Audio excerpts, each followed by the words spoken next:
don't take shit. I got no love for the fakeness. If you wanna play tough and wanna hate this, I'll always show up. I don't ever slow up, no I don't take shit. I got no love for the fakeness. If you wanna play tough and wanna hate this, I'll always show up and make a statement. I don't ever slow up, no I don't take shit. I got no love for the fakeness. If you wanna play tough and wanna hate this, I'll always show up and make a statement. Everything I do so instinctive and so passionate. Every word I move so descriptive like an adjective. I got a vendetta against people who patented being negative when you should be getting after it. I got facts over tracks, this and that, spitting slow, spitting fast. I could roast, I could gas, think I'm okay at last, but I don't know if that can erase all the past and the pettiness. A reflection of the emptiness, hilarious. You think you're worth my time, you're delirious, mysterious, because you hide behind a fake exterior, inferior. You know I'll always be a bit superior. Get off of me, this ain't no humble brag. I want you to hear words, you can say them back. I want you to feel free from the chains that last, and to believe in what you got, it was built to last, yeah. Now that I've been put through hell, I never got anyone's help. I had to do it all myself. I don't ever slow up, no I don't take shit. I got no love for the fakeness. If you wanna play tough and wanna hate this, I'll always show up and make a statement. I don't ever slow up, no I don't take shit. I got no love for the fakeness. If you wanna play tough and wanna hate this, I'll always show up and make a statement. Gonna learn the consequence of being incompetent. Mental health is confidence, dreams into modestness. I'm not here to save the day, that's for you to take away. I could play a million mind games, but instead of say something not illogical, something that is topical. Rub it on and watch it go, make yourself unstoppable. Dreams are irresponsible, but they're always possible. If you just believe, you could be so remarkable. Thoughts in my head, a collage and they spread. I'll be great one day, going off of my meds. No, I'm not giving up, no, I'm not giving in. I will make it to the top, taking off in the wind. I gotta make it, I'm saving every day to taste it. I'm patient, but my mind, it can hardly take it. I'm chasing a dream that I've had for several ages of vacant. Modern kingdom for the taking. Now that I've been put through hell, I never got anyone's help. I had to do it all myself. I don't ever slow up, no I don't take shit. I got no love for the fakeness. If you wanna play tough and wanna hate this, I'll always show up and make a statement. I don't ever slow up, no I don't take shit. I got no love for the fakeness. If you wanna play tough and wanna hate this, I'll always show up and make a statement. I don't ever slow up, no I don't take shit. I got no love for the fakeness. If you wanna play tough and wanna hate this, I'll always show up.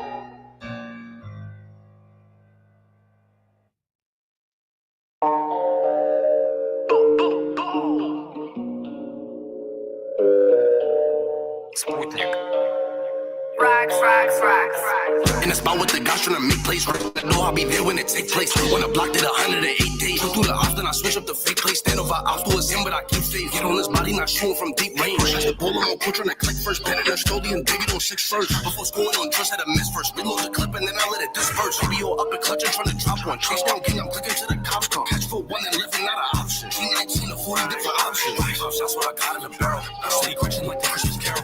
Got a lawyer, ain't going to jail. That bright like a Jew in that shot. Trying to do you like Tony, I call up assassins. Right, so when I bring the packet. No construction when I break a breakdown. I know I'm this one, no, I'm never lacking. I keep a toolie on my fucking head. No one's trapping that match, so we rob it at Batman. I hopped the Mac and now he wanna sit down. I'm with the babies, they told me what's crack. Walking my cup, so I'ma take a sip. I'm in the trap with the racks and the mattress. Blow like squeeze when he whipping the wheel. Leave a full explorer in the passage. My homie do the hit just for the thrill. He don't even care, he do it for the passion. In the spot with the guys trying to make plays. Fresh in the door, I'll be there when it take place. On the block, did 108 days. Shoot through the ops, then I switch up the fake place. Stand over ops, do a sim, but I can't fake. Hit on his body, not shooting from deep range. That's the bowler on court trying to click first. Penning her slowly and dig it on 6 first. Before scoring on trust, had a miss first. Reload the clip and then I let it disperse. Reload the clip and then I let it disperse.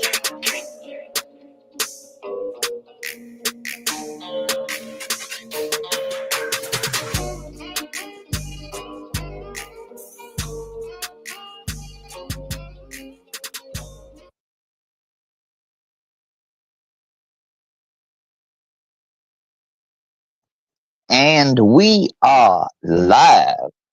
We are live up in the bit. What's going on, everybody?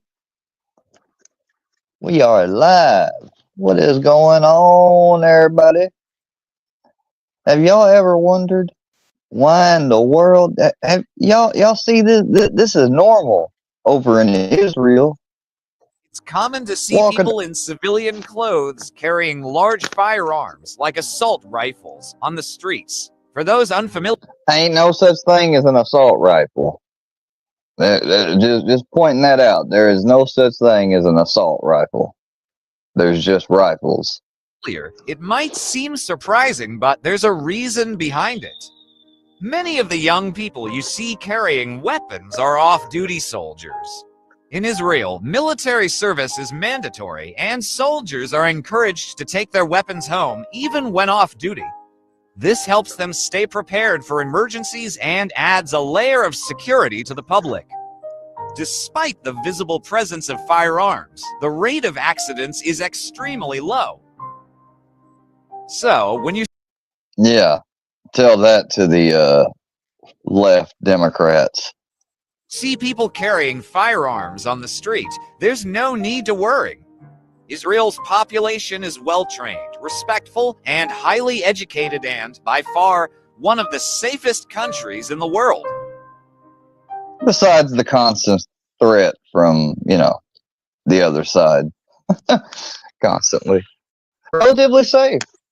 Even with firearms all around everybody all the time.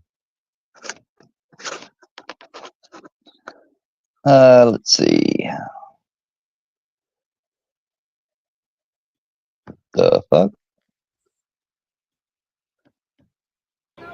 I know. Right? No. Photo doesn't cost your life. Wait, we can't take photos? The more we attract the photos, everyone's taking photos. Oh, okay. Everyone's going to attract up to take more photos. Okay. Closer and closer for the fucking picture, and that's our life. Yeah. So what do you recommend? We show our peace to make peace. Should I go back or stay here? Okay. I'm not going to do nothing. It's not worth it. I know. Right? No. Photo doesn't cost your life. Wait, we got...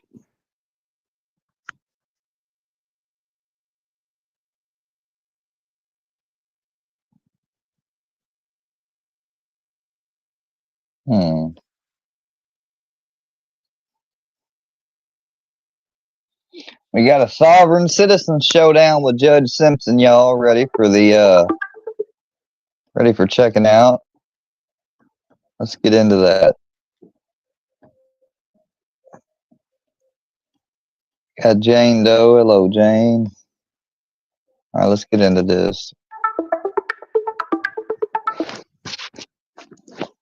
Whoopsie daisy. Made a boo-boo. I made a boo-boo, y'all. As the black god I am, the divine being. If you would have read the police report correctly, I'm the victim. White people can just come to black people's house and try to run them over. Yeah, so yeah, I got a lot of anger. I'm the victim. Welcome to Sovereign Citizen Legal Encounters. All right, Sovereign Citizen Buckner is back in front of Judge Simpson, and as shit, he was in front of him yesterday morning. I'm keeping up with him because he has a lot of different court dates in different courts. The first hearing will be the original hearing in Judge Washington's court. Oh yeah, he got a bunch of courts. I bet he does. With Judge Simpson and the last hearing with Judge Simpson, so it'll be two. Okay, I just want to make sure. Oh crap! We'll take it from there. Let's go. Okay, as you can see, he has 8 charges on the screen, stemming from 2024 to 2025, serious charges, and these are the ones that he's going to be dealing with in front of Judge Washington. All right. So now we're going to go into the hearing. The court will call the matters of the state of Michigan versus Lawrence Buckner, case number 25S-00103.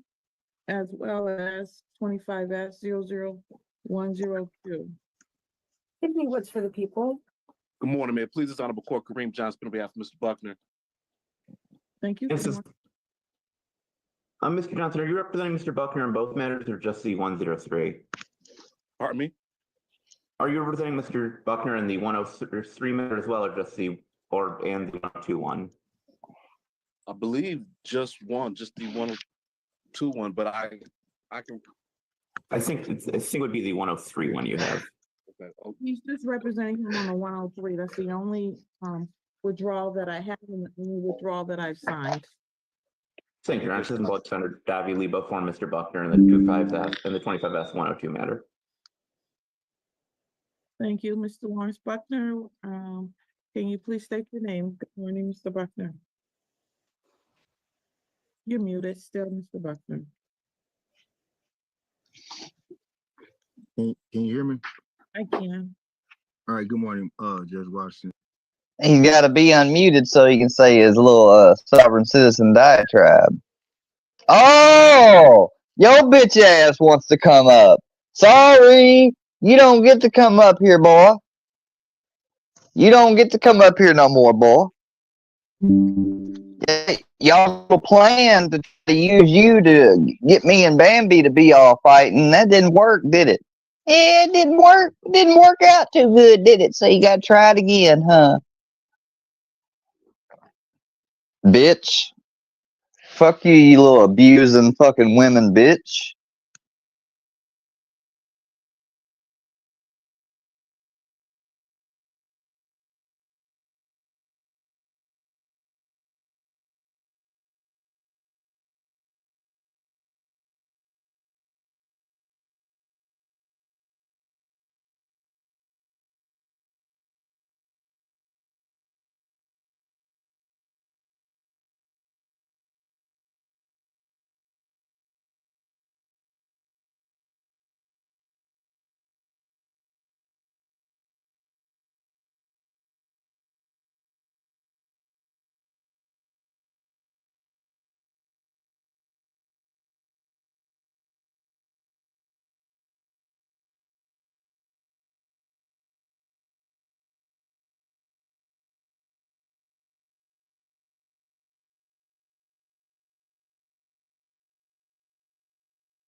Fuck you, Rooski. Oh, bitch ass motherfucker.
Like Savage, why you got a 12-car garage and you only got 6 cars? I ain't with the ticket, how you missed that? Wife is standing like a whole snack. Green honey's on my face, I got whole racks. LA bitches always asking where the coke at. Lawrence of the family of Buckner. Thank you. Good morning, Mr. Buckner. Grand Rising. All right. We're hearing 2 pre-trials today. So the 102 matter, like to request an adjournment in order to review the discovery and some case law. No, I think no. We're going forward with everything.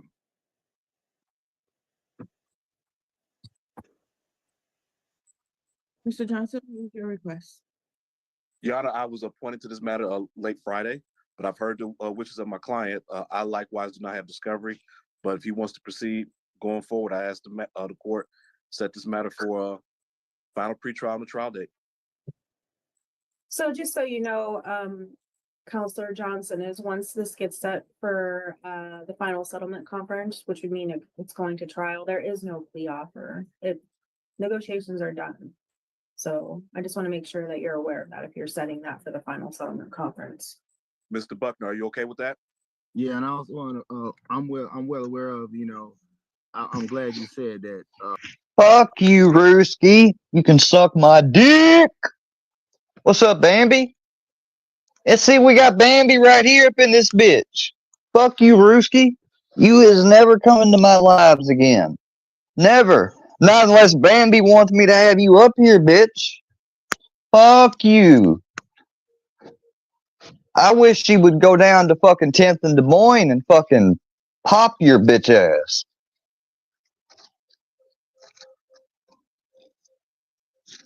Oh, 10th and Des Moines ass bitch. Oh, homemade pizza. Hey. I've had pizza a bunch of times here lately.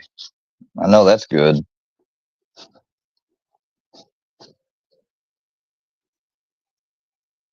Yeah, old bitch ass Rooski coming over here under the direction of Bird and somebody else trying to start some bullshit.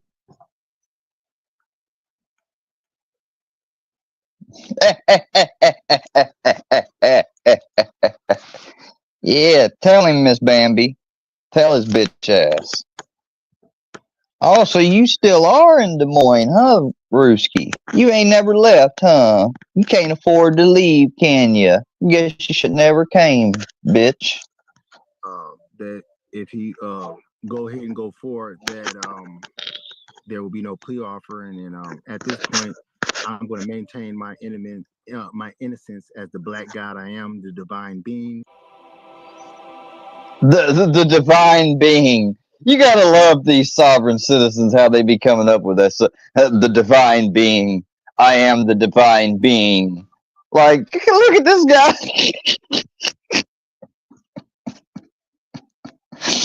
I am the divine being. Damn, that's gotta suck. That's gotta suck.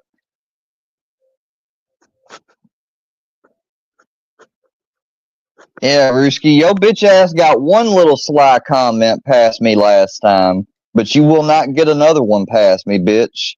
You want to talk about, you abuse this woman. You know, fucking shame on you. You ought to go down to the police station and fucking confess yourself. Turn yourself in. So whatever the cause be, I'm going to accept all the consequences, standing 10 toes down. I'm tired. Like, don't ever fucking, like, I swear to God, dude, if I had been Bambi's neighbor or anything and friends with her, and she's like, this motherfucker's, grabbing phones out my hand and shit, bro. Oh, boy. You was really lucky she didn't have, you're really lucky. But hell, shit, the Pizzaverse attorney would fuck your ass up. Matter of fact, I think, didn't he tell you at one time you better go in there and shut the fuck up and just be alone? Yeah, he did tell you that one time, didn't he? Wouldn't even take a $25 an hour job. Puss boy. Of being discriminated against because of my color.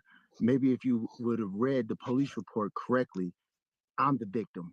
This is a travesty of justice. I've never seen somebody come to somebody's home. He's the victim, y'all.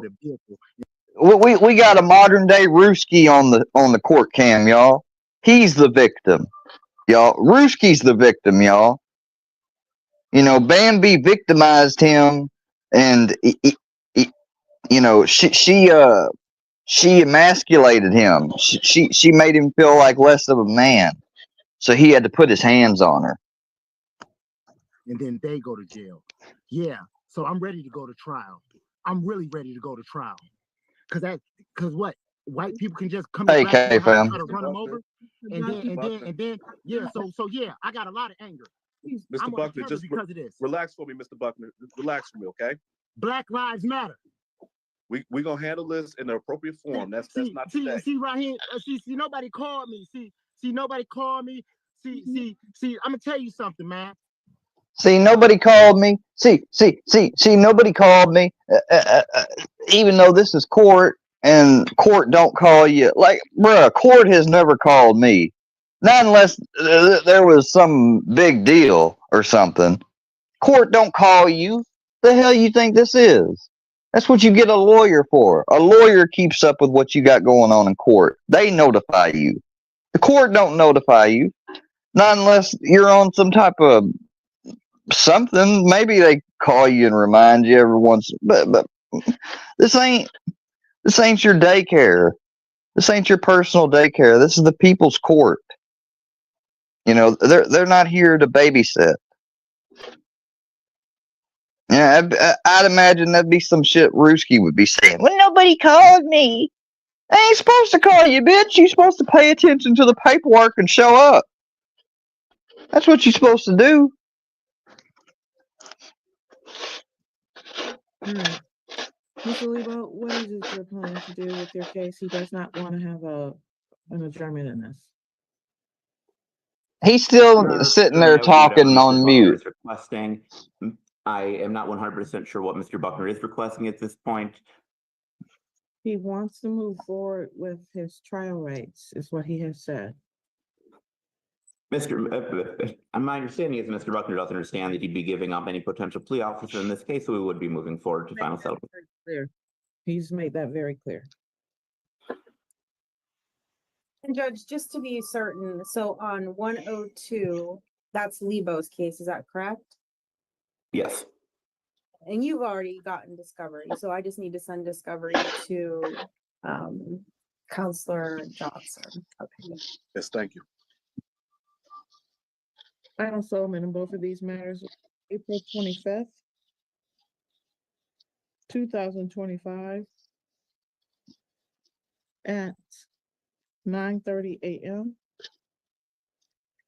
with jury selection being on May 2nd, 2025. I'm a little confused. Bruh, Buckner is still trying to sit there and say something. He can't say nothing. Exactly, Miss Bambi. It's their job to know. Oh, the drama's not interrupting the show. Fuck. We're just wanting to say fuck Ruski. I can't believe he had the nerve to try to hit my panel. After what you got off your little sly comment towards Miss Bambi last time, no, sir. I should have had you kicked off then, but I missed it. But you will never, ever be allowed back up here, or hell, probably any of our channels, unless we want to fucking drag you. And I damn sure I'm not going to let you up here to talk ahead of Miss Bambi. Because if Miss Bambi wants to say something to you, then maybe. But until then, fuck you, dude. You better go run on over to fucking Love's panel or something. Stay the fuck away from here. Bond will continue in both cases. Exactly. Unless you get an invite, you're not invited, bitch. So do not hit this fucking link. Yes, April 25th is via Zoom, and jury selection on May 2nd is in person. Thank you. And yeah. May I please? Bambi told you no, bro. Just like she told you no when you tried to fucking when your pathetic ass tried to fucking probably I bet you the first night you got there, your little fucking your little thinking you think you're the shit, don't you? Like I bet you thought that you was gonna slide up and get on up in there with Miss Bambi the first damn night you showed up. You fucking nasty ass motherfucker. Some fucking bum. Yeah, I guarantee you Miss Bambi was just fucking just salviating over your bum ass. She's trying to be nice to your ass. She was in bed sick for 3 weeks, and you trying to say that you did something with her? Don't be saying that, bruh. Like, ew, nasty. Like, I guarantee Miss Bambi would not be able to even go through with it because you'd have to fucking sit there and look at your fucking wonk eye. Ugh. Like, I mean, your eye doesn't go magically straight just because you're, trying to have sex, you nasty motherfucker. She disappeared. She said, I disappeared.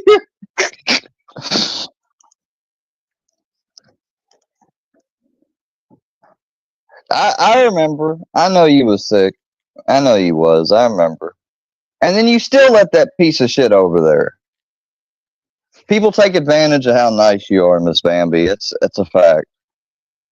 People take advantage. It happens.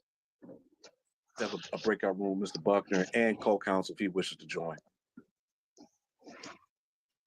That'll certainly be fine with me, Your Honor. Okay, we finished the first initial hearing, and that was pre-recorded. I forgot to mention it. That's why I was in there doing my thing with the divine being. Now we'll go to Judge Simpson's court when he had his first hearing there, and then his last hearing. So we got the divine being, y'all. We got Ruski impersonator 1.0 in the flesh here. We got the divine being. Let's see what happens when he tries this nonsense at Judge Simpson's court. Oh yeah, she's so evil, y'all. She let this fucker come to a place where he had holiday. He got to have holidays at. He fucking drinks her cooking wine. She gets wine to cook with. And what's he do? Oh, I think I'll drink this. I got to get buzzed and fucked up because my life is such shit. And I'm over here in Iowa. Hearing as of yesterday. All right, let's go in. Yeah, the divine being. We got old Frank Castle, the divine being.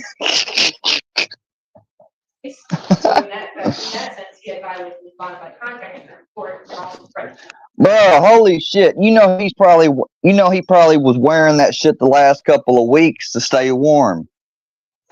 Bro, and you gonna try to put your hands on this woman? You gonna get mad at her because she's on the phone with people? Fuck you, dude. Fuck you, dude. I swear to God, dude. Like, I ain't know about that till recently. But just the fact that you tried to put your grubby little paws on her, fuck you, dude. You're lucky you got the fuck out of there without a scratch.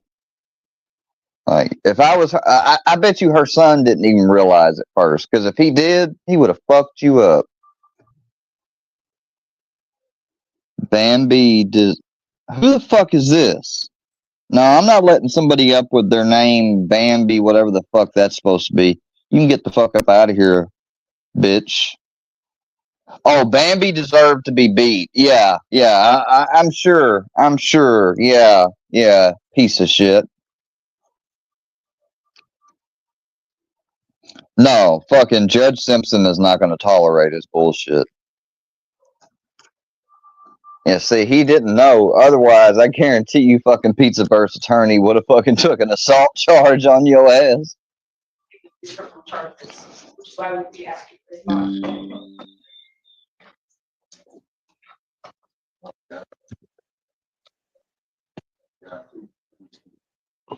Sir, what did you want to tell me? Well, oh, wait. Hold on, Miss Bambi. I accidentally hit you. Hold on.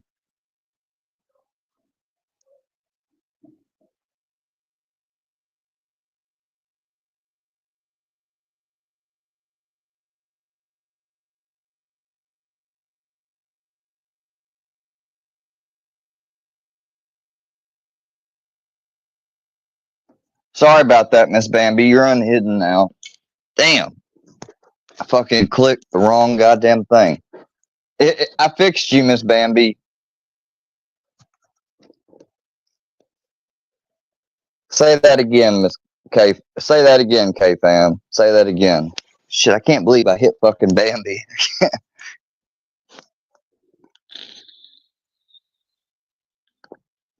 Exactly.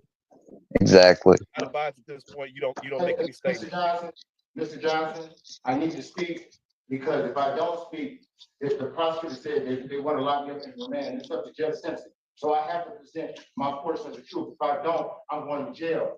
Like I have a family to support. Please, like He's got to present his affidavit of truth, y'all. He's got to present his affidavit of truth because, everybody knows that the affidavit of truth keeps you out of jail. Everybody knows that.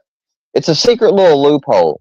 You get a document and you write affidavit of truth on it, and then you put all this bullshit that why you think you should be let go and free and you're the victim, and then you take it and you file it down with the county at the county clerk's office, your affidavit, and boom, you've got a verified legal document, the affidavit of truth. I mean, that's what Bambi uses to get out of jail, don't you, Bambi? You know what an affidavit of truth is.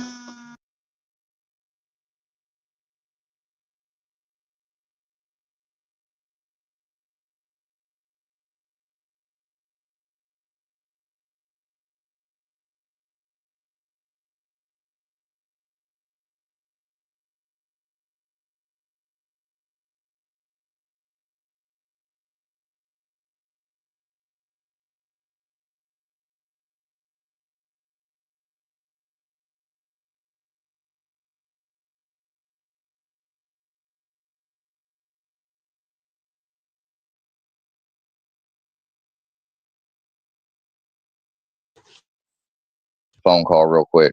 Can you guys hear me? Okay, yeah, y'all can hear me. Yeah, the affidavit of truth, y'all. No, but the affidavit of truth is yeah, an affidavit of truth though is kind of a sovereign thing. It's BS, really. It has no it's nothing more than a statement. You're exactly right. It's like nothing more than a statement. But here's the thing. If that statement doesn't have some bombshell something in it, then it absolutely means shit. Because basically what they do, they write on their affidavit of truths, they put, I'm the living man. I am not the all caps name in fiction. Who the hell's trying to come up on my panel? Yep, you can get out of here. I'm not going to read that name about Bambi. You can get out of here. I know you guys want to try to isolate me as much as you can. So I'll give kudos to the person that thought that would be a good idea trying to use Ruski. I'll give you a little kudos. But at the same time, thank goodness that Bambi was able to see through the bullshit. Because I clearly told that motherfucker, you're not my friend. He tried to say, oh, I love you, Square, and all this bullshit. Like, looking back on that, it's clear what he was trying to do now. But I didn't see it at the time. But that's all right. That's all right. Hey, Ruski, just remember, you're the fucking homeless piece of shit, not me. No, it's not. Exactly, Miss Bambi. And I think Mr. Buckner is about to find out the hard way. Let's get into it. I keep interrupting it. Sorry. And this is what okay, this is okay. On Tuesday, I had a hearing for a situation that I was allegedly accused of, right? During that hearing, it is my belief, so let me just say that it is my belief that the coerced witness messed up the testimony. So they said that the witness said that I threatened her. I never threatened her. They said that they went to the officers, they had stuff on body cam, sir. No, it wasn't that. If you go on body cam, I was talking to my aunt Sandra Lamont and my family member, my phone was on, and I was talking to them, and nothing out of my mouth said, I'm gonna threaten that lady, I'm gonna get that lady. They have been trying to harass me and my family ever since that I got shot on Father's Day, and I didn't cooperate with the police investigation. Guys, he got shot on Father's Day, y'all. I mean, fucking case closed, y'all. He got shot. He's the fucking victim. I got shot 9 times, 1 time in the head. 2 days before all these incidents happened, please hear me out. Deputy Caruso from Washington County kept coming to my house saying, you need to. No. I don't think he did that, K-Fam. And that would be something that, you know, if Miss Bambi ever, you know, I don't want to bring that up really, like, because God, I'd hope not. Like, no. He better not have. She didn't say that, but I'm saying, like, it's pretty much true, and we know now, without trying to put a lot of emphasis on it or focus, that he was abusive towards her. You know, even if it was just a little bit of abuse or whatever, you know, there is no such thing as little bit. Abuse is abuse. But, yeah, he tried to, he got one of those fucking sly comments off, and my fucking dumbass, I didn't catch it. You know, I was probably, on my IG app, I believe at the time, and that's why I didn't hear it. He got one little sly comment off, and then he tried to say her name later on. He tried to say her name straight up to me, and that's when I kicked him off. And he will never be back up here again. Never. Like, I got a little screenshot of him trying to come in the back a while ago. He was showing himself on camera. You can show your fucking ugly ass wonk eye on camera all the fuck you want to. You're not ever gonna come back up here. Ever. Unless Miss Bambi sanctions it for some reason, which I don't see happening. So, piss off. Testify who shot you. You need to testify who shot you. I said, Mr. Caruso, all I want to do is live my life. I got a family. I got my brothers here. I got people that I support. I don't want nobody getting killed. I died twice in my brother's arm. Yeah, instead of up here trying to harass me and cause problems between me and Bambi, why aren't you looking for a job? This is a very good point Miss Bambi just came up with. Why are you fucking off on YouTube instead of looking for a job? Why are you trying to fuck with Square? Like, why are you trying to mess with Square and Bambi's friendship? Pathetic little piece of shit. The next day, I got in an incident with my lady friend, and it went from a domestic violence to a stalking. Ypsilanti police officer Tyson came in to Washington County Jail. Exactly. Bro, I can't see her fucking ever giving him fucking consent. Like, she'd have to look at his fucking wonk eye. And I'm not even being funny, but that shit would be scary. Like, I can't imagine it'd be sexy. You know? But yeah, stop fucking saying that, you piece of shit. You fucking wish she did. You wish she did. The very night I was arrested, trying to read me a personal protection order. I said, I don't want to do it. I didn't do anything wrong. The next day I woke up, I had stalking charge. Nobody cares about a fucking bash going on over at some stupid ass channel. Nobody cares about it. Miss Bambi don't care. She's fucking in here hanging out. So obviously nobody cares. That was the malicious prosecution is going on. Please hear me out. Then Jacob Dillon came to my house, tried to run me over with a vehicle. I punched his window out. I go to jail for that at my home. Okay. Then so I come to court, and the prosecutors, Judge Lorraine Washington is an eyewitness. This same prosecutor, while we was in court on camera yesterday, sir, while we was on court on camera, just please hear me, said Mr. Buckner is threatening my witnesses in court. This is what this same prosecutor said. Judge Lorraine Washington said, no, he's not. Mr. Buckner is talking to me, and he's not threatening. See, they had already. Stop. There was a video requested. Does the video show anything? Yeah, I haven't had a chance to review. I just got it this morning. But we were informed immediately after the threat occurred. I and she informed our advocate and informed us that it had happened. And then she did a police report, and then we authorized the charge. Hey, just a second, Mr. Johnson. Has the complaint's been authorized? Has it been sworn to? I I don't think so yet. It was just authorized this morning at 8 a.m. All right. Yes, Mr. Johnson, go ahead, sir. Your Honor, this was not my case.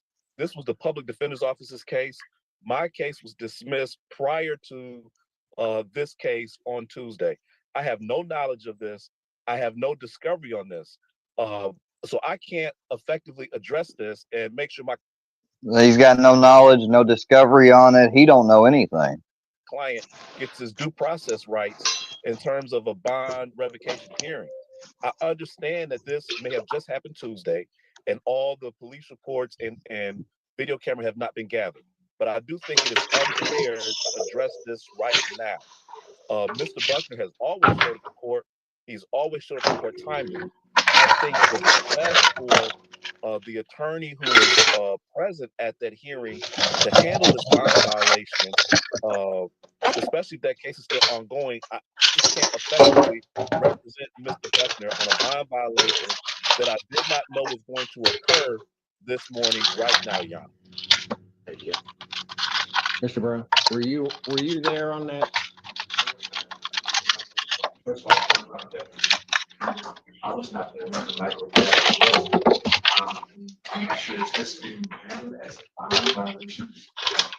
Well, they're asking for revocation of this bond because of new charges, I presume, and the nature of those new charges. So that's what they're asking for. I think a couple of things. And I don't know what, there was a request made for video from this courtroom of that day. We got time narrowed down. You need to take your hands out of your pocket. And the request was made. Don't put your hands in your pockets. Judge Washington, because she was the judge presiding as to whether or not she. Have you lost your mind? She did not. You never put your hands in your pockets in court. Provided to the people in this case. They have not had Body language. So that's stands now. So allegations made about charge. Well, Judges are big on body language. Authorized at this point. It's just that it hasn't come through the system yet. Okay, so here's what I'm going to suggest, and may not like it, but I think maybe this is the way to do it. The video. Somebody from your office, Mr. Brown, was handling his correct? Okay. We just talked about He didn't see anything. So what I would do, and I get Mr. Johnson's point, he's trying to do that. What I'm going to do is temporarily take the defendant into custody. I want that video. Holy crap! Mr. Buckner. Mr. Buckner. If he calls your name again, you're not going to like it. I don't know. No. I did not view it myself. And then have counsel look at the video, and then I can. You know, Mr. Buckner ain't happy about being taken into custody. Yeah, get out of here. Get out of here. Get out of here. You guys are, you don't have to ask if one of these come in here and they're trying to talk about Bambi or anything, please feel more than free to get them. And I will myself look at it when I get a break to be able to do so, and then make a determination if based upon that, his bond in this case should be revoked. I think that's probably the fairest way that I can potentially do. Yes, sir. Sir, I appreciate you first and foremost for this opportunity. Can I say just to the court that upon looking at the video, the prosecutor said that it's when I want the whole court to hear it. I physically said that I was going to threaten and get this woman. Sir, first of all, I don't want you saying anything about what's going to be that new case coming up. I don't want you saying anything. I'm not going to hear it because you're going to end up hurting yourself. What I have said is you will be going into custody. We will then, and I'm not saying even at this point, I'm going to keep you in custody. A video was requested.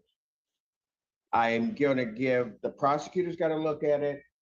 I'm gonna give counsel that was handling it at that time.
Dude. All right, he's got me blocked. I can't even say anything. So fuck him. Seriously, fuck him. He's got shit all to say. All these motherfuckers. Sugar Nova, you're fake.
Oh, and now Rustin's ended his life. Little bitch boy.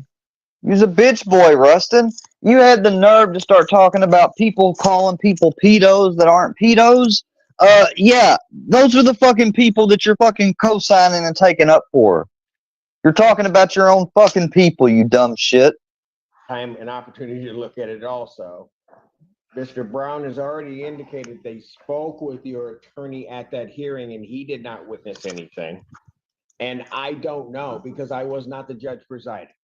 So this is the best that I can do to try to figure it out at least preliminarily. Thank you. Make sure always water over when you put. Sir, I'm not saying that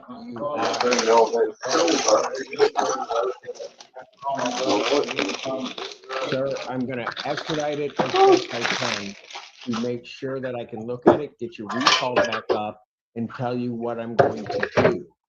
But I think everybody has to look at it. Mr. Johnson's not here, so he can't himself look at it, but it affects his case. But the people that can look at it can do that and maybe get in touch with Mr. Johnson. I don't know, but I'm just saying that's the way I'm going to handle it at this juncture. All right?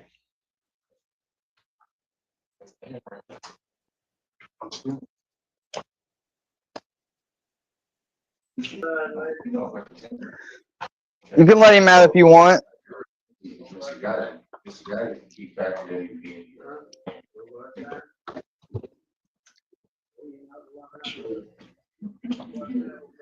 Nobody cares about Rustin.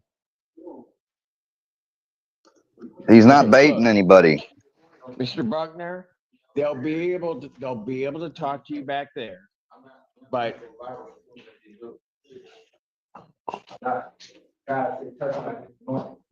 I'll pass the matter. Sir, you need to just quiet down, please. Now, Judge Simpson is trying to work it out for him, but he keeps talking, as you saw in the video. And also, if you didn't catch it, this is an intimidating witness charge for, I believe, the current case. No, I appreciate that, Truck. I do appreciate that. I tried to say something. He had me blocked. I couldn't say nothing. That's my people.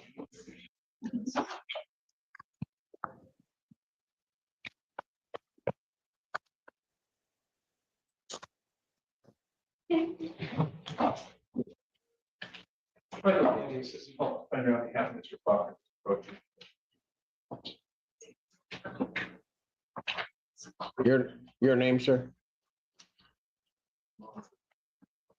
All right. Your Honor, so obviously we're here for our conference. I have a chance to speak to the prosecutor. I think you'd like to set this matter for examination. The other one is Mr. Johnson's case. I believe it's all the They're both second. With Washington. People don't have any objection to that. No, we'll try for that date, Your Honor. All right. Preliminary examination in person, April 22nd, 2025, 9 a.m. before Judge Washington. You may. Yeah, Mr. Buckner's here. He's not a flight risk in any way. Locally, I believe that the objectives of the court could be accomplished in terms of any violation or any kind of contact with any of the complaining witnesses in these matters. Could be achieved through a tether or a hot zone or a cheat zone. As I said, he's not a flight risk. He has a bond. I believe the bond in this matter is $75,000. In looking at it, I think there's a bond of remand in the MDOP case, which is not the case I'm representing him on. But I'm not sure if that was It's two other cases. What do you have? Because I don't have those before me.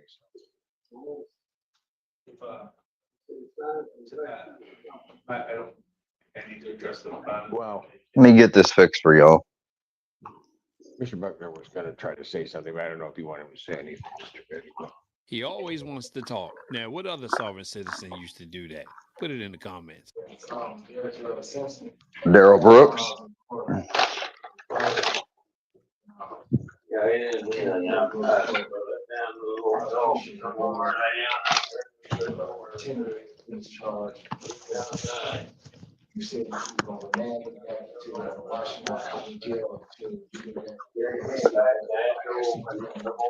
You don't like that dog, do you, Brownie? Well, right. But let me just clarify that. I was going to look at it. Well, Brownie did it to him first when he was a baby. To the charges. The problem was He was a little small thing. Brownie knocked him down. and so I arraigned you on the charges. So there was a distinction in what I was doing at that point. We got some people back here. Same fucking sorry ass fucker.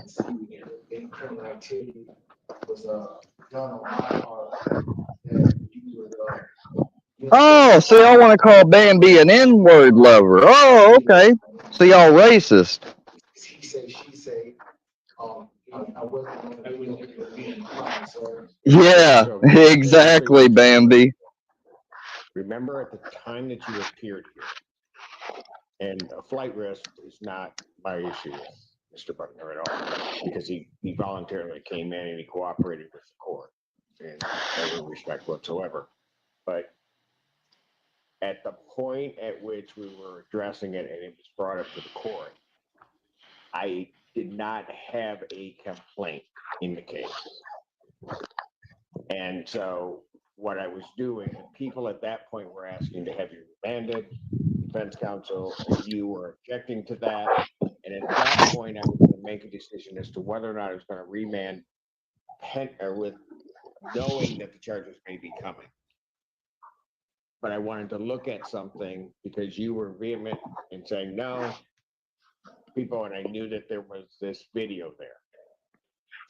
Before I could even get to that, the charges came to. And so then at that point, you were arraigned on the charges themselves. So there was at least some determination, although minimal, that the actions occurred because the charges had come forward. Okay. Simpson, I would like to say in closing, however, Let your attorney do the talking.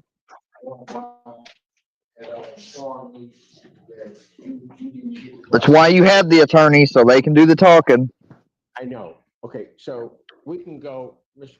Ruckner, we can go through all of this. The problem is, it doesn't matter what the bond in this case is because he's denied on his other case. So I'm not going to change everything, let it all get before Judge Washington. She can make a determination of your bond.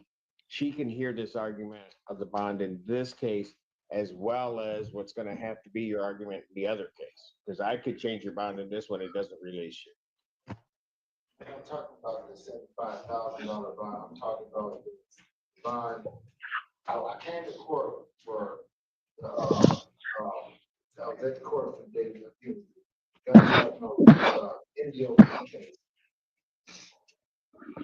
You're not getting out, dude. You know, it is what it is. Yahweh, God of the universe will vindicate me, and I'm thankful for all this time. No, they do that, Miss Bambi. You know they getting a contempt charge. No weapon formed against you prosper. In these lies, I will be vindicated. I will be vindicated. And I hope I will be filing this prosecution against Washington County for everything that they did to me since my shooting. All right. So what I'm going to do is I'm going to deny, just so that we have a record of it, I'm going to deny your request. The reason I'm denying it is because he's held on the other matter. I'll make sure to send that stuff to Bambi, dumb fuck. The 22nd with all his other matters before Judge Washington. Bond will continue. Thank you. Hey, Mr. Gardner, that's where the problem comes in. Walk out quietly. Go out quietly, please. I've been that for 60 some odd years. I get it.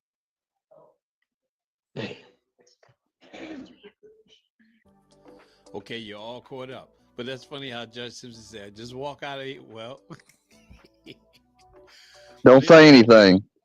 I will catch up with the other hearings, and I just think that maybe when they're all put together, we'll just have a live video and we just hang out.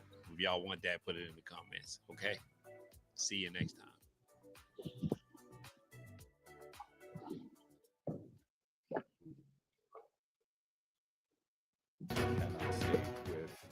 any more emphasis that I disagree with the judgment that they made. McKnight will absolutely be appealing this. She did not attempt to kill Mr. McCoy. Thank you. A judge got found guilty. Been found guilty of attempting to kill her ex-boyfriend by shooting him in the head while he slept. We appreciate you joining us tonight. Oh my God. This morning, the courthouse right behind me, the jury deliberated for less than 2 hours before finding McKnight guilty of first-degree attempted murder and aggravated assault. So she will be sentenced in May. But to take you through the past 3 days of proceedings, we have live team coverage tonight. CBS 21's Jasmine Brooks and Elise Persons are right outside of the Dauphin County Courthouse with the aftermath of this verdict. And guys, a lot of eyes were watching this case closely. Yes, that's right. Now, Elise has been covering this since day one. TJ, thank you so much. And so, key takeaways from today, Elise. Yeah, so today kicked off with the judge explaining to the jury how they would be kind of handling these jury deliberations, what they should know, the rules about it. The one thing that I found very, very interesting. They only took 2 hours. Into the deliberation room is he talked about how. So Oh, do you want to come up, Bambi? Yeah, so, Michael McCoy, the man that Sonia is now accused of shooting the head, he took the stand yesterday. But That sounds fun. And the judge told the jury that is not evidence against. Well, Chris, if Chris or Bambi, anybody wants to come up, there's the link. Yeah, so the DA, he started his closing arguments sitting down, and he says, looks at the jury, he says, typically you go to sleep and you'll have a nightmare. You wake up from it and it's over. He said Michael McCoy on February 10th, 2024, he woke up to the nightmare. He detailed how, this was a heinous crime committed by Sonia McKnight. He asked the jury to put one and one together to come to the conclusion who shot him, and take a listen to him explaining what that sounded like. Using your common sense, that's what I urge the jurors to do. There were 2 people in that house, and only 2 people in that house, and one of them, the one who was shot, said he did not shoot himself.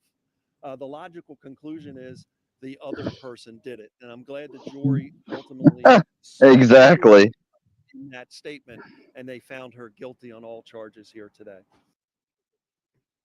Elise, you spent hours inside the courtroom over the past 3 days. Jasmine, no, no. Trial was jam-packed. The jury came from Delaware County, so really it seemed like they were trying to get as much in to the day. What do you mean? What Idaho thing? Are you talking about Kohlberger? Until 9:15 p.m., just taking one lunch break, one morning break, one afternoon. No, Jasmine, I haven't seen anything of the such. And it's funny, you're commenting here, but when I commented on something of yours, you didn't say anything back or respond to me. But you think you can come over here and say some fuck shit like this.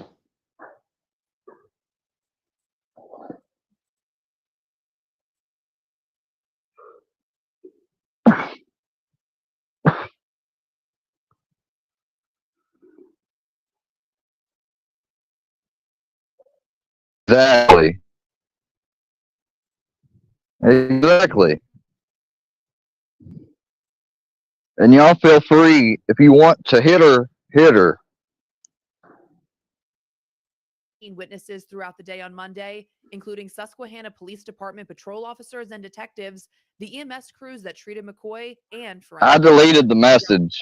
Body cam footage was showed recapping the minutes after police arrived at McCoy's home and up to police interviews. It's none of any of y'all's business about Harlow and Chris. Number one, hell, it's not even my business. And if I don't think it's my business, I damn sure don't want people coming in here and saying bullshit. Yeah, exactly.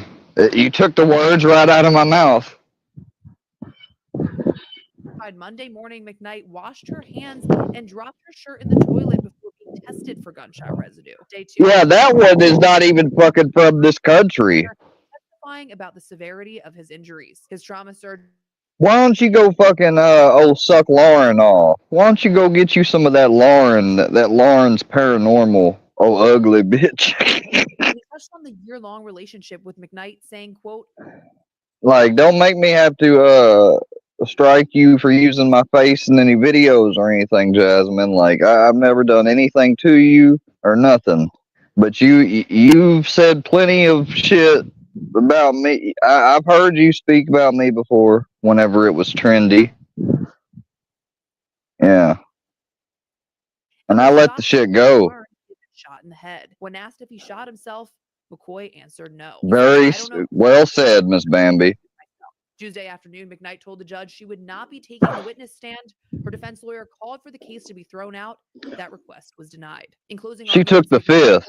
The Commonwealth did not provide enough evidence to meet the burden of proof and to find McKnight not guilty. Whereas the Commonwealth asked the jury to piece all the evidence together and come to the conclusion McKnight was the one who pulled the trigger. He said to the jury, quote, "When you apply your common sense to this case, the only person who could have committed this crime is right here," McCormick said, pointing at McKnight. And in under 2 hours Wednesday morning, the jury came to that decision, finding Sonia McKnight guilty. Doggy.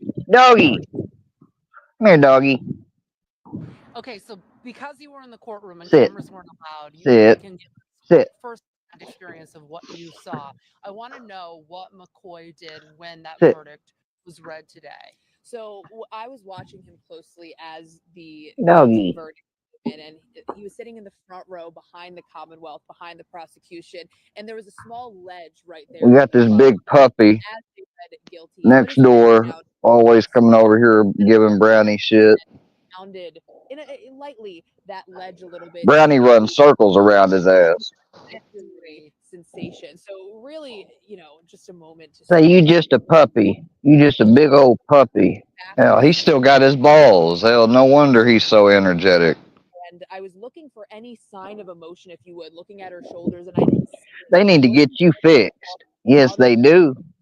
They need to get you fixed. It was pretty expressionless, I would say. Also, she had to take off all her jewelry, hand her purse over to her. Run, Brownie, run.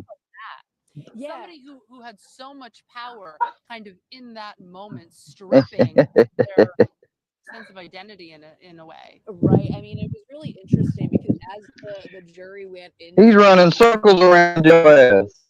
See what Sonia Look at Brownie go. They were in there. She was able to be on her phone. She was sitting there interacting with family members. But once that guilty verdict came in, she had to stand up. She started by removing her earrings. Go, Brownie, go. Don't let him get you. All of that jewelry along with her purse. Yeah, do the little circles. She then put, He can spin around in a perfect circle. Get his ass. Stripped from her and taken from her. Also, Y'all play nice now. Watch all that happen. What was happening as she was leaving the courtroom? So I watched McCoy throughout the trial to see if he would look. Y'all play nice. On the stand. I didn't see him look. See, this is the puppy right here. Avoiding. Overgrown puppy. Being walked out of the courtroom, you could see his eyes following her very closely and his head nodding up and down as she exited that courtroom in handcuffs. Also, a new mugshot that we got within the last 2 hours. Yeah, so that is newly released, and it's an interesting, picture that is accompanied on her crime Hey, Brownie. Hey. charges. It's her smiling quite big. Definitely something that was surprising to see, if you would, something that will, as you mentioned earlier, live on forever. As of right now on that crime watch with the, pinned note, Sonia McKnight charged with attempted murder. Now, she was out of prison up until now. What did the judge do when it comes to her bail to get her in prison now? So her initial bail was set at $300,000, which she originally posted, allowing her out until today. But the judge increased her bail to $3 million. And when he made that announcement, if you would, you could hear an audible gasp in the courtroom. Wow. All right. Well, how did we get here? Because this conviction seems like kind of a conclusion, if you will, to a streak of McKnight's trouble with the law. So we want to kind of take it back to 2019 when she was investigated by the AG's office for shooting her estranged husband at her Harris. Holy crap. On leave. Eventually was cleared with the AG's office, Elise citing self-defense because she did have a PFA against him. Yeah, so then in 2020, McKnight... Dude, you mean she shot somebody else before and they let her get away with it? What the frick? The arrest of her son. She was acquitted of all counts in that case in 2020. This judge shot somebody. Was suspended without pay by the Pennsylvania Judicial Council Conduct Board, I should say, Apparently not the first time. and other issues such as refusing to recuse herself from cases, one involving a Harrisburg police officer involved in her 2020 arrest, as well as not showing up to work. At least one found X. So next will be McKnight's sentencing hearing. She's currently at the Dauphin County Prison, but May 28th, 9 a.m., she will be right back here at the Dauphin County Courthouse in the same courtroom that she was found guilty of these charges to find out how long she will be serving time in state prison. All right, Elise Person, thank you so much for your reporting. I'm Jasmine. Good Lord. Studio. Now to a Wisconsin teenager accused of killing his parents to fund an alleged plot to kill President Trump. ABC's What? Latest. Good morning to you. Hey, Will, good morning. So many questions with this one. According to the warrant, a grandparent and a school resource officer called for a welfare check. It had been about 2 weeks since anyone saw the teen or his parents. This morning, newly unsealed court documents allege this Wisconsin teenager, Nikita Kassab, killed his parents as part of a larger plot to assassinate the president and attempt to overthrow the U.S. government. Kassab's mother and father, Donald Mayer, were found shot and killed in their Waukesha home during a welfare check in late February. The body was appeared to have been deceased for some time. It was unable to definitively identify who it was. Investigators say the 17-year-old Oh my God. obtained the financial means and the time necessary to carry out his plan. Officials add they found material on the suspect's phone related to a neo-Nazi group described by the FBI as a satanic cult. They also say they discovered a 3-page document allegedly written by Kassab calling for the start of a revolution to, quote, save the white race. Documents allege Kassab paid, at least in part, for a drone and explosives, and that other parties knew of Kassab's plan, adding some even offered advice and assistance. Kassab was arrested in Kansas after police say he drove through a stop sign in his parents' car.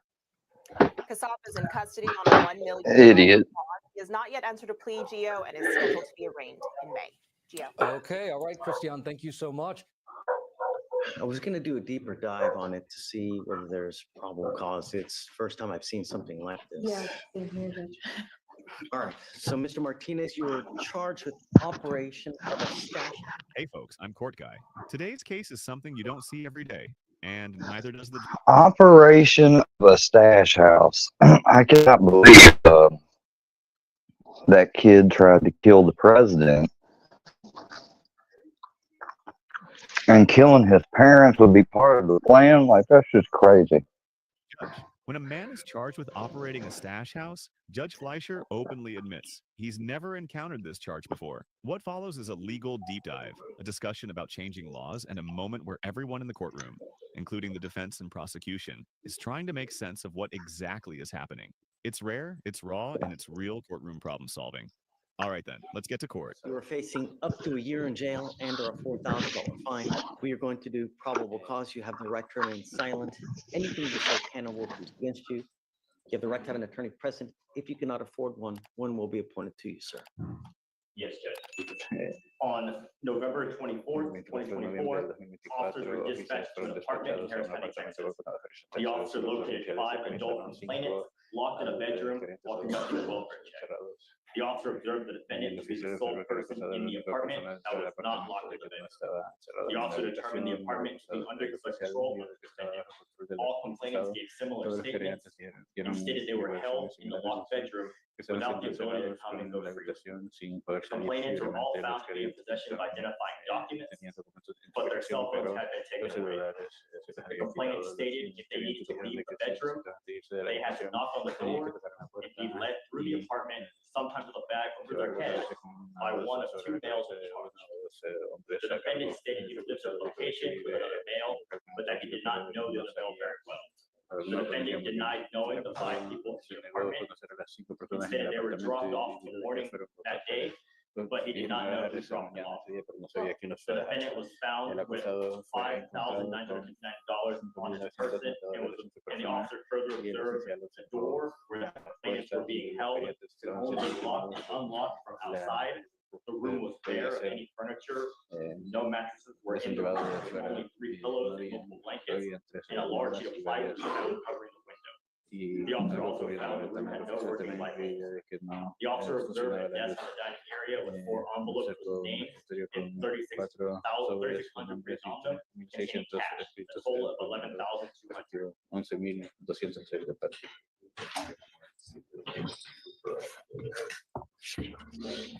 Let's do this. Mr. Martinez, I'm going to have you take a seat in the jury box. I'm going to have to go through this with a fine tooth comb. Just take a seat for me. We'll come back to you. So come on up. I was going to do a deeper dive on it to see whether there's probable cause. It's the first time I've seen something like this. Yeah, same here, Judge. Do you mind do you have somewhere else to go? I do. Can you go do that and just come back maybe Yes, in sir. like an hour? Let me blow through all the arraignments and then No we'll problem. sit. I'm gonna just let my client know and I'll be right back. Yeah, I mean, I want to open the code. Let's go through it and take time, you know? Yeah, okay, sure. Ready? Hey, Morgan. So I'd like to do PC on this case. This is that stash house. Yes, we're actually talking to Nathan about that right now. Nathan. Yes, sir. This is a very, it's a first for me. A stash house. Yeah, Have you seen this before? I have, but not for a long time. And I gotta understand. I'm looking it up right now. Why is it's not higher up? It's No, not most like staff feds. houses are misdemeanors. It's strange. Most staff houses are. I teach at the police academy. That's why I know. Okay, we have to do probable cause. And you know. I'm looking it up. I'm going to try and find the pleading itself right now. Okay. Are you ready? Okay, let's do it. What was his name again? Sure. So it's called, I think it's Adolfo on there, but it's Anulfo. That's right.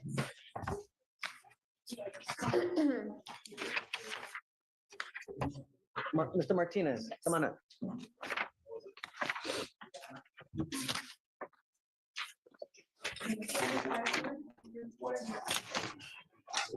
Okay. Shh. All right, Mr. Martinez, you were charged with operating a stash house. I wanted to make sure that your lawyer was here when we did probable cause.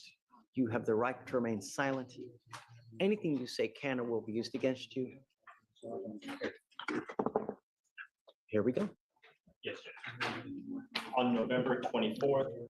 A stash house and it's a misdemeanor?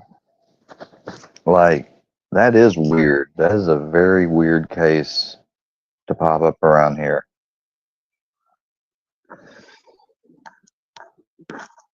2024, the officer was dispatched to an apartment in Harris County, Texas. The officer located 5 adult complainants locked in bedroom while conducting welfare check. The officer observed the defendant to be the sole person in the apartment, not locked in the bedroom. The officer determined the apartment to be under the control of the defendant, and all complainants gave similar statements and stated they were held in the locked bedroom without the ability to come and go freely. The complainants were all found to be in possession of identifying documents, but cell phones had been taken away. The complainants stated if they needed to leave the bedroom, they had to knock on the door and be led through the apartment, sometimes with a bag over their head, by one of 2 males in charge. The defendant stated he lives at a location with another male, but does not know the other male very well. Okay, whoa. So the defendant says that he lives. Holy crap! This sounds like a damn human trafficking thing. What the heck? At the location. But he does not know the second male that also lives at the location. Does he know him well? Or does he... Okay. Yes. All right. Yes. And the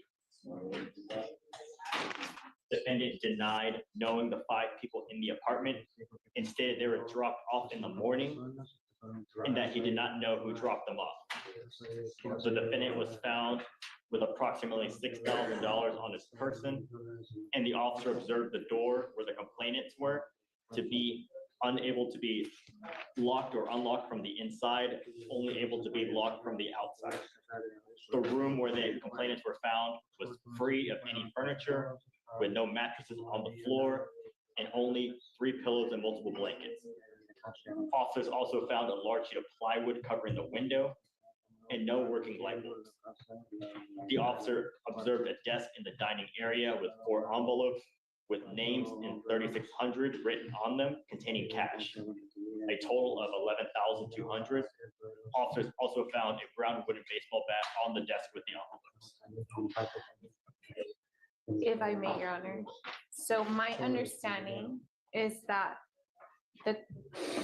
I guess the code says that he has to own the property or rent it, but he was actually renting a room from the guy that lived at that apartment. So he had only paid 1 month of rent to the guy and was going on his 2nd month. He, from my understanding, didn't know who those people were. They had gotten dropped off that morning and he hadn't left for work yet, was my understanding that day when the officers showed up. And that's all I know from what I gathered. But he had been living there and there hadn't been people there until that morning when they arrived, that the officers then arrived at the home. Did the officers interview him at all? Interview the defendant? Uh-huh.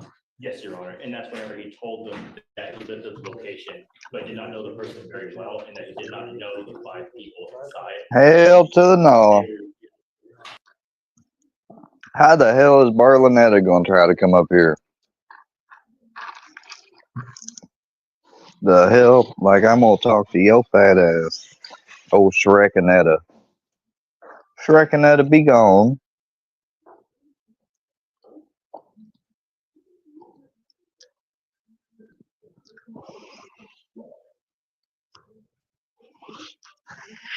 She done lost her ever-living mind. Think I'm going to let her ass up here. Found them locked in the bedroom, but he denied knowing who they were. So it says here, person commits an offense if the person knowingly, 1, uses or permits another to use any real estate, building, room, tent, vehicle, boat, or other property owned by the person or under the person's control to commit an offense or to facilitate the commission of an offense under.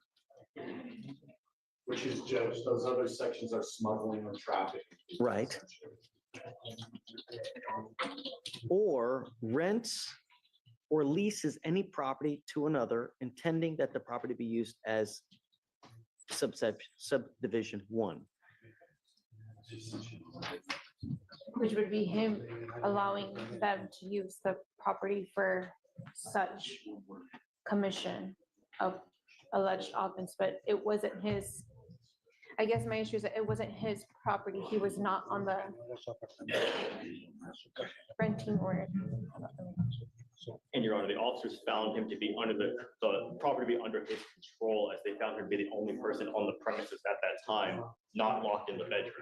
So yeah, that's why it was the officer's conclusion that he was in control of the property at the time.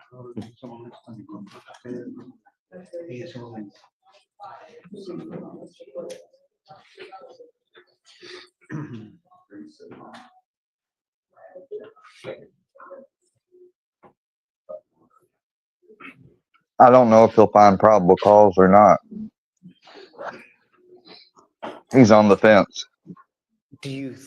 What evidence do we, Nathan, what evidence do we have that he knows the persons are being trafficked or being held? Well, in these cases, typically, Judge, somebody's not going to come out and say, I know everybody's being trafficked in this room. It's going to be a matter of circumstances, the totality of the circumstances, I would say, to make that out. And I believe, Judge, based upon the information that we have, that we're at least there for false cause. And if I may, I did go ahead and read the entire dim summary and the complaining witnesses that were found in a home. I don't know why these dumbasses think I'm just going to let them up after all the disrespect they done put. Like, are you fucking serious? You know, Brewski kind of slipped through because I hadn't talked to him since IG, really. But if I had seen the bigger picture that day, he wouldn't have made it either.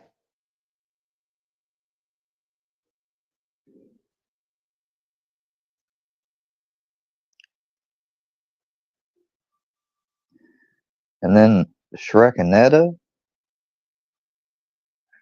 fuck, hell, Bird's gonna pop up next, probably. Describe two individuals, none of which meet the description of my client. They said one of them was a young male with glasses and an older man with a white beard, is what the two individuals told the officers. And Your Honor, in the full DIMS, the complainant won't describe the.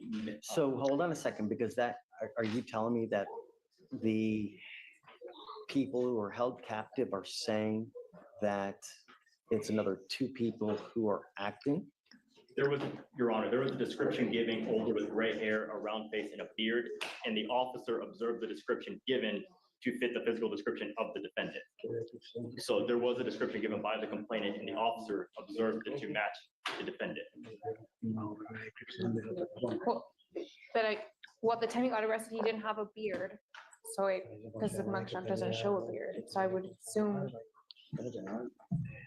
I mean, I would have to see what they said. I just don't think it's. I think he's there, he's alone, there's $11,000. I mean.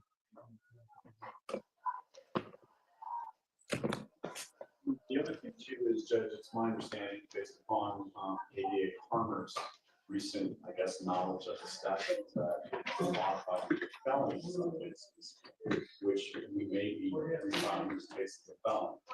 I always try to warn, I'll just say less experienced defense attorneys when you're dealing with an ultimate false cause argument. Sometimes it comes back worse when you go to the felonies, which I think may happen in that case. Be careful with your. So the statute has changed. I haven't seen what the statute says now, but Are you telling me that it changes? Does it change January 1st? It looks like there was an amendment in February. It's still in our system, under our proceedings. It's still looking like a class A misdemeanor, but when you read the Texas Penal Code under section 20.07, it is a third-degree felony, and that was amended in February.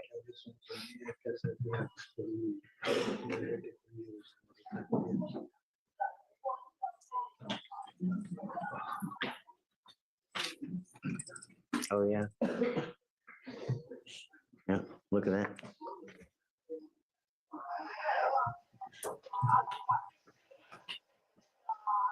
Under 2026.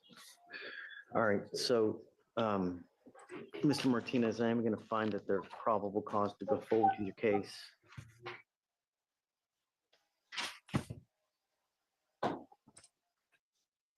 I'm ordering you now as a condition of your bond not to engage in this behavior and possess any weapons.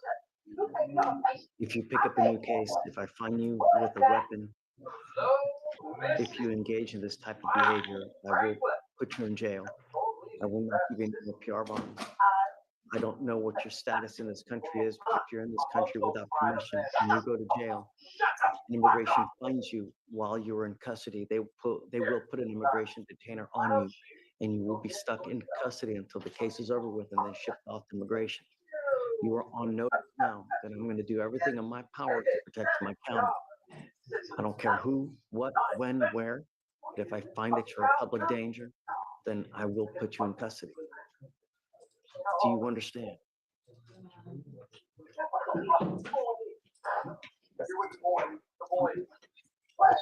You have a lawyer. It is your responsibility to stay in touch with counsel, and they will tell you when you have to come back to court. If they tell me that they are unable to reach you because you're not responding to phone calls, text messages, likewise, I will issue a warrant for your arrest. And no more PR bonds for you, sir. So we'll just have him sign the bond conditions, and then he's free to go. Thank you, Judge. Yes, ma'am. And so, for what it's worth, it is now a third-degree felony. So I don't know how it's still a Class A at this moment. So Let me. lucky that it's charged as an A versus a third degree. Correct. Let me look. Oh, yeah. Okay. All right, sir. Do not leave, Roberto. If you can tell him, don't leave until he signs bond conditions, please. And then if you can call those. It's just like engaging in like behavior and No weapons. And no going back to this particular house. And there you have it. Even Judge Fleischer had to pause and dive into the law to figure this one out. It's a powerful reminder that the courtroom isn't just about routine. It's about real people, real decisions, and sometimes real confusion. What do you think? Should this charge have been a felony from the start? Was the defendant truly in control of the situation? I'd love to hear your thoughts in the comments. If you want more unexpected moments like this from inside real courtrooms, don't forget to like, subscribe, and hit the bell. Until next time, this is Court Guy, signing off. I did not expect to see that happen. Did not expect that. That's a crazy charge, man. That's a crazy charge. And Tuesdays, on the off chance that I get to see you. Hey, she wins. And of course, yeah, here comes Bird trying to come up. Just like I said.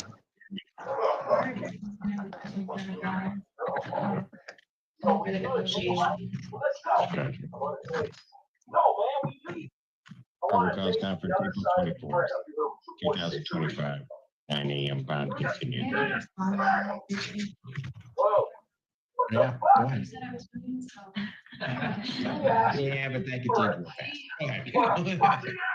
Ms. Moses has no prior history. She is not a flight risk. She doesn't have a stable home to Jackson with her mother. We also will provide transportation to further court proceedings. We are asking for a matter. We don't object to testing or any other conditions for prior support.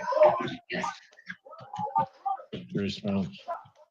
Your Honor, the defendant currently has 2 holds out of Kent County. One for OWI, she's convicted up in 2023, or OWI, excuse me, where I understand she still owes money on, and another for child support. The defendant also does have assault with mystery. She was not convicted, but she was charged last year with a domestic violence case that was ultimately dismissed. Furthermore, in this case, the defendant is alleged to have stolen packages and has sent, or is alleged to have sent a letter admitting to and apologizing for the same to the victim in the case. There is an offer that has been extended to allow her to misdemeanor days restitution up front. But I told defense counsel, given the fact that she has a warrant for not paying child support, she has a warrant for not paying her fines and costs on the OWI in Kent County. She has a residence in Jackson County and is here in Washtenaw County where she was previously living, stealing these packages. I am not convinced that she would come back to court, nor am I convinced that if she were to get out of custody, the victim would ever see the restitution in this matter if it's not paid up front.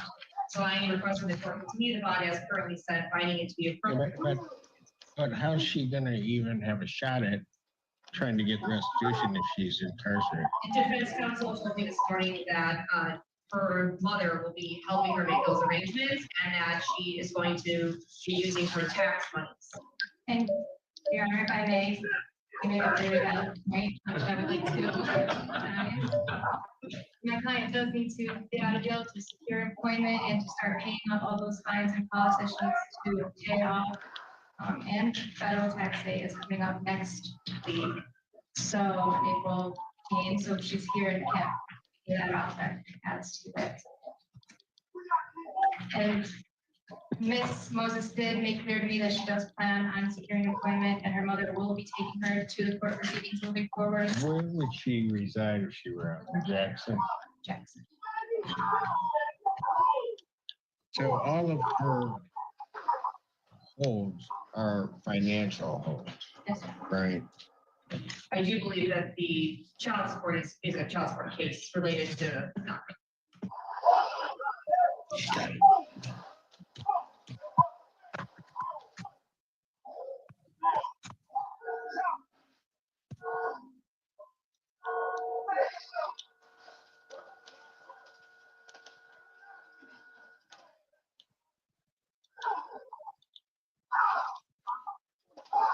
I'm going to modify the defendant's bond, grant the defendant's motion. I'm going to modify it to a $10,000 personal recognizance bond.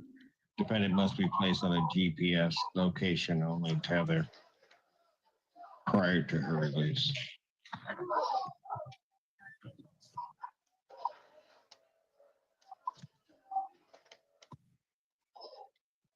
And good morning, Your Honor. Robert, on behalf of the Sheriff of case 5507.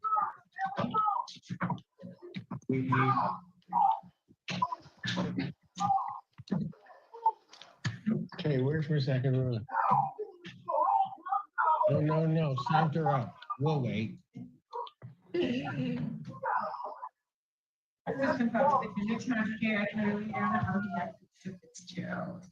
I don't care who the fuck is trying to come up. You ain't gonna make it up here. All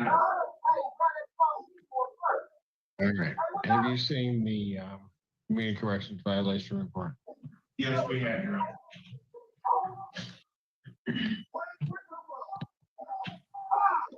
Oh, Kyle Ray Victory, bitch ass motherfucker. Your Honor, as far as my case itself, I've asked for an adjournment yesterday, and there'll be time to obtain discovery. You declined us to address the violation. We can go right into that. Go ahead. So, Your Honor, the test on April 2nd was my client's first test. He also has a case out of Livonia that he actually tested there yesterday and tested clean. He says that he will test clean today. Do you have those results? We do not, Your Honor. I didn't have an opportunity to call Livonia. It's on site, substance abuse testing here in Washington County. We can absolutely reach out to them. He states that he did not sign a release of information, but it seems like he was confused because of his testing obligations in the Livonia matter. He didn't realize that he would have to be simultaneously testing. I told him that he can sign a release. How long has he been testing in Livonia? That was my second. What was your second week? Yesterday.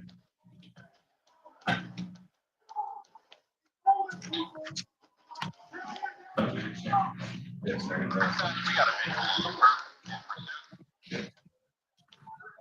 What do you have as his appointment date?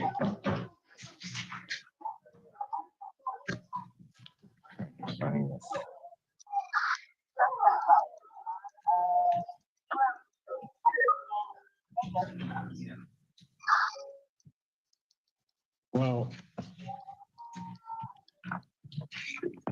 I have his arraignment date as March 31st. I have a test on April 2nd with a report on April 9th that he's positive.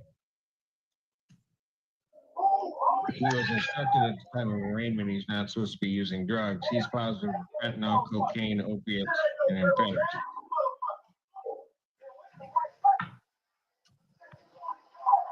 Also, as I'm to understand that at the time he tests positive for these, he's also not supposed to be using narcotics from his order out of Livonia. So you'll be in violation in that case also.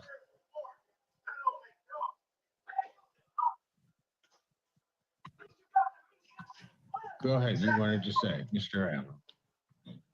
Well, Your Honor, I think when his arraignment on the 31st, I do know I'm not a scientist, but we know that sometimes it takes some time for drugs to get through the human body and out of the system.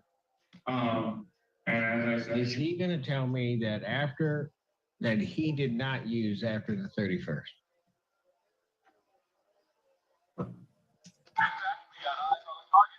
He says he did not use after the 31st.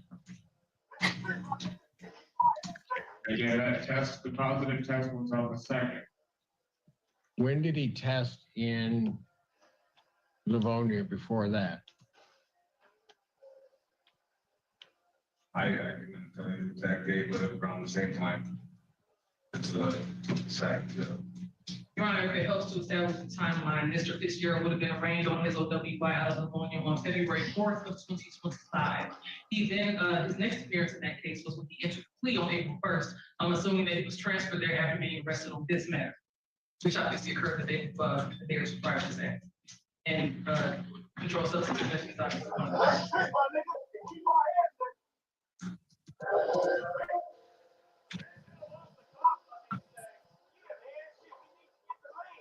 So what makes me think if he was in violation of Livonia's orders, that he's not going to be in violation of mine? Because he is in violation of mine. This one. Your Honor, all I can ask is that you give him a chance to show you that he can follow your rule. I'd like to know, I don't know. What his pneumonia case would be, especially now that he has entered a plea. But I know that here, obviously, we've got outpatient treatment, we've got CCOP, we've got some inpatient options. Clearly, substance abuse is an issue at this point. He says that he has been trying his best. He reports that he would be clean today. We don't have the results from the other test yesterday, but hopefully those are also negative for any substances, Judge. So we asked him if he could at least have the opportunity to get an evaluation or assessment to see if we can get him for any type of treatment program.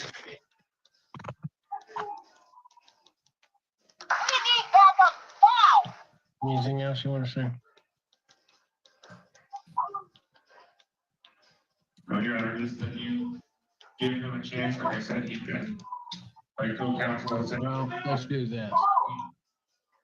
You can get a release from him. I want those Livonia results because something's not quite adding up. He's,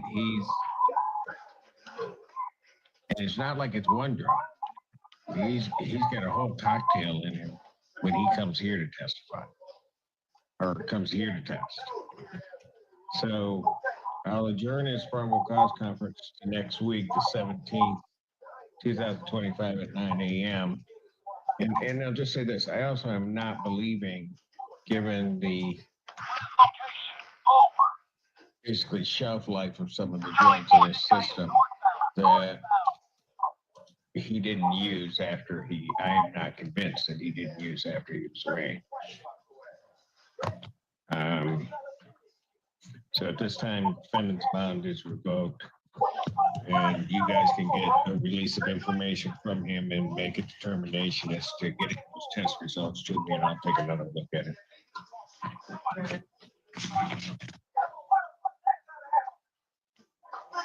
All right, what are we doing?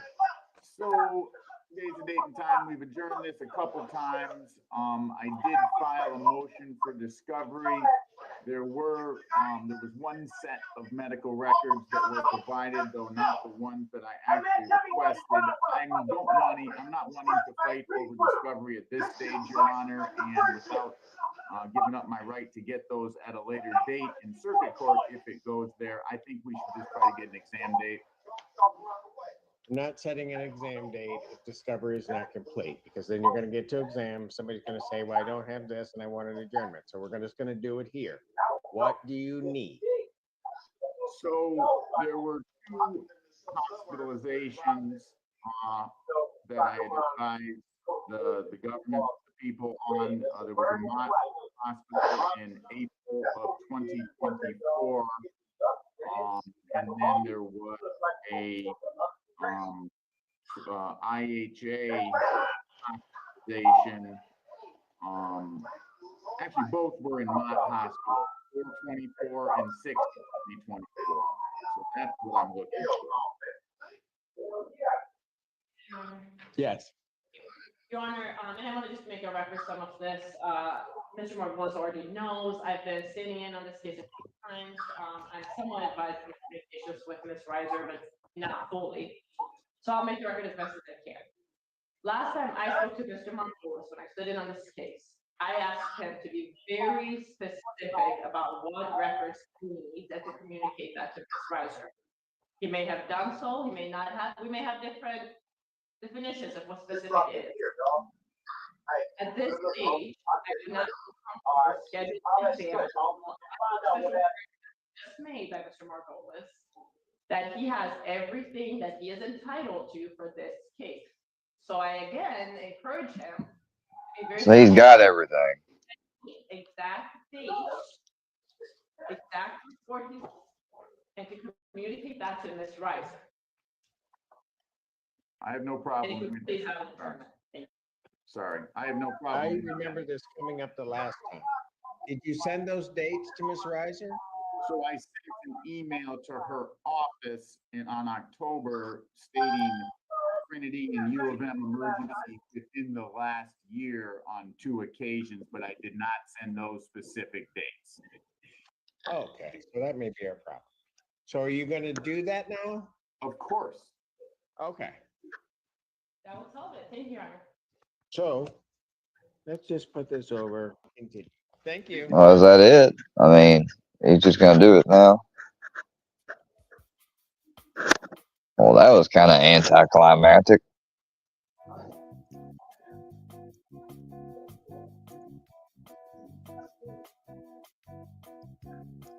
That was anticlimactic.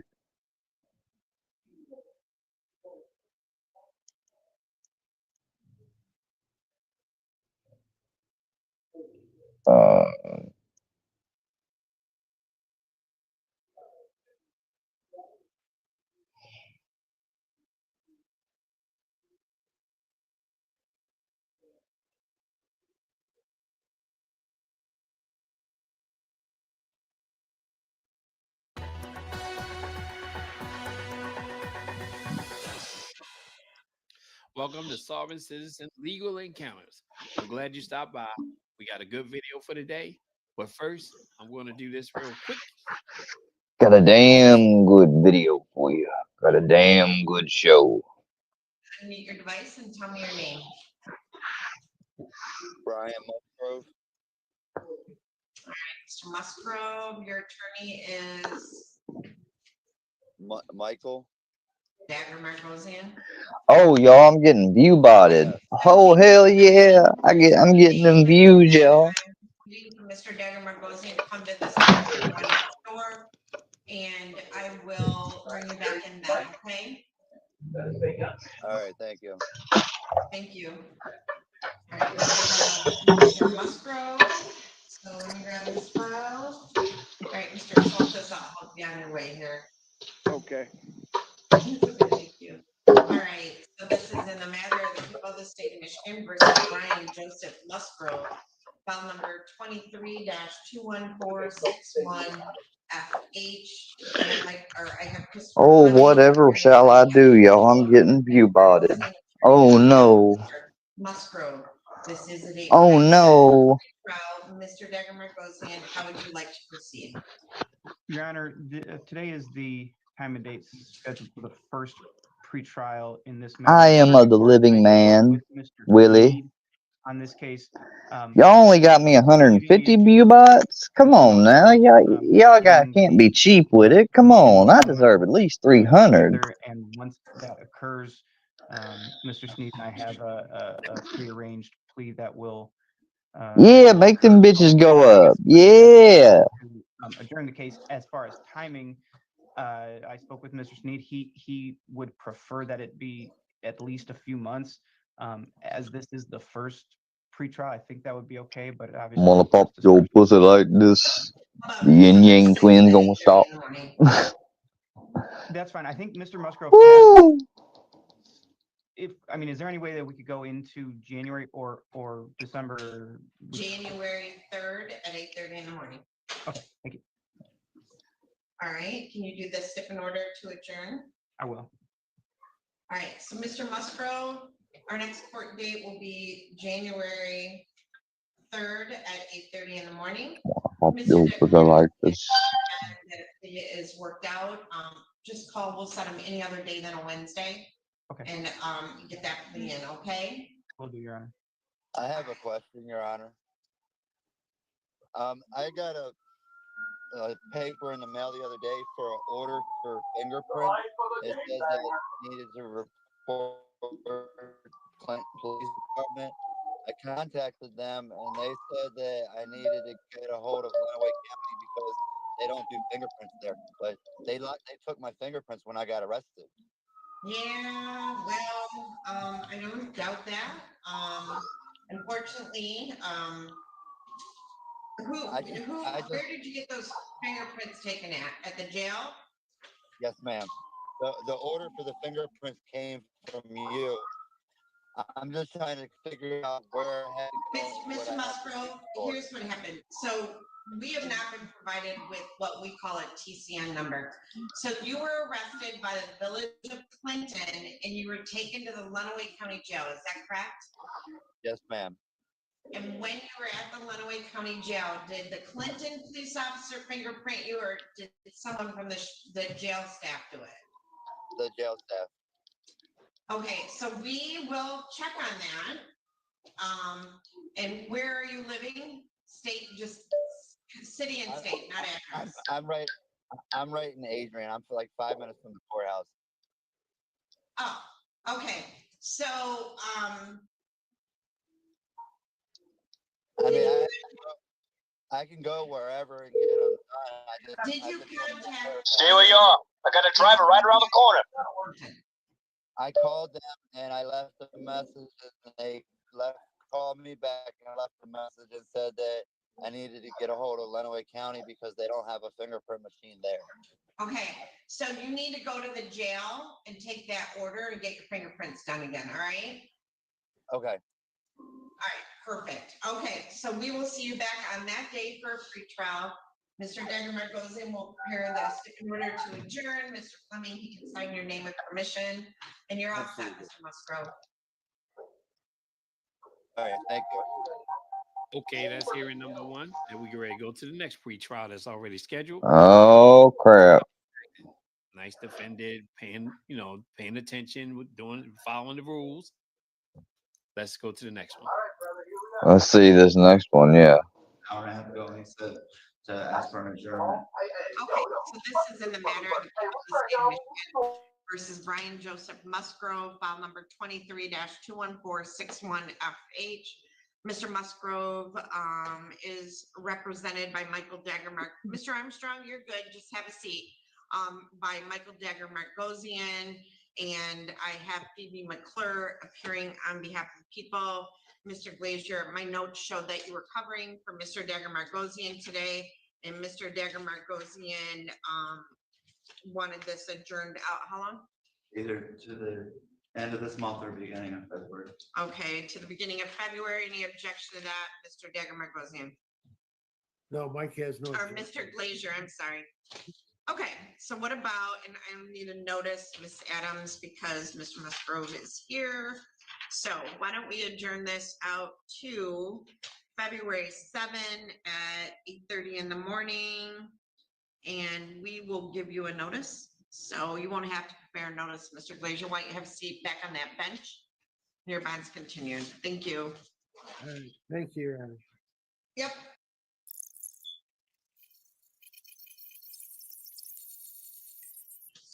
That's fine. Can I just ask? I do now have Brian Musgrove. So this is in the matter of the people of the state of Michigan versus Brian Joseph Musgrove, file number 23-21461FH. I do have Isaac Sneed appearing on behalf of the people and Michael Daggermark-Gosian appearing on behalf of Mr. Musgrove. This is the date and time set for pretrial. So, Mr. Daggermark-Gosian, how would you like to proceed today? Your Honor, good morning. Michael Daggermark-Gosian for Mr. Musgrove. Your Honor, Mr. Sneed and I had talked about a possible resolution while we were in district court. In light of that, we had waived the preliminary exam. I'm not sure if that agreement is going to be able to be satisfied. I think what I would ask is one of two things. If this court would allow an adjournment, then that would be my first request. But if not, I think probably at this point I would just set it for a trial. But my initial I can adjourn it out to February 28th at 8:30 in the morning. February 28th is fine. Thank you, Judge. All right. So we'll set another pretrial for February 28th at 8:30 in the morning. Mr. Daggermark-Gosian, you can do the stipend order to adjourn. Mr. Sneed, can you sign your name with permission? Yes, thank you, Your Honor. All right, Mr. Daggermark-Gosian on Brandon Farnell, I set that over to 14th at 8:30 in the morning. Perfect. Just 1 week. And then on, let me see, that was Farnell, Musgrove. On Jamie Banzo, I set a pretrial for March 13 at 8:30 in the morning. If you want that sooner, Mr. Degger Margosian, know that my staff will always accommodate you in the morning or afternoon on a day, not a Wednesday. All right? I appreciate that, Your Honor. It was difficult getting to this court. I don't think we need to change that date. I'll just speak with Mr. Banzo. Thank you. All right, so that concludes my morning criminal docket. So, Mr. Musgrove, you're all set, and thank you. Thanks, sir.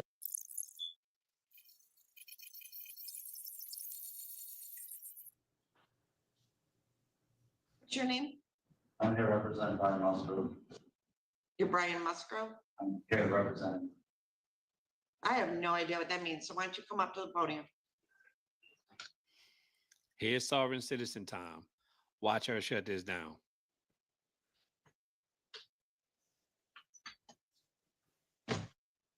I tried to. Nope, yeah, stand in front of the thing. So what is your name? Brian Joseph Musgrove. Okay, are you an attorney? What's your P number? I'm not an attorney. So then you can't represent Brian Musgrove. So you are a defendant, correct? I'm an executor on that estate. Okay, so none of that is valid or legal. So you have an attorney? He's not doing nothing for me. Okay, that was my question. Do you have an attorney? Yes or no? I have, yeah, he was supposed to. He said, I'm the executor on that account. She's like, yeah, none of that's valid or legal. Huh. So you have Michael Dagger Margosian. Okay, so he's your attorney. Okay, so go have a seat. When Mr. Dagger Margosian gets here, I'll call your case, okay? He didn't like that. Mr. Musgrove, you want to come up to the podium, please? This is in the matter of the people of the state of Michigan versus Brian Joseph Musgrove, file number 23-21461FH. I have Isaac Sneed appearing on behalf of the people, and I have Michael Dagger Margosian appearing on behalf of Mr. Musgrove. Mr. Dagger Margosian, Mike, oh, there he is. So, Mr. Dagger Margosian, this is a date and time set for pre-trial in this matter. Mr. Musgrove said that he was appearing on his own behalf. I did verify he is not an attorney, and you are still the attorney of record. So, Mr. Dagger Margosian, how do you wish to proceed? Well, Your Honor, I am aware that Mr. Musgrove wants to present information to the court. I'm happy to be standby counsel if he wants to represent himself. Obviously, this court would have to go through the colloquy of that, but obviously it's Mr. Musgrove's legal right to at least ask the court to do that. So I'm here to observe at this point. All right. So, Mr. Musgrove, when you were at the bench or up at the podium before, you said that you were appearing on behalf of yourself. So, Mr. Musgrove, are you asking to no longer have counsel represent you? Well, what I'm understanding is that the courts is a private So, for-profit. Mr. Musgrove, I know where you're going with this, and none of that is valid. None of that is law. Shut down. None of that is. None of that's valid. That is law. You are standing in my courtroom. I have jurisdiction over you. So. Oh, shit. He's like, I got jurisdiction over you, sir. So that you would have time to review it, and they denied me.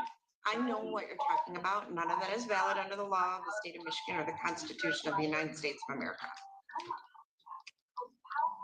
What do you mean it is? No. The Supreme Court says it is. What does it say it is? The Supreme Court says that if we were at the age of 18, we were supposed to claim our minor status. Nope, not valid. Okay. And see, the thing is, he's not even confident about what he's saying. He's just trying to do his own thing. And what I'm noticing too, No, he's not confident at all because he doesn't know what he's talking about. He's trying to go through some BS. But it's usually good advice. I've never had anyone from the public defender's office not wholeheartedly try to represent their clients. So what you are talking about is not valid. and it is not going to get you out of this case. You're not going to be able to say all those things because it's not valid. Everyone involved in this court case has a financial interest in the case. I don't have a financial interest in your case. I get paid by the state of Michigan, whether you plead, whether it gets dismissed. I don't make any money off you. Oh, wow. We have budgets. The court system is not a profit generating revenue. We are here to represent people so that people who are charged with crimes are protected. People who are victims of crimes are protected. And that's why we have But in all order these. for there to be a crime, there has to be a victim. There is no. Well, there is a victim in this case The victim because would be the company. and the you are company- charged. I can't face. Actually, just hold on. So your crime that you are charged with, which you are innocent as of this time, and you have the right file, is failure. Oh, this is let me see. This is an embezzlement charge. So you are charged in count Embezzlement charge. 1,000 or more, but less than 100,000. That being an agent, servant, or employee of Hardwoods of Michigan Industries did convert to your own use without the consent of your employer or principal industrial tools and equipment in the amount of $68,938.40 or money or equipment. And that's a 15-year felony. So if you are found guilty by a jury, you can go to prison. 15-year felony. They're charged in count 2 with using a computer to commit a crime. To facilitate the charge in count 1, that carries a maximum penalty of up to 10 years in prison. And the way the statute's set up, I can actually stack those possibly. So you potentially could be looking at up to 25 years in prison. So the victim that's alleged in this would be that business. Right, and I can't face that accuser because that business can't get on the stand for me to ask questions, and a third party. But their can't. representative can. Yes, they can. Yes, they can. Yes, they Okay. can. So I have 189,000 of student loan debt that was forgiven to be a lawyer. You do not. And Mr. Dagger Margosian, Mr. Isaac Sneed, all of the attorneys here went to law school to know the law, and their job is to advise you of the law. If all the judges did this, it'd be done. They wouldn't have a leg to stand on when they pull this mess off in the courtroom with that script that he's reading off of. Good job on that. No. So Yeah, yes, they they're- can. Yes, they're you going can by be charged. everything, You all the can't- laws and statutes that you guys go by Are are legal. for corporations. They're for fixed. Still a crime. Still a crime. But I'm not Still a a fictitious crime. corporation, I'm a living person. Yep, and that's why you're standing in front of me. If you were dead, the case would be dismissed. Oh. Yeah, the all cap name is that. That means nothing. That's not valid. It's Okay. not legal. So do you want? Oh, crap. Or do you want to have an attorney to represent you? That thing hard. I need some time to think. Okay, I'm gonna set this for another pretrial on March 20th at 8:30 in the morning. And Ms. Adams, could I get a notice of hearing from Mr. Musgrove? Yes, Judge. All right, so Mr. Musgrove, have a seat on that bench right behind you. And then Ms. Adams will give my bailiff a notice of hearing, and my bailiff will provide that notice of hearing to you. See, that was good what she did. Now he has to think about it. She shut him straight down. I'm gonna go.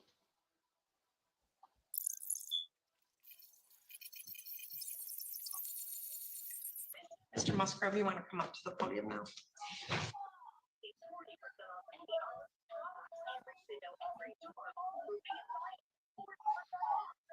This is in the matter of the people of State of Michigan versus Brian Joseph Musgrove, file number 23-21461F8.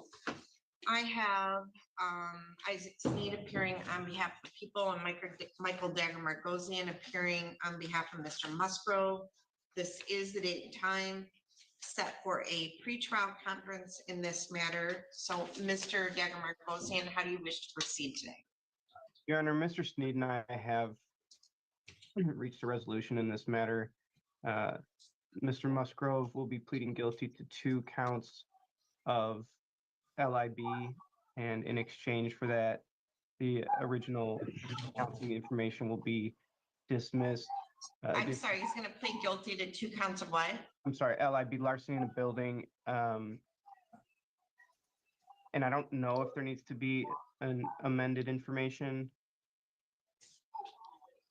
I have a count 3 larceny in a building, so I only have 1 larceny in a building, so I think they'll have to amend the information to add a count 4 larceny in a building.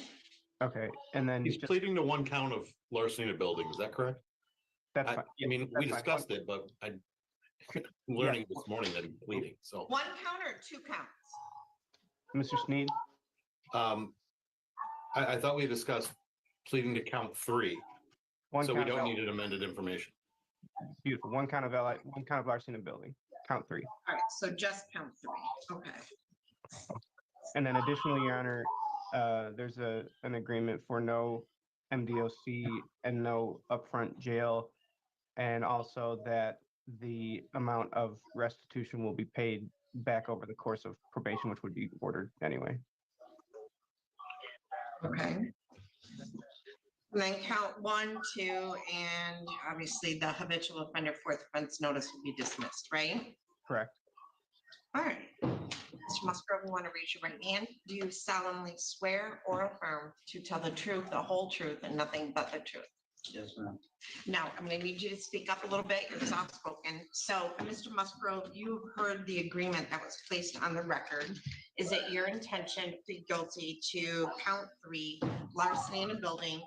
That offense does carry a maximum penalty of up to 4 years in prison and or a $5,000 fine. Ooh, 4 years in prison. I would not want to be facing that. Hey, Miss Harlow. I just now seen you, sweetheart. Hey, Miss Harlow. Thanks for coming by. Oh, we've had some crazies. We've had Brewski try to pop up. Are you going to be going live here soon, hon?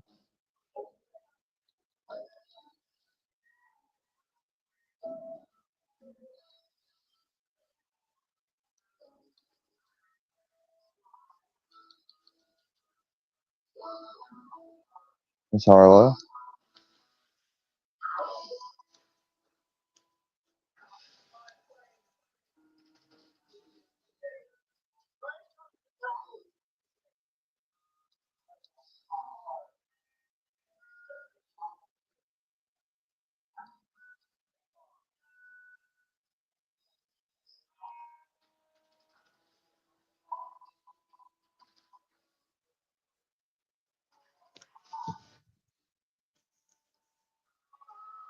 Let's see. Hold on a second.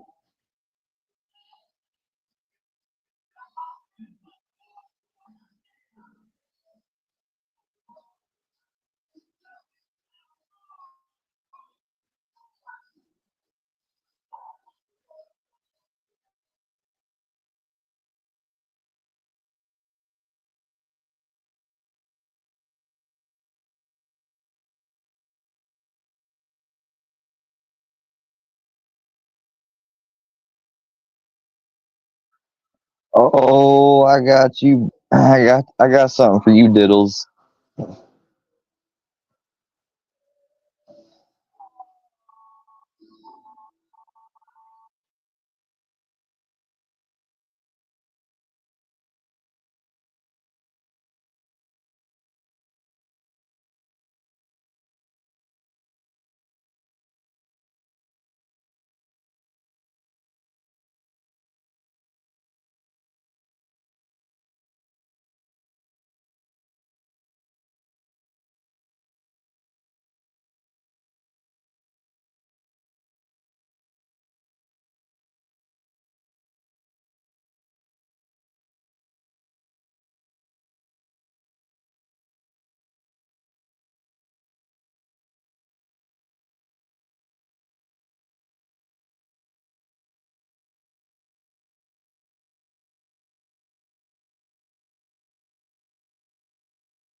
There you go.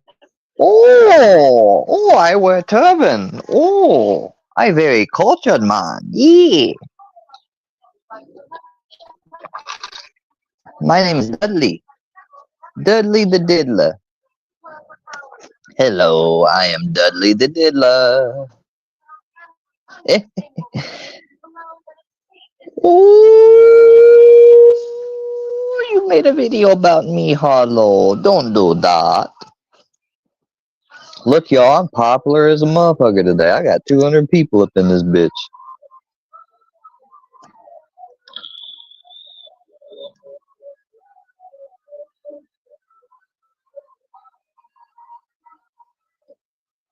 Hold on, do y'all want to see old Kyle?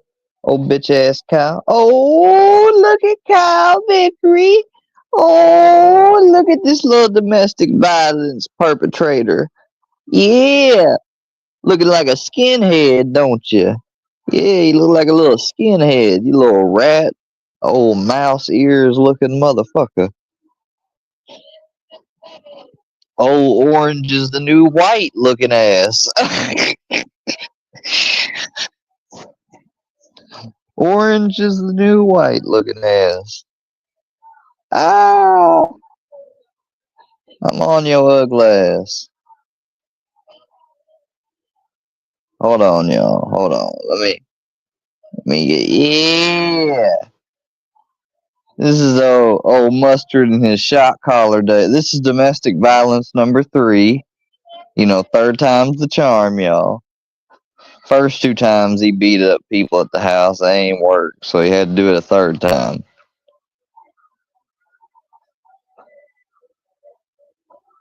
Your ugly ass.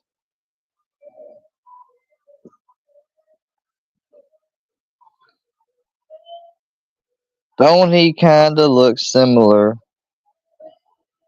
to this guy? Woo! EDP! Woo! Give me a cupcake! Look at this!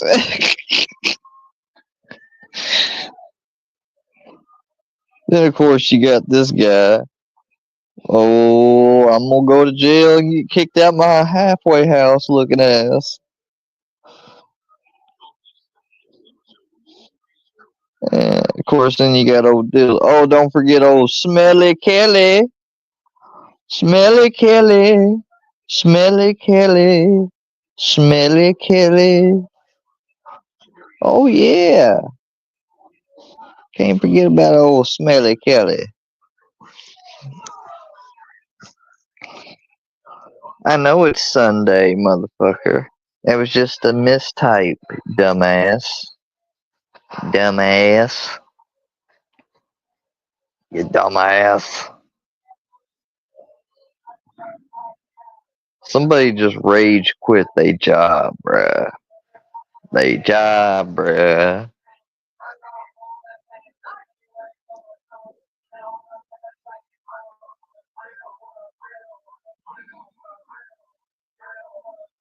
Hey guys, watch. Look how quick I can do this. Watch. Are you counting? Stopwatch. Ready? Set. And time me. Go. And guess what? Boom. It's changed. Bitch.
Sorry about that, guys.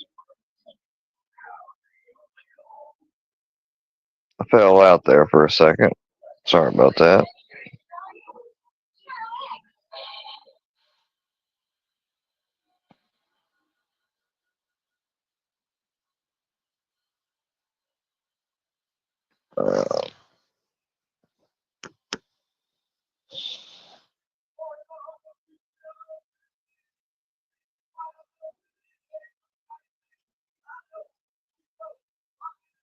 Get back to it. Is it your intention to plead guilty to that? Yes.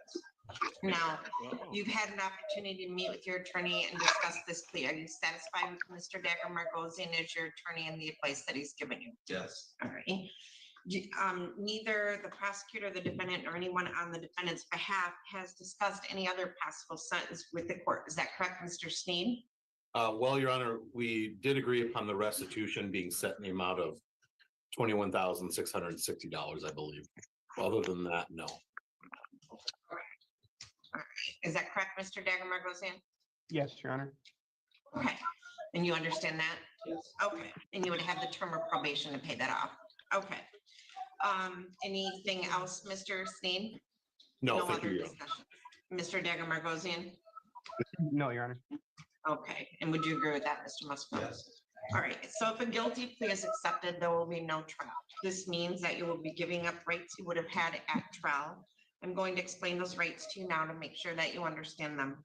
You have a right to a speedy public trial by jury. You may ask for a non-jury trial, and if the prosecutor would agree, you can have a non-jury trial. You have the right to be presumed innocent until proven guilty beyond a reasonable doubt. You have the right to have the prosecuting attorney prove beyond a reasonable doubt that you are guilty and you do not have to prove anything. You have the right to be present at trial and have witnesses against you appear at your trial and to ask those witnesses questions. You have the right to have the court order any witnesses you have for your defense to appear at the trial. You have the right to remain silent during your trial and not have your silence used against you. However, you also have the right to testify at your trial if you want to testify. Do you understand that if your plea is accepted, you may be giving up the right to appeal issues that would otherwise be appealable had you been convicted at trial? Do you understand that? Yes. Do you understand that any appeal from the conviction and sentence pursuant to the plea will be by application for leave to appeal and not by right? Do you understand that? If you are not a citizen of the United States of America, a conviction of a crime may result in deportation, exclusion from admission to the United States of America, or denial of naturalization. Do you have any questions about the rights that I've given to you? No, ma'am. So, how do you wish to plead to the charge that on or about June 21 of 2023 in the village of Clinton in the county of Lenawee, that you did commit the offense of larceny in a building? Guilty or not guilty? Guilty. Okay. Has anyone made any threats or promises to you to induce you to plead guilty to this charge? No. Do you understand if I accept this plea, you will be giving up any and all claims that your plea is given as a result of promises or threats that were not disclosed to the court on the record during this hearing, or that it was not your own choice to enter the plea? Do you understand that? Yes. Is the prosecutor or defense counsel aware of any promises or threats or inducements other than the plea bargain to induce the defendant to plead guilty? Mr. Sneed? No, thank you, Your Honor. Mr. Dagger Margosian? No, Your Honor. Has your attorney, other than the agreement that was placed on the record, promised you any particular sentence or estimate what your sentence will be in terms of fines costs? No, ma'am. All right. Is it your own choice to plead guilty? Yes. All right. So, Mr. Musgrove, on June 21 of 2023, were you in the village of Clinton in the county of Lenawee? Yes. Oh, no. June. What day? Would June 21 of 23 during that time period on or about? All right, so Mr. Dagger Margosian, perhaps you can. Yes or no? Okay. Voir dire. Mr. Musgrove, just like the judge had asked, on June 21st of 23, were you in Clinton, village of Clinton, county of Lenawee?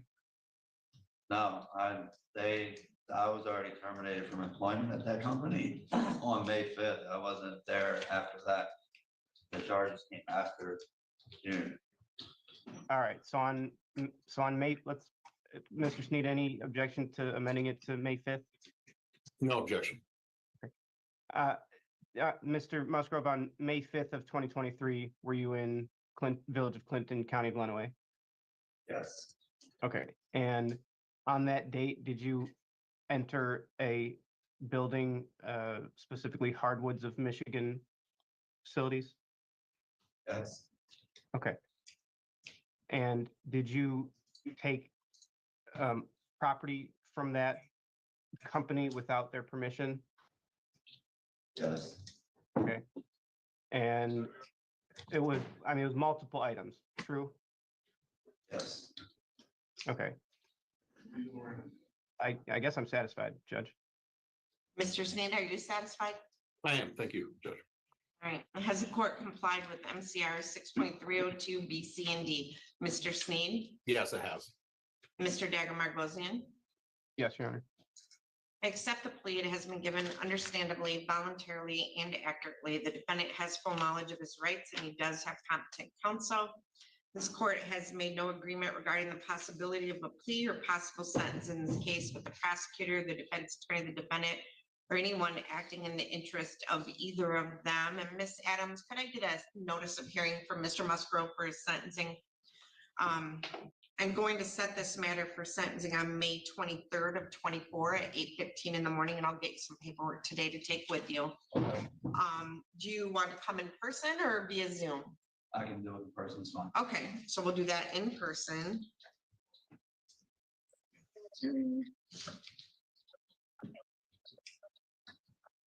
And that will be at 8:15 on May 23rd. I'm going to send you, once you get your notice of hearing, I'm going to send you across the hall to the probation department. They'll give you a packet to fill out and they'll set up a time for you to meet with them. Make sure you meet with them and fill out the packet and then be honest with them about your background and the events that occurred. They'll prepare a report. We'll get a copy to Mr. Dagger Margosian. Call him about a week before or so to review that with them. Okay. And then we'll see you back on that day for sentencing in person, okay? Okay. All right, so have a seat right behind you on that bench. And then we'll get you that notice of hearing. Thank you, Mr. Musgrove. Now you see what she did, she cut him off like immediately. And then he had to think about it. And now this is where we are. No more sovereign citizen. He's just gonna go through because really he has a lot that's over him right now. And he doesn't have time to play games. So let's go to the sentencing.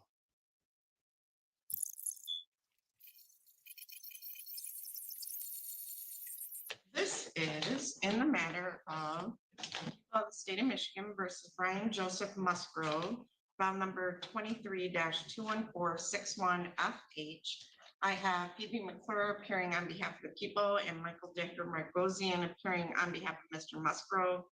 This is the date and time set for sentencing. Mr. Dagger Margosian, you did receive a copy of the pre-sentence report. Yes, sir. And Mr. Musgrove, have you had an opportunity to review this with your attorney? Yes. All right, so I need you to kind of scoot closer to the microphone and I need you to speak up loud so that when we're recording this for appellate purposes, that it shows up, okay? Yes. All right, so, and you've been able to speak with your attorney and discuss it? Yes. Are you satisfied with Mr. Dagger Margosian as your attorney and the advice that he's given you? Yes. Mr. Dagger Margosian, do you wish to explain or challenge the accuracy or relevancy of any information in the pre-sentence report? No. All right. Does the pre-sentence report disclose any prior convictions in which there exists any known constitutional defect? None to my knowledge at this time. So I show that the probation department has calculated the minimum sentencing guidelines to be 7 to 23 months. You agree with that calculation of guidelines? Your Honor, I don't have any challenges. Okay, so Mr. Dagger Margosian, I would also note that at the time of the plea, the prosecutor agreed to no initial jail or prison and restitution was determined to be $21,660. And that's what was placed on the record. And of course, the court will follow that agreement. But before the court passes sentence, do you have, you're not really on this case, but I called your name. Do you have anything to say on behalf of people? No, but let me, I guess, check if anyone's here on it. No. No, one's no. here on it. Thank you. Okay. Mr. Dagger Margosian, is there anything you'd like to say on behalf of Mr. Musgrove? Your Honor, we additionally received the victim impact statement. We've reviewed that. There's nothing substantive that we need to address in that letter. As the court kind of just indicated, I would just ask the court to follow the recommendation of probation with the order of restitution to be paid over the course of probation, and to follow the sentencing agreement for no upfront jail. Obviously, that gives Mr. Musgrove the best opportunity to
make whole on that restitution. So I think that would be in the best interest of everybody, and I would just ask for a file recommendation.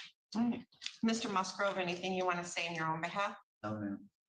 All right, so in determining the appropriate sentence in this case, the court has considered the seriousness of the offense, your history, the principle of proportionality, the statutory penalty, the cost of confinement, the sentencing guidelines, the report and recommendation of the probation department, as well as what has been set upon the record at this hearing. The criteria and reasons for the sentence are the nature and gravity of the offense, the discipline appropriate to its commission, deterrence against repetition by you and by others, the potential for reformation, vindication for law and the protection of society. Sentence of the court will be placed on probation for a period of 3 years. I'll give you credit for time served of 6 days. There is restitution in the amount of $21,660 payable to Hardwoods of Michigan. During the term of probation, you will obey and comply with all the articles of your probation, but some of them will be that. I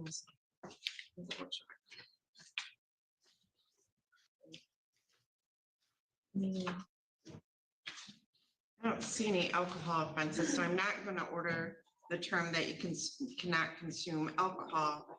I am going to order that you can't use any illegal controlled substances and possess any paraphernalia.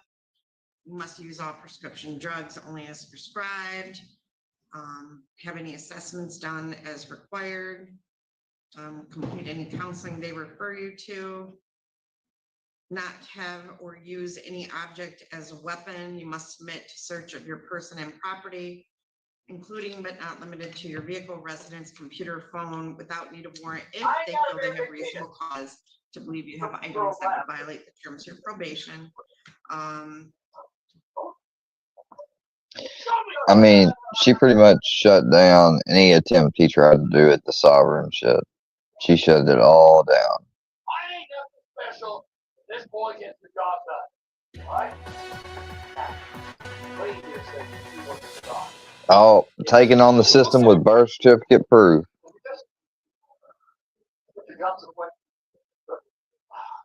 Birth certificate proof, y'all. Yes, I want the job. Antonio Pierre for the Latin family. This is another judge you do not want to do this type of crap with. Yes, can you hear me? I can. Good morning to you. How is whose case is it? Well, we're going to Port City then. Sorry. Antonio Pierre Latin. Yes. I mean, Antoine, I'm sorry. yes. Good morning to you. Good day. Good day. Good day, huh? This is the city of Detroit versus Antoine. Here, Latin is number SB 1445437 SB 162203661, SB 1627402, counts 1 and counts 2. Appearance for the record, please. Chair Erica Harris, on behalf of Mr. Latney, please state your name for the record. Here's a special appearance. Here's the bond in question, the birth certificate. I'm the natural person, natural man, and I'm not surety for this bond here, but I got it right here in my hand. You have to turn your first of all, Mr. Latney, you have to turn your camera on. I can't talk to you without seeing who I'm talking to. And I withdraw my appearance, Your Honor. Why? Why you withdrawing your appearance? You just wanted to be on camera. Now you don't want to be on camera. Why do you withdraw your appearance so quick? Because it appears he does not need the assistance of counsel. He don't want a counsel. He wants to try the sovereign citizen thing. Mr. Ostrowski, you might want, I don't know if that's a cigarette. I would take that out if I were you. Good job. It says start your video, so you got to start your video, all right? I'm going to use my phone, I guess. Are you, all right, well, however you do it, I'll pass the matter until you get it together, all right? All right. Coming back now. I just let you in on the Samsung. What's your name, sir? Samsung in the blue t-shirt. And the blue t-shirt walking around the house. Come on, man. Okay, did I get it fixed now? Is it fixed now? You smoking? Antoine. I'm Antoine. I'm representing this. You're Antoine Pierre. Yes, yes. Try to get it fixed. From the Latin family, right? Yes, yes. Can you hear me and see me? I can hear you and see you.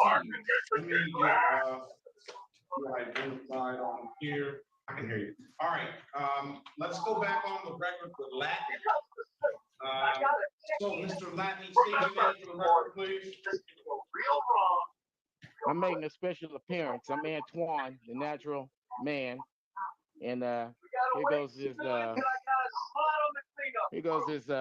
typography, all capital name, Antoine Pierre Latney Bond that you guys are questioning. I'll make a special appearance on this. Mr. Latney, I have no clue what you're holding up or what you're talking about. Yeah, that's the birth certificate. I'm holding up the birth certificate of Antoine Pierre Latney. Okay. And who is Antoine Pierre Latney? That's I'm the natural person, but the all capital name, which is typography that you're dealing with all cap, that's his birth certificate. I'm not that all capital name. The all capital name is his birth certificate right here. I'm the natural person. I don't know what you're talking about. You're confusing me. I'm confused too. I'm confused too. Okay. You're confused. I need to see Antoine. He don't care about the damn birth certificate. I'm Antoine in the natural form, flesh and blood, right here. How you doing? I'm in the natural form, flesh and blood. No, are you referring to the all capital name? Bro, we trying to go. You making this shit longer than you gotta be. I know. Somebody bad. I know it. I'm gonna pass the matter until I get Antoine Latney. Okay. All right, Mr. Latney, let's get this over with. They back. Yeah, let's do this because it's gonna linger on. And I'm still looking for the flesh and blood. I didn't see no blood. Mr. Latney, let's go back on the record with Antonio and Antoine. For the record, I'm making a special appearance. I'm Antoine Pierre Latney, and I'm making a special appearance for this bond. I do not assume any responsibility for the all capitals name that you guys have in front of you or anywhere else. Is he making a special appearance in the closet?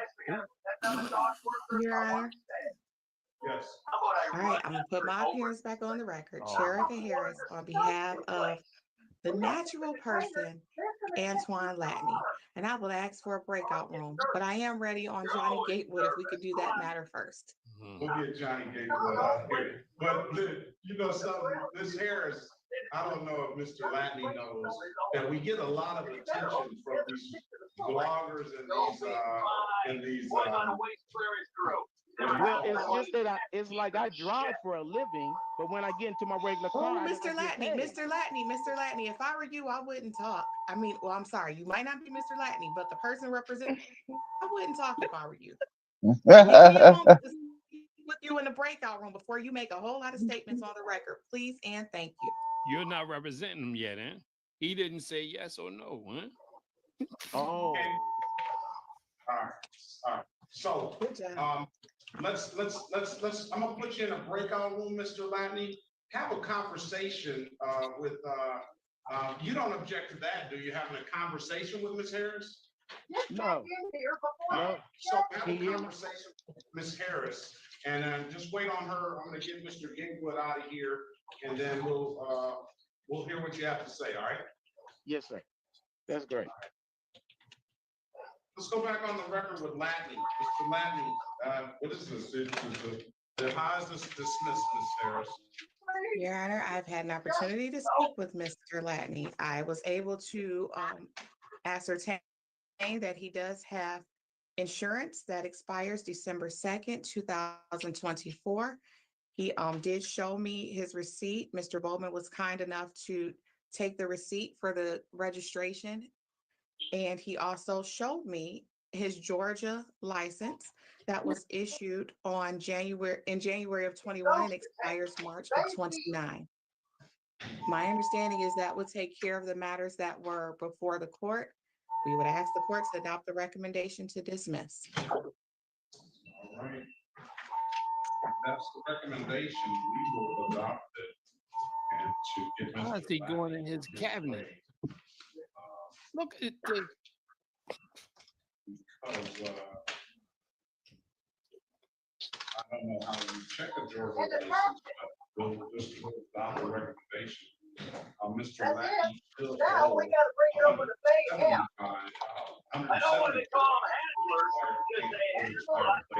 And $108 for old college registration, right? Your Honor, if I can inquire as to how old those are. They're too old to be set aside. I can give you the date, but I'm not gonna set it aside. Thank you, Your Honor. I thought I would try. Yeah, you can help it try. That is the last year. She probably helped his ass. Huh? Dismissed for providing.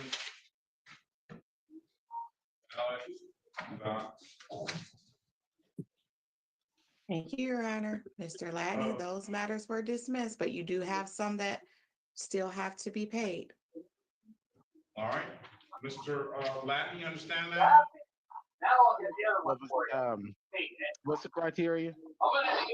You just owe two old civil infractions that you never paid. An expired plate and no registration, $174 and $108. Other matters that the court calls in the record are dismissed, all right? Okay. All right, have a great day, sir. Best of luck to you. Thank you. You too. So y'all short and sweet, just a little bit of comedy to the well, I always try to do a little bit of something, but this guy, he gonna show his birth certificate saying it's not him. All right, well, if you like This birth certificate is not me, y'all. It is not me. you had a good time on this one was pretty funny. So This is a paper version of me. and that attorney, she wanted to be. I want to get roasted. See one of these mugs get roasted.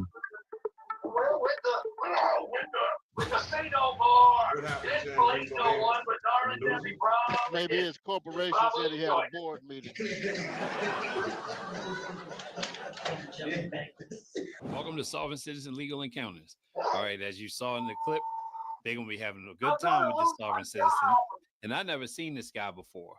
So let me tell you what his charges are, okay? As you see, he has 8 of them. He has a whole lot of failure to appear. Holy shit. And as you can see at the bottom, charges from 2021 all the way to 2024. Let's go on in. This is the first hearing, so he'll just go over a little bit of stuff, but just wanted to get you up to speed before it really gets going, okay? All right, let's go. El Rico Gator. This is the city of Detroit versus El Rico Gator. Case number SP-128-1837, counts 1 and 2.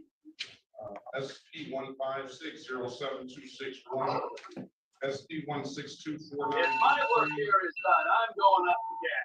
Counts 1, 2, and 3. SP-164-3083, counts 1 and counts 2 in the state of Michigan versus El Rico Gator, case number SX40380982. Appearance for the record, please, Mr. Barrett. Elwood S. Berry Jr. on behalf of the defendant. State your full name, Mr. Gator. I'm speaking for the corporation of El Rico Gator. I'm gonna run it back for you. Look at Judge Perkins' face when he says that. I'm speaking for the corporation of El Rico Gator. The corporation. Good morning to you, Mr. Gator. Good morning. All right, today is the date and time, so I kind of got to get an understanding of, we need Mr. El Rico Gator. We don't need the corporation of El Rico Gator. How do we find Mr. El Rico Gator? I'm not permitted. I guess that's the name I was given. I guess I'm El Rico Gator. Okay, all right, today is the day. Do you, now let me ask you this, do you want Mr. Berry to represent you, or do you want an attorney to represent you? Yes. Okay, good, all right. All right, so today's date and time set for, it's some matters under warrant status, Mr. Berry, and other matters are in pretrial for the purpose of the warrant. What do you want? First, you gotta line up. Your Honor, we would waive the reading of the information and stand mute. And we'll enter a not guilty plea on your client's behalf and give your client a $0 fine. So what I have here is 1, 2, 3, 4 tickets in Mr. Gator's name. That's it. You're in position. That's lined up. And then I counted some other tickets into the record. I can give you those tickets whenever you're ready. Ready, Your Honor. I have a driver's license suspended. I have a no insurance misdemeanor.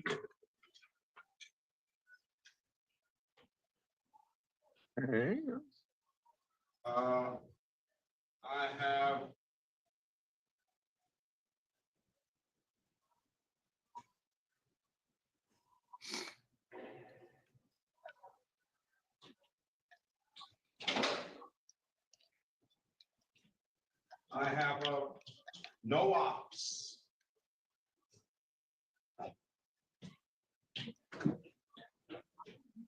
I have a failure to stop and an improper turn.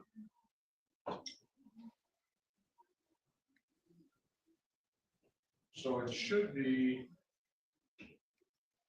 1, 2, 1, 2, 3, 4, 5, 6, 7, 8, 9 cases I called into the record. Yes, Your Honor. 2 of them are Oh, nothing much, sir. Mr. Corporal Bennett. You're interrupting, please. Good morning to you. 2 of them are civil infractions that were in default. I have no problem setting these defaults aside. They were kind of a little bit back in October, but since I just said it, I don't have a problem setting an improper left turn and failure to signal at a stop sign or whatever that is. If the city has no objection to hearing. No objection, Your Honor. give Mr. Gator an updated offer. I also see a no insurance, the insurance no proof 288. If Mr. Gator is interested in getting a valid driver's license, he probably pay that 288. At least get a clearances here at 36 district court. That's the only thing I can see affecting Mr. Gator's license. Mr. Gator, what I'm gonna do is I'm gonna put you in a breakout room with Mr. Berry. Have a conversation with him. Let us know what you want to do when you come out, okay? What happens in Rico Gator? We losing? Maybe his corporation said he had a board meeting. He had a board meeting. You want to line it up with the frame of the truck. All right, let's pass it. Let's pass it. Your Honor, this is Rico Gator. I apologize for letting my phone die while you were speaking. I apologize for that. You don't have to apologize for that. I'll accept your apology. Give me a minute. All right, you're on the Zoom user now, Mr. Gator? Yes. All right, that's what, you have Mr. Berry? I don't know who you had called. I apologize. Yeah, Mr. Berry. Let me wait till Mr. Berry comes back out. We'll go back and get it and get you, try to get you out of here. All right, thank you. I appreciate it. You're welcome. All right, are we ready on someone, Mr. Gator? Let's go back on the record with Mr. Gator. Mr. Gator, I'm giving you an opportunity to speak to counsel. Counsel, what's your client want to do? We seek a bench trial date, Your Honor. Is that what you want to do, Mr. Gator? Yeah. March the 10th. Come back March the 10th at 9 a.m., all right? I got one question, Your Honor. He's not going to be representing me, is he? Because I don't want him to represent me. Well, listen, Mr. Gator, see, this is how it works. If you want to pick your attorney, you got to pay for your attorney. All right. That's fine. That's fine. You got another attorney in here. We'll always have 2 attorneys in here on that date, though. All right? All right. Best of luck to you, sir. Have a very good rest of your day. You too. Judge Perkins be getting excited when them sovereign citizens are in his court. Because you see how he perked up. It's like, oh, yeah. So what? He loves it. He loves it. Yeah, he likes it when they come in there. I put it up. I'm going to follow him. You know how I do. Now let's see where his cases go. And hopefully, if they stay in Judge Perkins' court, it'll be streamed probably to the end because most of the people stay with him until the end. So have a good day, evening, or night, and I'll see you next time.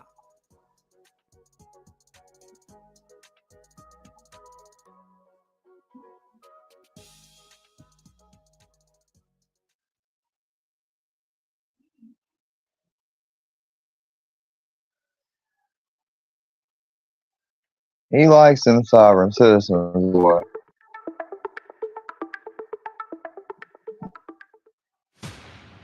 That is Harrison Lamont Bay. I am the surety on behalf of the principal debtor, Harrison Lamont III. For the record, I am the surety. I'm not familiar with the Harrison Lamont Bay III. Sounds like you're very familiar with them. You spelled it out. You said I'm Harrison Lamont Bay III. Welcome to Sovereign Citizen Legal Encounters. All right, today we're in Judge Perkins' court with a Moorish American sovereign citizen guy that wants to run all of this script to Judge Perkins, but Judge Perkins not having it today. And also, I want to welcome 2 members to the channel. It's going to be Midgie the Cat and J.A. Check. That's right. Check out the community posts over there. All right, y'all. So let's get into the video. Oh, also, I have all the hearings for this person on this one right here. All of them. Okay. The beginning and the end. So let's see how this is going to turn out with this guy. Okay. All right. Let's go. Lemon Bay. Harrison Lemon Bay. Can you hear me, sir? Can you hear me? I can hear you. Good morning to you. How are you? Okay. Are you the second or the third? I'm here on behalf of the third. The third. Okay. I guess it's the second and right. This is the city of Detroit versus Harrison Lemon Bay III, State of Michigan versus Harrison Lemon Bay III, case number SX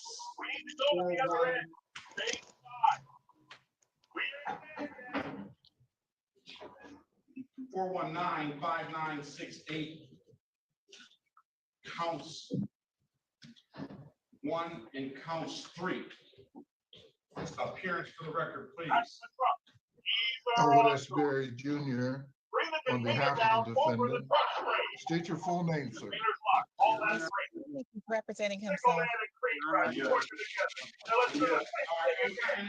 And add count 3 to that. 3 to that record as well. Or count 2 to that, or 1 to that record as well. So count 1, 2, and 3. Let me have that other. I believe, state your name for the record, Mr. Lemon the third. Yes, I am Harrison Lemon Bay, all lowercase letters. And I'm here on behalf of Harrison Lemon the third. All lowercase letters. I hope he didn't pay full price for that script.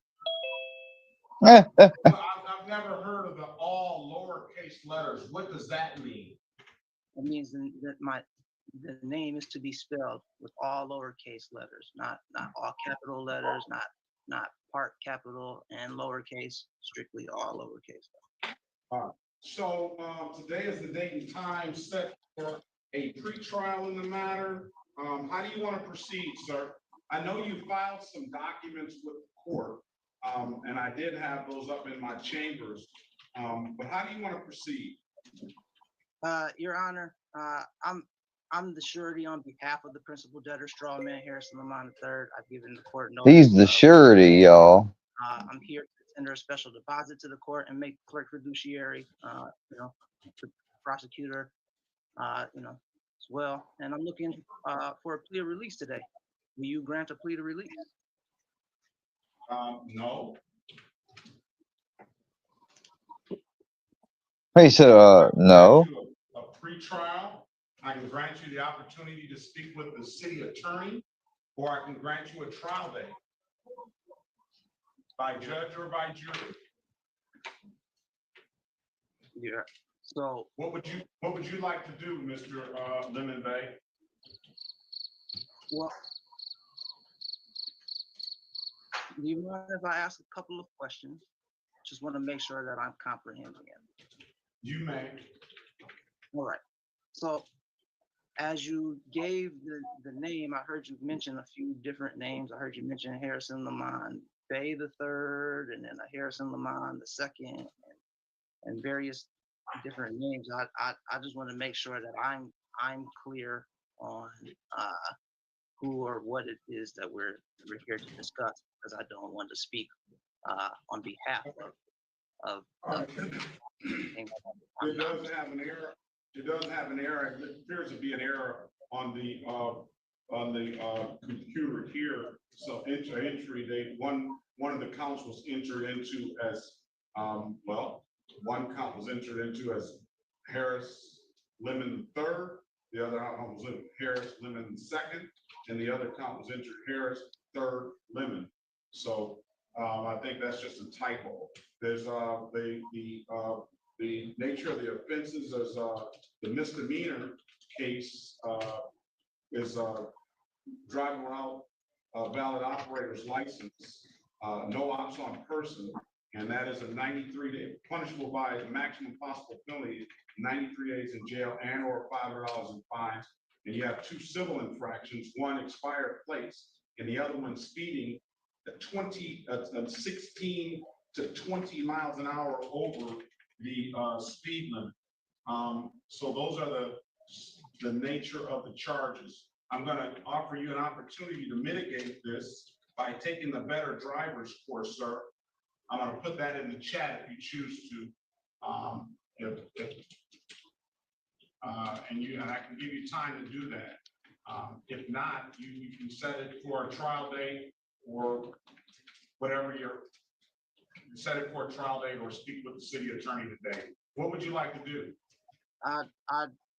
I'm really, again, I'm ultimately, I'm here to tender special deposit and settle the charges, you know, make the clerk fiduciary. Well, you settle it by pleading to, in taking a plea today, paying the fines, or taking it to trial, see if you can do better at trial. You have a right to a trial by judge or jury, and that's it.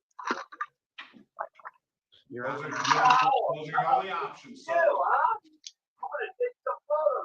I'm looking for a clear release. Are you stating that there's no offer of equity in this matter, Your Honor? I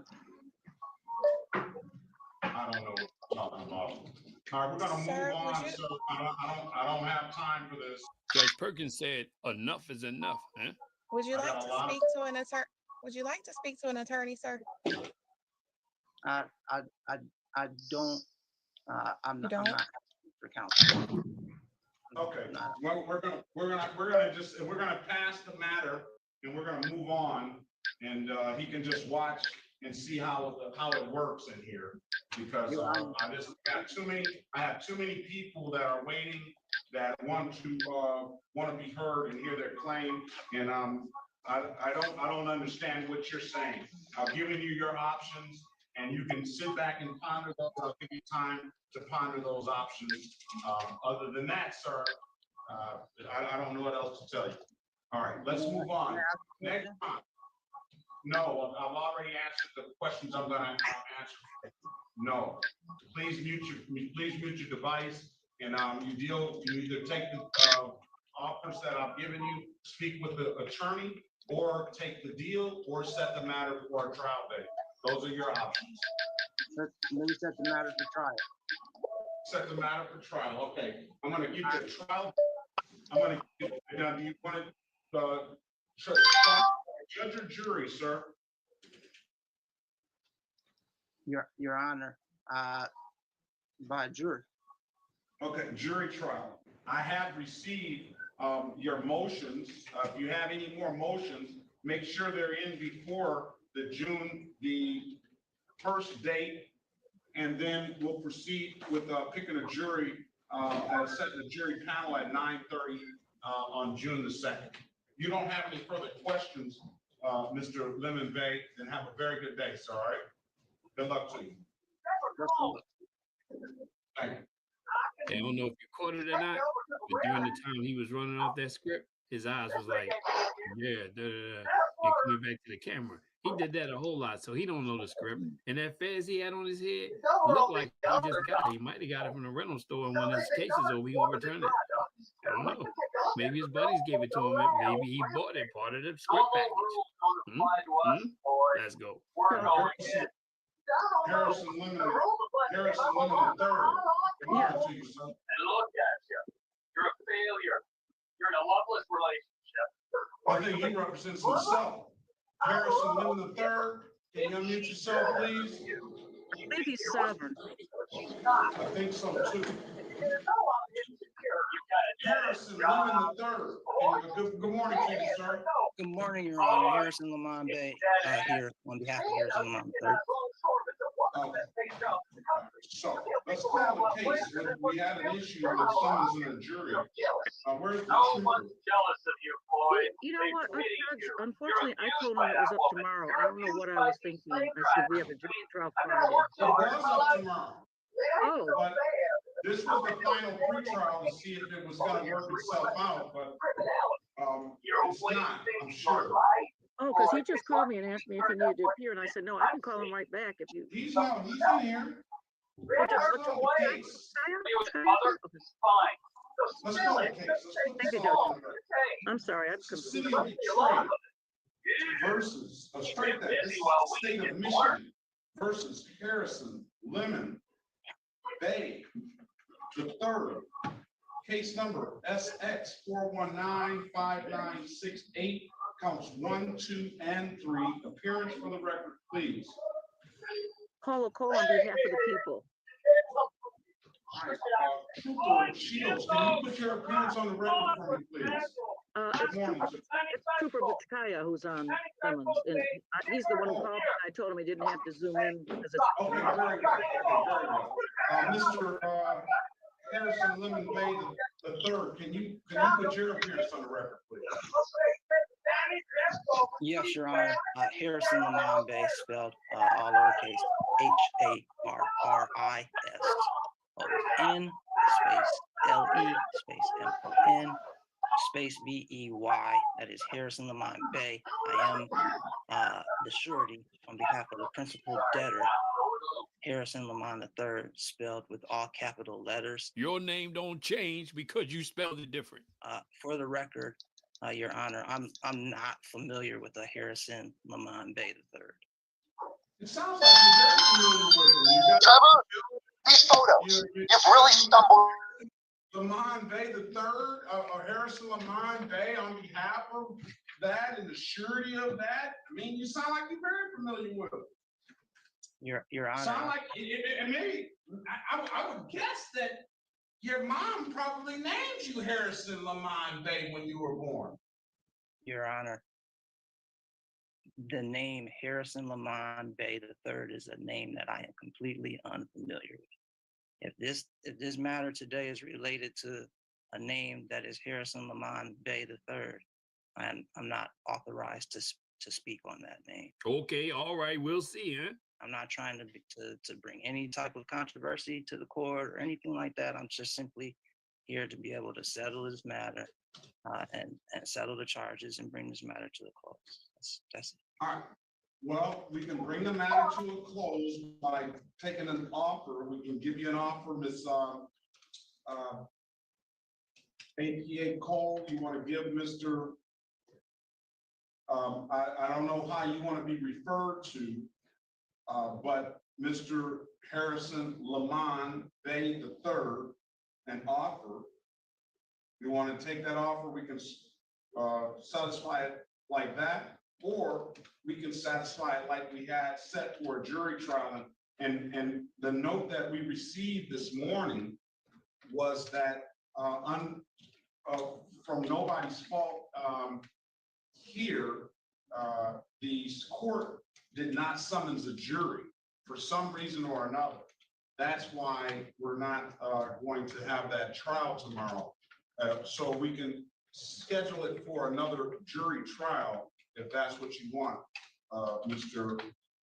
Without knowing how you want to be referred to, Harrison Lamont Bay III. Your Honor, again, just to be clear, Harrison Lamont Bay, here on behalf of the principal debtor, Harrison Lamont III.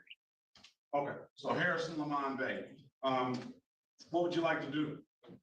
Your Honor, I'd give a court notice. I'd really, I'm just looking for a plea of release today. Will you grant a plea of release? No, I'll deny that.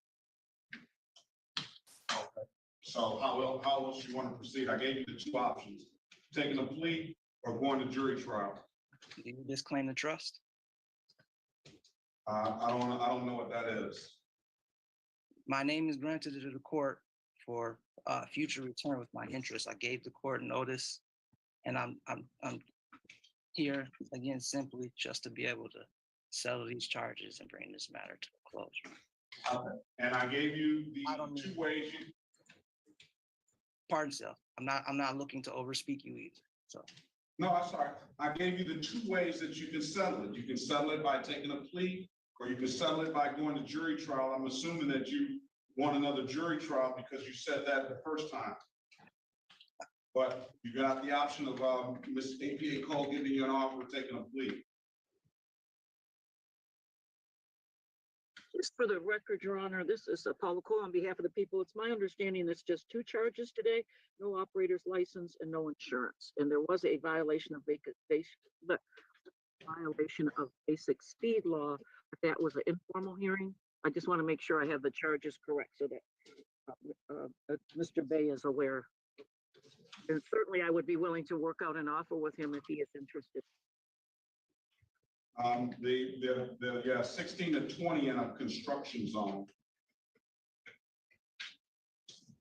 Is that an informal hearing, or is that up today as well with the other two?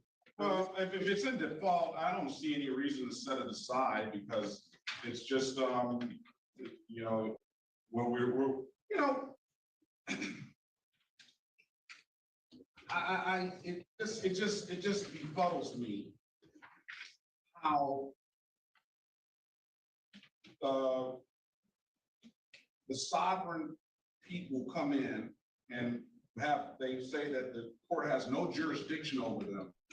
And I guess you can make that argument, but the simple thing I ask in these cases is how, if the speed limit is 25 miles per hour, can you just go 50? And nobody can say anything to you, and nobody can stop you, and nobody can pull you over? If you run over a child, nobody can do anything to you because you're sovereign? I don't know. I don't understand that. Your Honor, I keep hearing, well, two things. One, I heard, pardon me again, I did not, I missed the name, or I don't want to mispronounce the name of ADA Cole. ADA Cole. I heard her make mention of an insurance matter. This is the first that I've heard of. No, it's not insurance. I think she misspoke on the insurance. It is a no ops, no operator's license, so no driver's license. It is a speeding ticket, 16 to 20 over in a construction zone. It says you were doing, the allegation says that you were doing 55 in a 35-mile-an-hour zone, and then it's no plate, no expired plate. Oh, I apologize. I apologize. So that's corrected. It's corrected. All right, go ahead. For the record, I did not violate the sole intent and spirit of the law. Nobody was injured and no property was damaged, Your Honor. I understand that, but they didn't say any property was damaged. They didn't say that was the allegation. They said the allegation was that you were speeding 16 to 25 in a 16 to 20 in a construction zone, and they have you. It seems like they used the device to track your speed 55 to 35 in a 35. So it is laser. It's laser. So it's one thing if you suggest that wasn't me, they got the wrong car, I wasn't there. It's other thing to suggest that the device is miscalculated and it wasn't working properly. I don't know what else is other defense that you could raise, but those are just two off the top of my head. I can't believe that this guy is still going to keep trying this shit. And then, but other than that, I mean, other than outside of any other defense, do you say that you can just go 55 to 35 mile-an-hour zone? Your Honor, again, names granted to the court for future return with my interest. Now, I hear you make mention of, I heard you make mention of that term. I don't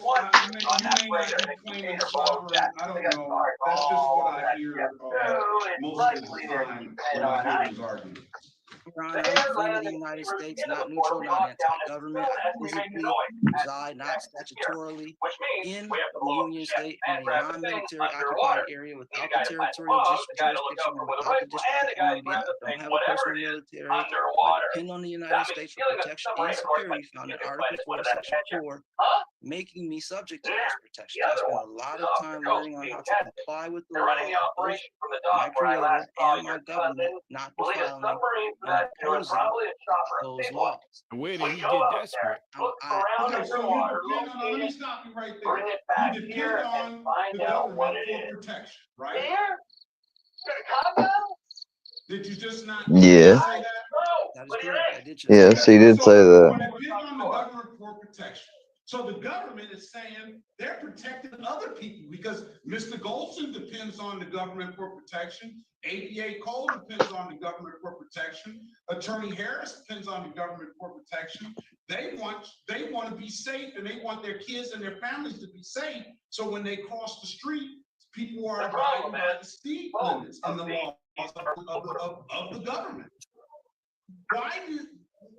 And I'm not suggesting that these allegations are true. But let's just say for the sake of this argument right here, that they are true, that you were born 55 and a 35, right?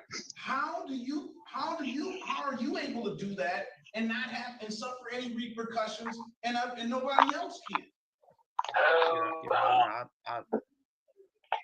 I can't speak to that fact. Okay, Again, so what do you want to do? You are not Judge Perkins. I am simply here because I am looking to settle this matter as easily and as amicably as possible. There was a charge that was brought against a name that is in trust, and these proceedings are damaging rights to possession, title, and interest in a private trust that only inherent equity has. He keeps saying that stuff, but I don't think he doesn't realize it doesn't mean what he thinks it This is means. not a special court equity, and it does not have jurisdiction over non-statutory trust here today. And I know the parties of the trust, and none of the parties of the trust are here today. That's why I came in today, looking for a plea of release and to settle this matter in good faith. Hey, look, hey, I'll tell you what. I might not be the sharpest knife in the drawer, and I'm probably that went way over me right there, Mr. Bay. And let me ask you this: you submitted this as an exhibit, sir? Did you submit these as exhibits? Is this your this license plate picture here? I can't see what that. This is it's labeled Exhibit C, page 1 of 1. It's got a Nissan car with a US dot 3940755 on there. Foreign, national, non-commercial, the Moorish Empire. Is that your plate? Your Honor, that is the plate that is attached to Moorish Empire. Okay, that's your plate, right? Yes, that is. Okay, where did you get this? Where did you get this plate from? Your Honor, the car has attached to it a Department of Travel number. I asked you, where did you get this plate from, sir? I didn't ask you about the car. Where did you get the plate from? That's a private matter, Your Honor. I'll tell you, Judge, he got it from the same place he bought that script. Online. As an exhibit. I did submit the plate as an exhibit, Your Honor. I absolutely submitted that plate as an exhibit because it does speak to the fact that there was. Okay, so on your exhibit, I'm going to find you. I'm going to find you responsible for the registered plate. I'm going to fine you $145 for that. So that matter's over with. Now we're dealing with the no ops and the speeding ticket.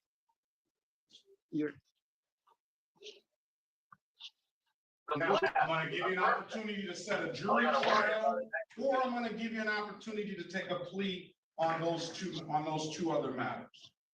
He's like, I don't want to do either. Your Honor, so what you're saying is that there are now specific charges attached to each of the claims that were brought against the name Harrison Lamont III. Is that correct? Yes, that's all I understand. So upon tendering payment, I've given the court notice of subrogation and substitution. So upon tendering payment, those rights will be honored, correct? I don't know. Those rights be honored? Upon tendering payment for the $145, then that'll cancel out the no registration. Upon tendering payment of $170, that'll cancel out the speeding ticket. And the other matter will have to be adjudicated. One misdemeanor will have to be adjudicated, and the 2 civil infractions you can just pay and then close them out like that. And I'm gonna find you responsible based on your exhibit for the expired plate. Your Honor, I did not see an exhibit of an expired plate. Your Honor, I was issued a ticket for an expired plate with the plate number EJL. The name was issued a ticket for the expired plate number EJL 7110. Is that correct? I guess so. Go ahead, Councilman. I don't think he wants any representation. I'm sure that he probably doesn't, but you're suggesting that he would have to pay a speeding ticket, and it sounds like that would be points. I don't want points associated with that. That would be bad. He already said he doesn't want an attorney. Why is she saying something? He doesn't want, do you want Ms. Harris to represent you, Mr. Bay? Your Honor, I'm not looking for any representation. Mr. Bay, how about this? Can we have a discussion in the breakout room? I don't have to represent you, but I just want to give you a little bit of assistance. Can I give you some assistance? Are you okay with that? And Attorney Harris, you know, that is in default, the speeding violation, and I would object to setting it aside at this point. It's on the docket for today. Your Honor, I hate to insert myself into this case. It is not my business. But if this person in front of us is not Harrison Lamont III, we just need to capious Mr. Harrison and move on. This gentleman is not an attorney, unless I'm sadly mistaken. He cannot represent anyone, including a name he's now made up for himself. Thank you. Where have you been? He can only represent himself. Put your appearance on the record, Counselor. Alexa Schneider for the people, P80322. Thank you. And that sounds like a fair motion. And that's viable, but we're also getting into a dangerous territory of unauthorized practice of law, and I don't want him to pick up charges for that or any penalty for that. Mr. Bay, can I talk to you in a breakout room, please? I'm willing to have a conversation. All right, very good. That's very good. I'm gonna put you in a breakout, a private room with Ms. Harris. All right, now we got. Thank you, Your Honor. All right. Thank you, Attorney Schneider, for your help. My pleasure. I just don't mean any disrespect, but I just don't know how to address you. But I'll say, Mr. Harrison Lamont Bay III. All right. Go ahead, sir. So his name is, what is your name, sir? Your Honor, my name is Harrison Lamont III. I prefer for it to be spelled capital H, lowercase a, R, R, I, S, O, N, and then Lamont to be spelled capital L, lowercase e, space. The judge doesn't care Lowercase o. how you want it spelled. What kind of magic does she work in that room? Very well. Mr. Lamont III, how do you want to proceed on the speeding ticket and on the no ops ticket? Your Honor, I'm looking to settle all of these charges today. I do not want to go to trial. I'm not, again, I've said this several times. I'm not looking to create any controversy. I'm just looking to settle this matter as quickly and as amicably as possible and could. All right, I don't think that you're wrong. I don't say that you're you don't want to be amicable about it. I mean, that you're any way disrespectful. You haven't been ever disrespectful. You were in your last time very respectful. So you just have to either take the offer and plead to it. But the problem is it doesn't seem like you're going to want to plead to it and make an actual basis about it. What is the offer, Your Honor? Let's get APA Cole back in here and see what she's going to offer.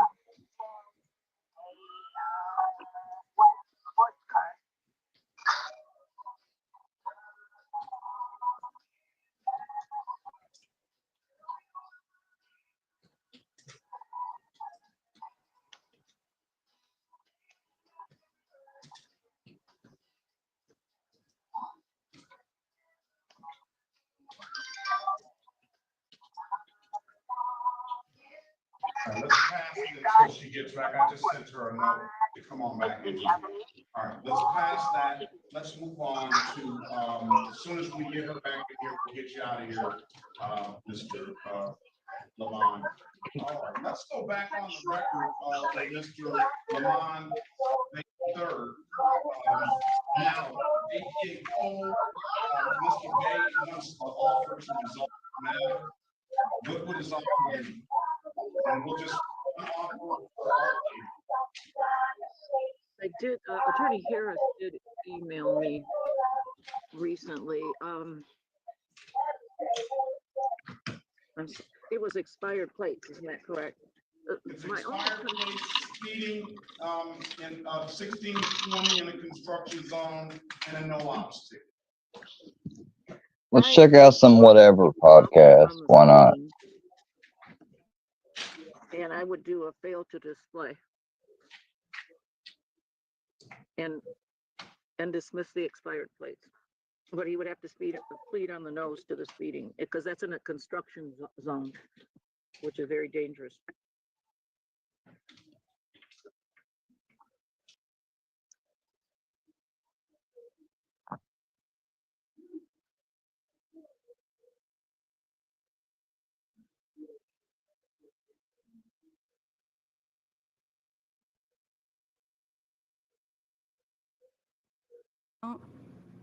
Okay. And so that one, the rebound was the one that did end 2 years ago. There's been no guys in the picture for the past 2 years? Like random little talking phases, but nothing serious has ever happened with any of them, no. Okay. Stop talking stages. Yeah. Okay. So what was the longest? She wants to get rid of men. It's you don't know what I would choose. So why don't you just save us a bunch of time and make things really simple? Which one do you choose? Or we could just move on to the next question. Or you could just answer the question. I'm so confused. I have answered the question. You just didn't like my answer. I have another one. Man or man? Like man, what? Man She or just is still gonna choose the bear. That's Man- her. is it man or man, bear, pig from South Park? And also, even when I did make a decision, now we're debating about the decision I made, which was the bear. No, but you didn't. Okay, here, I'll ask you a different question. It's like if I answer it, I'll or give if I you a don't pre- answer it, I'll- you're still attacking me. I'm so confused. I'll give you a fucking preamble and make the question. I don't need you to give me a preamble. In this question, there's only two options. There's only two options. So, in order to get rid, portion one, in order to get rid of SA, you can do so, but you have to delete all men from the planet. Or two, you keep all men, but the current reality of some women are SA'd by some men, that would remain. Which do you pick of the two? I don't understand why you're repeating the question. That was the question originally. But I'm giving you only two. If you had to pick between one of those options. Does someone want to answer for me so we can move on? Nobody can answer for you. I would keep things the same. Okay, I'm gonna make it really simple for you. If you had to pick one or the other, which would it be? One is like, You know what's interesting is none of the women are calling you out on your fucking bullshit. This is That's what a I call the little sisterhood. aggressive. No woman here I is did. calling you out on your fucking ridiculous She did a little bullshit. bit. She did. I'll I've give been her a trying. little bit.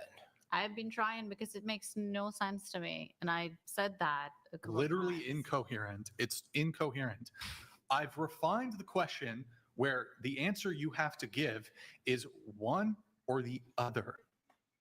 So pick one. I just wouldn't listen Now to the former or look, latter. you're trolling. You literally signed an agreement. I'm not trolling at all. Yeah, you are. No, I'm not. This I'm is asking- really genuinely how I feel. And I actually cooked. feel like uncomfortable because I'm genuinely answering the questions that You're not the way that I answering want to answer the them. question. So I'm not trolling. This is genuinely how I feel. So I'm a bit thrown off right now. And I don't know if you're being serious Here, or not. I'll repeat it. So you have to pick one of the two. You don't have to repeat it. Like, are you being serious? Okay. Like, what's you have happening right now? You have to pick one of the two. Answer the question. I did answer it already. No, you didn't. No, you just didn't like my answer. Are we being No, cool. But you said, well, I wish SA. Your answer was, I wish SA just didn't exist. The question is, if you had to pick one of, okay, do I have to fucking draw this shit? Here, You already repeated multiple choice question. Thought he was going to draw a bear. You might need a Venn diagram. Okay. So you know how there's two options here. Sometimes there's four, right? So I'm going to hold that up. Hold on, let me put it. All right, multiple choice question. My fucking penmanship is dog shit. You see how there's those 4, I don't know, here. It's 1, 2, 3, 4. Okay. And then I'm going to just check mark 3. Right? Check mark 3. I can't just, in the middle, I can't just write 5. I can't just add in 5. That's what you're doing. It's a multiple choice question. Pick one. You're making me really uncomfortable. And as someone who's been essay, that's why I don't feel comfortable choosing between 1 or 2 of the answers. So I said I didn't feel How comfortable about choosing. this? If you could take back, I'm so lost, and I'm how actually, are you lost? because I'm participating in your podcast, and I thought I was adding great conversation, but instead you're attacking me. Because you and I don't refuse know to if you're answer. being serious. You or not. refuse to answer a question, and I think I you're honestly did, trolling. and I'm not. Well, lucky I'm not trolling. I'm not trolling. I've been completely honest about who I am and my opinion since I got here. Do you know what a multiple choice question is? I do. Okay, so there's 2 options, right? Uh-huh. If you ever taken a multiple choice test? Yes, I have. Okay, can you just write in like a different answer? No, you cannot. okay, That's why I didn't answer it in the first place. Yeah, but so you now have to answer. You can't force someone to answer a question. I guess I can't. Yeah, I can't force What is you happening? to do You it. could have moved on But to you the, didn't the give a 6th. fucking answer, lady. You didn't give an answer. You're claiming you gave an answer, but you didn't. No, I didn't claim I gave an answer. I You literally just said you gave an answer. No, you okay? You were. One would depopulate the entire human race. Cool. I'm.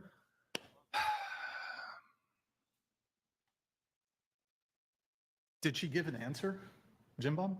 No, she gave a third answer, but she did give an answer when I brought up, well, what if it was your dad? And you said, I would choose my dad. And so we were trying to get to the bottom of, okay, if your generalization about men is given by your experience, you don't generalize your own dad given your experience. So what's the difference? And you said you'd know your dad, right? But if we told you that statistically, it's not the case that the highest percentage of men that exist are aggressors. So what we're telling you is that your failure to answer is, what I'm seeing here is your failure to answer is given by your experience. Your instinct is to say, no, man, scary, bad, they could hurt me, right? So that's fair. If I give you that and I say, okay, from your experience, you're reserved about being alone with men. We understand that. But not all men. So your dad's not included, right? There's probably other people you know that are men. So we're trying to get to the bottom of, okay, well, what is your impulse to say man versus the bear, pick the man? Is it justified? What we're telling you is it's not. It doesn't actually comport with reality, but you're holding on to your experience as the arbiter. Does that make sense? Because you asked me about what I would choose. Yeah, it got to That's this. why. Well, it got to. But I really like if we could move on because I'm starting to get uncomfortable. I'm uncomfortable that you won't answer the question. Okay, well, what? No. Ryan was asking, okay, well, how far would you go to eliminate SA? And it seems these, by the way, these kind of hypotheticals come up all the time to test people's logic. So it's not like you particular, it's anybody. Well, it is in particular because there's other people. That's right, but other people here waiting to answer the question and have conversations with you guys. You're pointing it. Yeah, but you're the only one who couldn't answer the question. Why is that? I mean, you're also not giving everyone the same questions to answer. You guys gave me so many hypotheticals. We already answered that question. That's why. And it made sense because I'm glad you think you make sense. That's perfectly fine. I think I make sense too. So.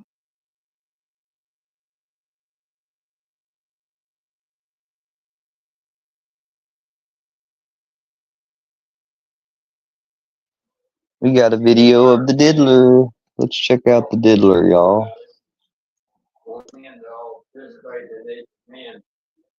Now the board circle for trade and they got some costumes for some kind we had to wear and sit around the table.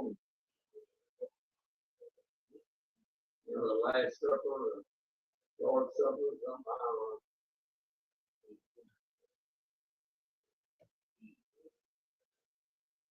Contract news reporters out there doing the hard work. We have people in the Southwest of America We got people in the Northwest, the Northeast, the Southeast, in the Midwest, down in Louisiana, down in Texas. It's the hard-hitting news channel, guys. Pizzaverse. Breaking news, breaking news, breaking news, guys. The Pizzaverse to your laptop or cellular device. I'm your host, Sungrown Trichome, guys. This is breaking news. Welcome. Sun-grown trichome. Welcome, everyone. Oh, look at the diddler. Oh, 1 mile in fog patches and showers. Oh, shit. Violation, false alarms. Joseph Powell Jr. Early Friday, but improving to greater than 6 miles on. Filed April 1st, 2025. He lives on 502 Kukuk Lane. Friday morning. Oh, he's just a little baby. He's 3 years younger than Willie. He's just a little baby. He's just a little baby.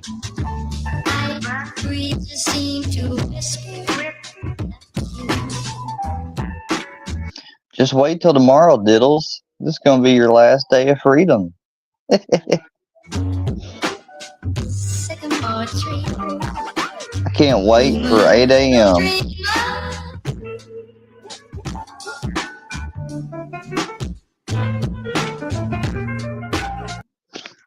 There you are, Diddles. That's you, Diddles. That's you, Diddles. Diddle, diddle, Diddles.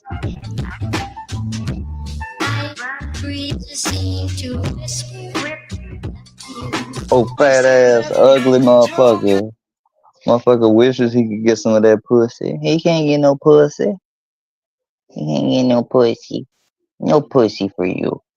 We said Well, but of course, you all think he makes sense too. So everyone thinks they make A sense. non-answer is not an answer. I'm not going to accept stop. Logics Stop. that you have to base your answers to that logic. You Okay, can't that say was- all I men are used- bad. and I That's didn't say bullshit, that. right? Straight up bullshit. Didn't say You that. can't say I would Don't repeat eliminate things. all I men. don't say things I didn't say. No, it's I not- didn't say all men are bad. You said exactly that. You say No, I didn't. I would eliminate all men. I didn't say that. I said that. What are you? Are you confused? Here, I just didn't say stop. that No, at that's all. exactly what's happening Just stop. right now. Just stop. Let me take care of this. A non-answer is not an answer. I gave you an A or a B question. Okay.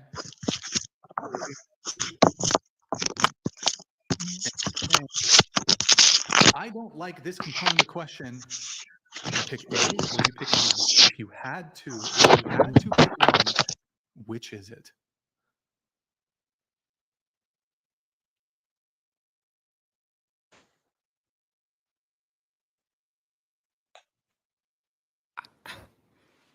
If you had to pick one.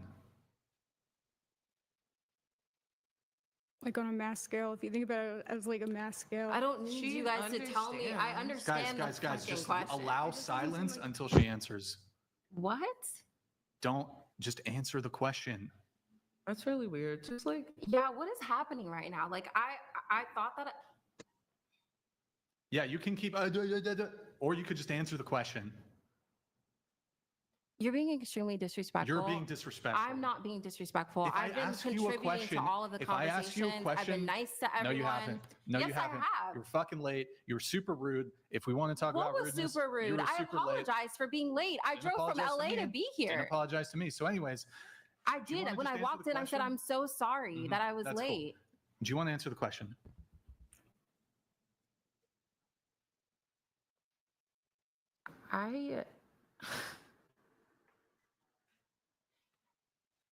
And don't just say shit on the podcast for the sake of the podcast. I wasn't rude to you. I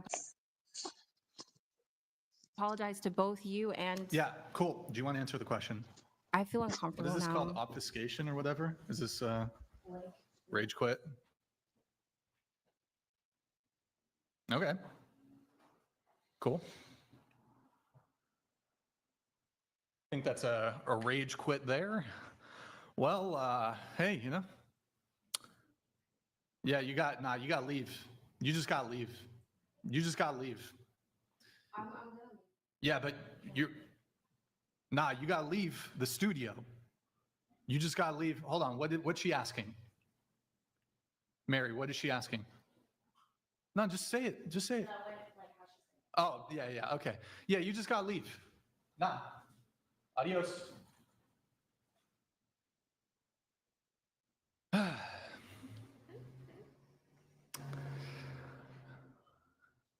Yeah. Yep. Go for it. Well, rage quit, I guess. Oh, wait, hold on. Sweet. Okay, here's what I'm gonna do. I'm gonna have you take that seat, okay? Got you. And then just stay there. That's fine. All right. Okay, guys, hold on.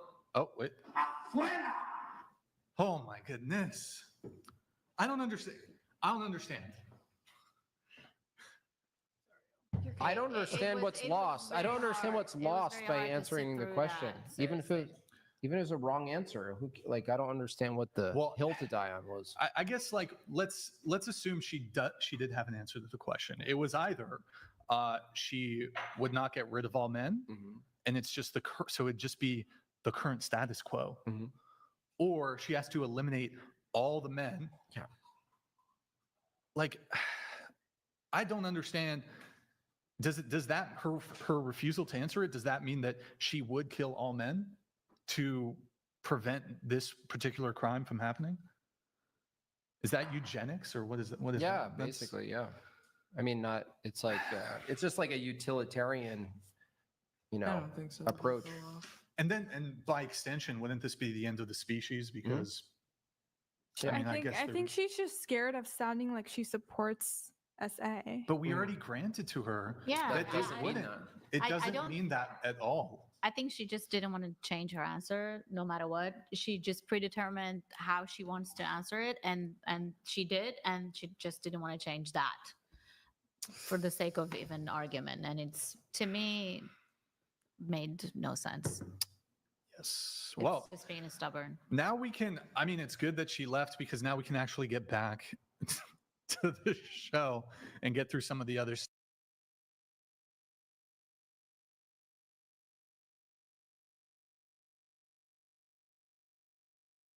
Whenever people say silly things like, oh, I feel sorry for your wife and kids, I always say, I'm happy to come on and, say hello and, just field any questions you guys might have about what it's like to be married to a base gay Chad like Andrew.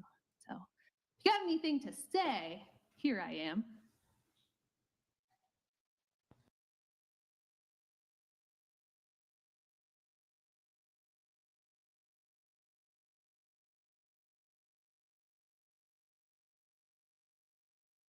I'll go first Nobody? then.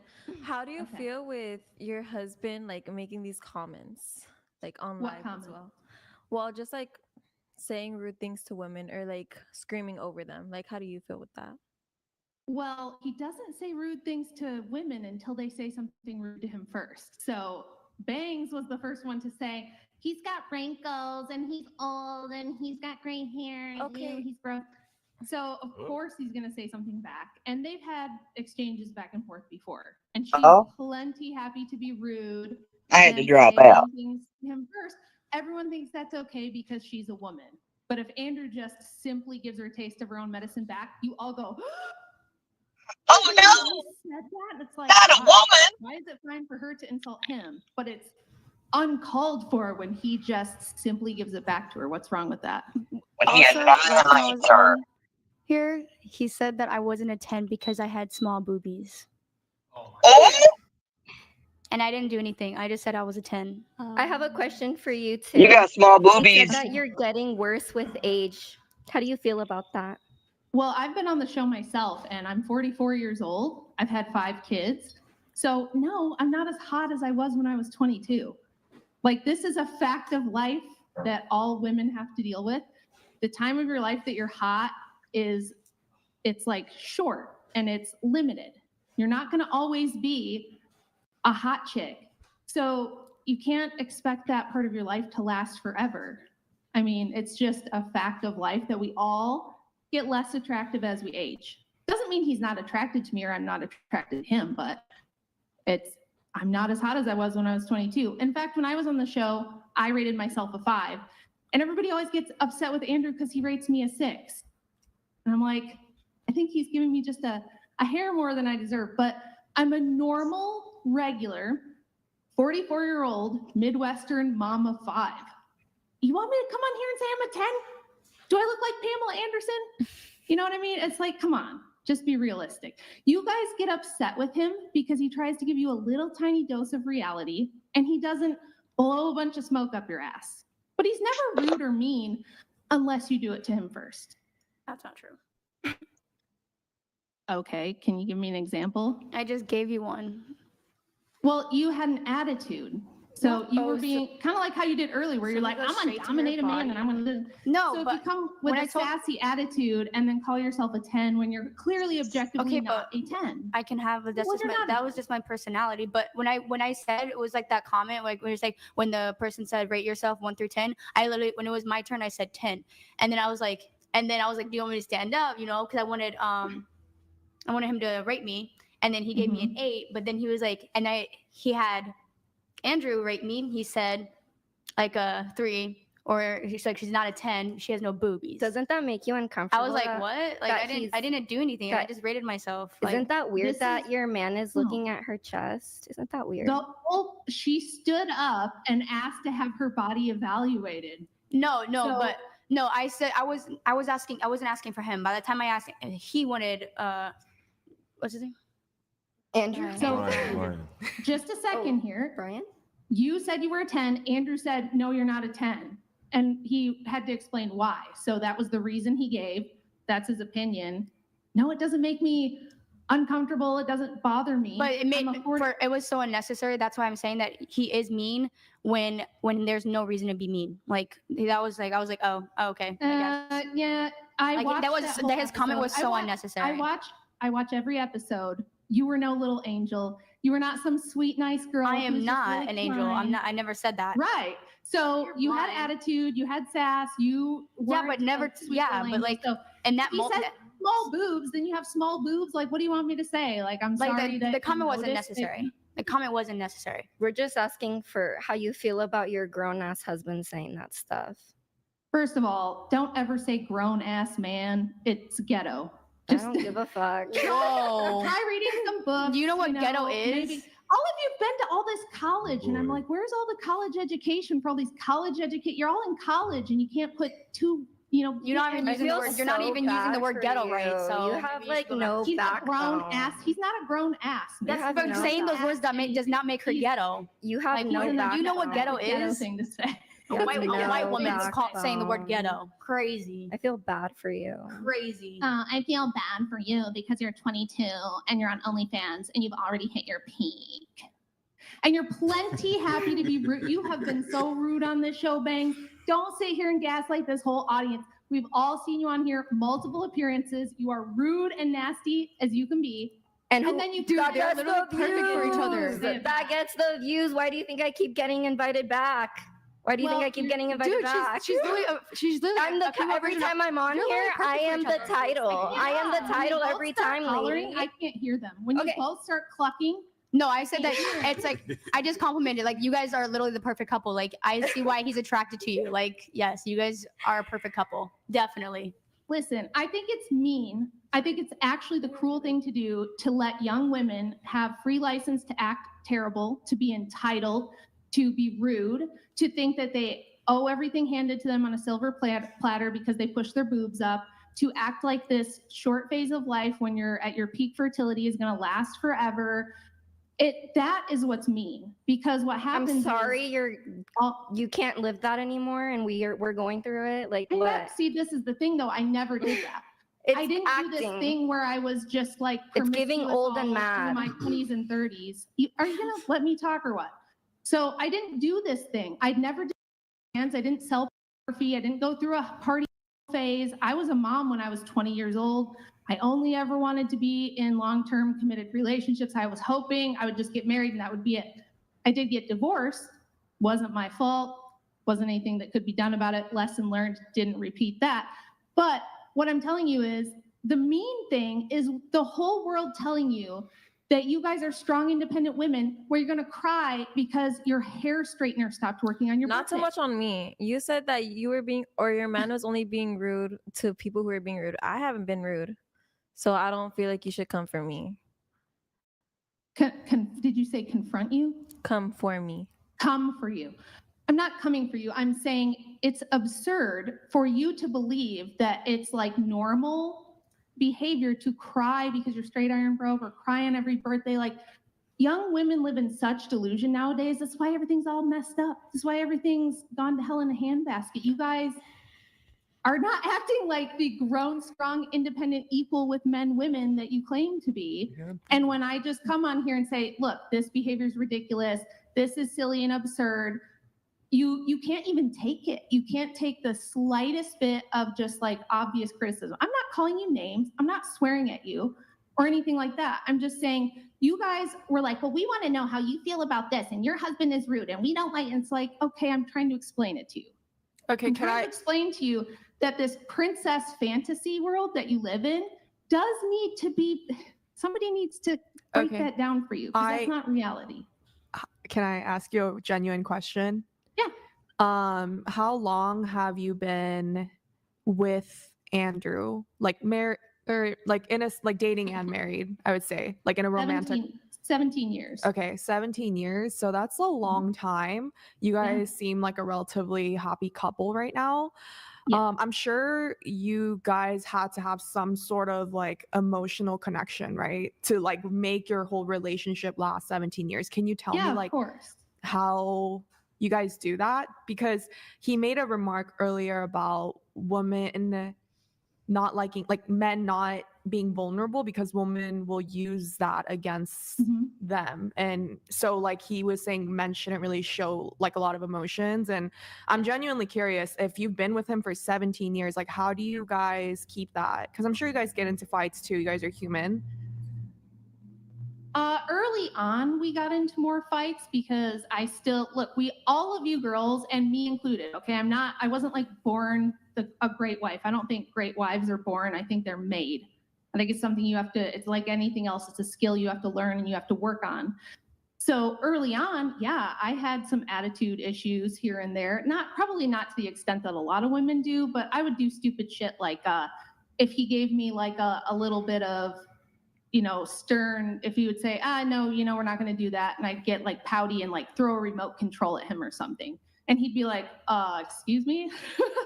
If you're going to throw stuff at me, I'm not going to be with you. Like, if that's how you're going to behave, I'll just walk out.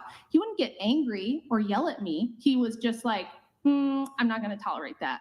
And at first I would be like, wow, that's so, like, how could, and then I thought about it and I went, wait, do I want to be the chick that throws stuff at my man? Like, because he said something that like just hit me wrong in the ear, right? So I learned that Andrew's a man who has boundaries, and he doesn't ever need to be like loud with me or rude with me to enforce them. He's just firm.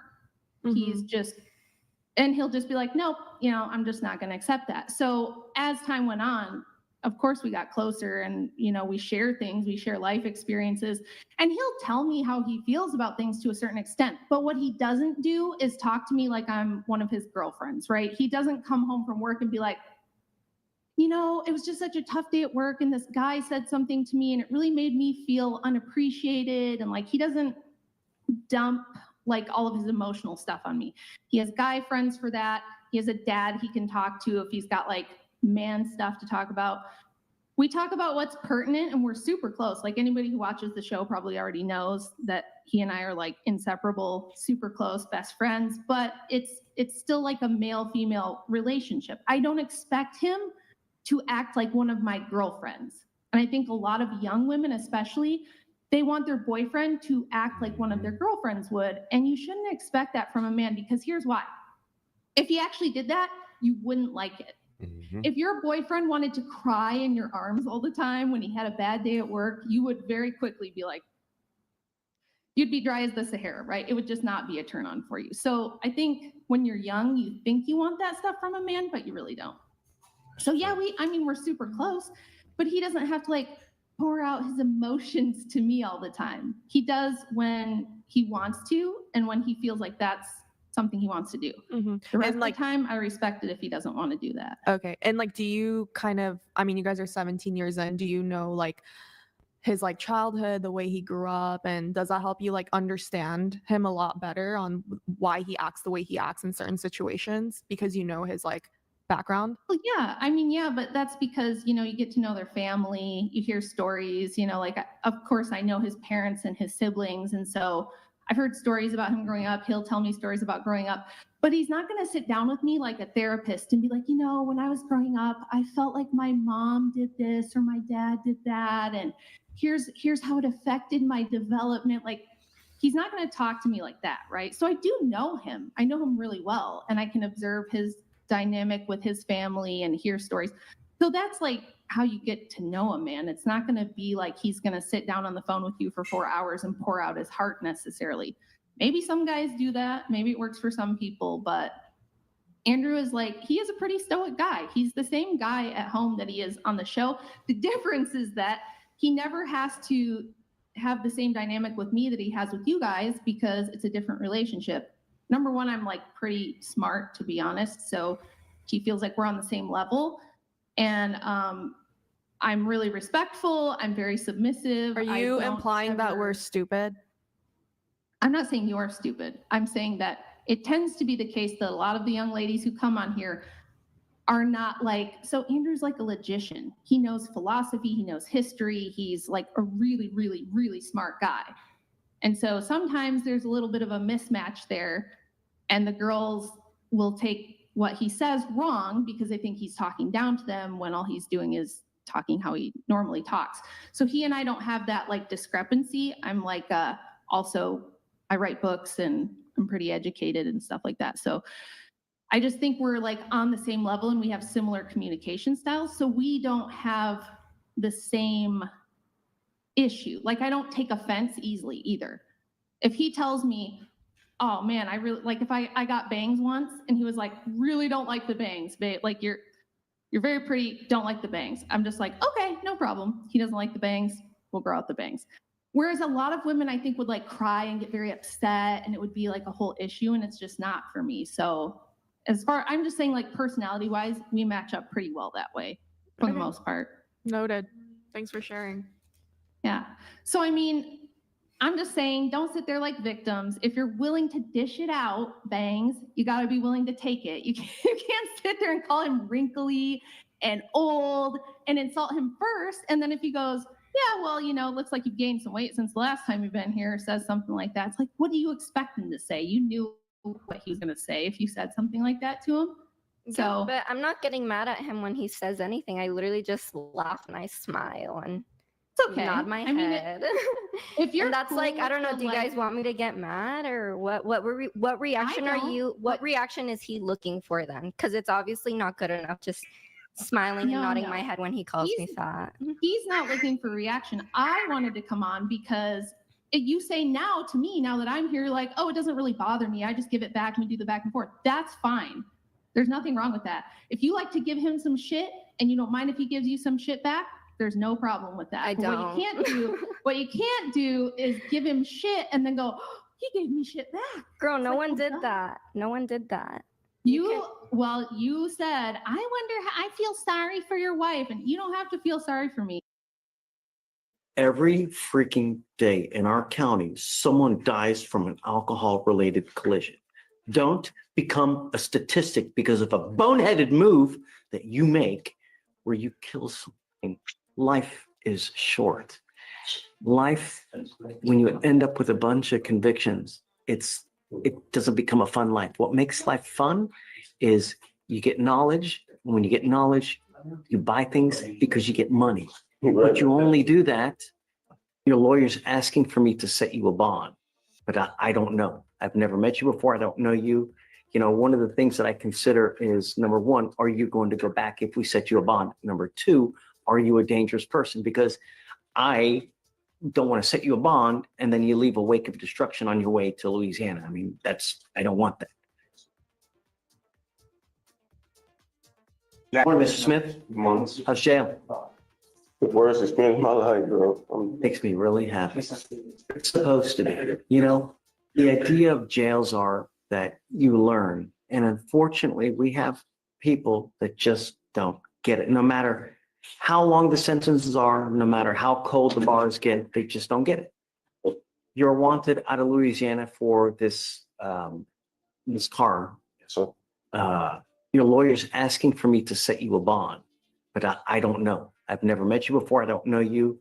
You know, one of the things that I consider is, number one, are you going to go back if we set you a bond? Number two, are you a dangerous person? Because I don't want to set you a bond and then you leave a wake of destruction on your way to Louisiana. I mean, I don't want that. So Mr. Kim, tell me about Mr. Smith.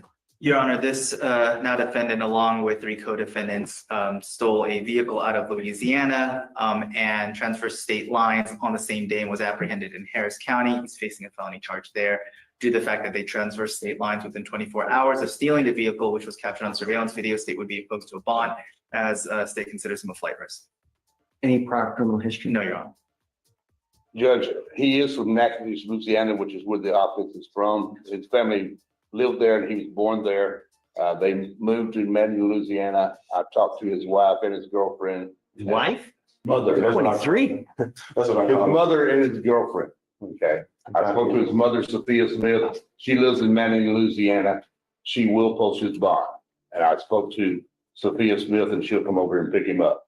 That's and transport him back to Louisiana. Here's the thing, Mr. Smith, is I need you to understand that we don't play games. If I set you a bond and you make that bond, we give you 2 weeks to go turn yourself in. I will, sir. I promise. We don't play games. So if you fail to do it, I'm going to revoke that bond. I'll set it at 0. I'm going to issue a nationwide warrant for your arrest. I'm going to get you because you can't run forever. And the next time you will not get another one. Do you understand? Okay. I'm going to set you a bond at $1,500. Here's the other thing. Life is short. Life, when you end up with a bunch of convictions, it doesn't become a fun life. What makes life fun is you get knowledge. When you get knowledge, you buy things because you get money. But you only do that when you go out there, school, learn, get a good job. That's what life is about. I'm not picking up convictions. So I'm in college right now too, sir. That's why it's kind of crazy. I'm really in college? Yeah, for audio arts. And now with all this, really, dude, when you hang with boneheads, it doesn't end up well, you know? Get a clue so you don't end up back here.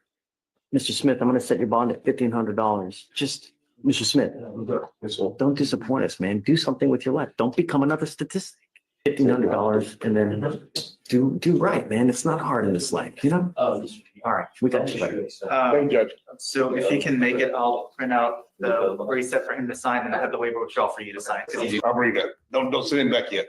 Because Yeah, so I'm typing up the reset right now, but the waiver withdrawal is there for you to sign. You're Jeffrey Chauvin. Yes, sir. Mr. Chauvin, you're charged with criminal trespass. You're also charged with resisting arrest. We're going to do probable cause. You have the right to remain silent. Anything you say can or will be used against you. You have the right to have an attorney present. If you cannot afford one, one will be appointed to you, sir. Okay, please go ahead. On March 5th, 2025, an officer was dispatched to a trespasser call at a Whataburger in Harris County, Texas. A complaining witness, an employee, stated that she told the defendant who was in their dumpster in the parking lot to leave, and the defendant refused. Staff tried to tell the defendant to leave again at 1 a.m. and defendant stated that he would leave in an hour. At 2 a.m. and 3 a.m., the defendant was still refusing to leave after being asked to do so multiple times. At 5 a.m., the trash company came. The defendant refused to come out so they could not pick up the trash. The officer observed the defendant in the dumpster and asked him multiple times to come out and that he had been trespassed from the location. The defendant continued to refuse for about 30 minutes. The officer asked the defendant if he would be willing to go to the jail diversion center, and the defendant said yes. The officer handcuffed the defendant so he could eat food. Officers provided him. The officer went to reapply handcuffs, but the defendant resisted passively by not following officer commands to lean forward. The defendant verbally stated, "No, I'm going to keep my hands here." After several attempts and the defendant not following verbal commands, the officers removed the defendant from the vehicle and put him on the ground so he would not hit his head. While officers attempted to handcuff the defendant actively resisted by pulling his arms away from officers. The officers still took the defendant to the jail diversion center, but upon arrival, the defendant said he did not want to be there and just wanted to be released. So he was rejected.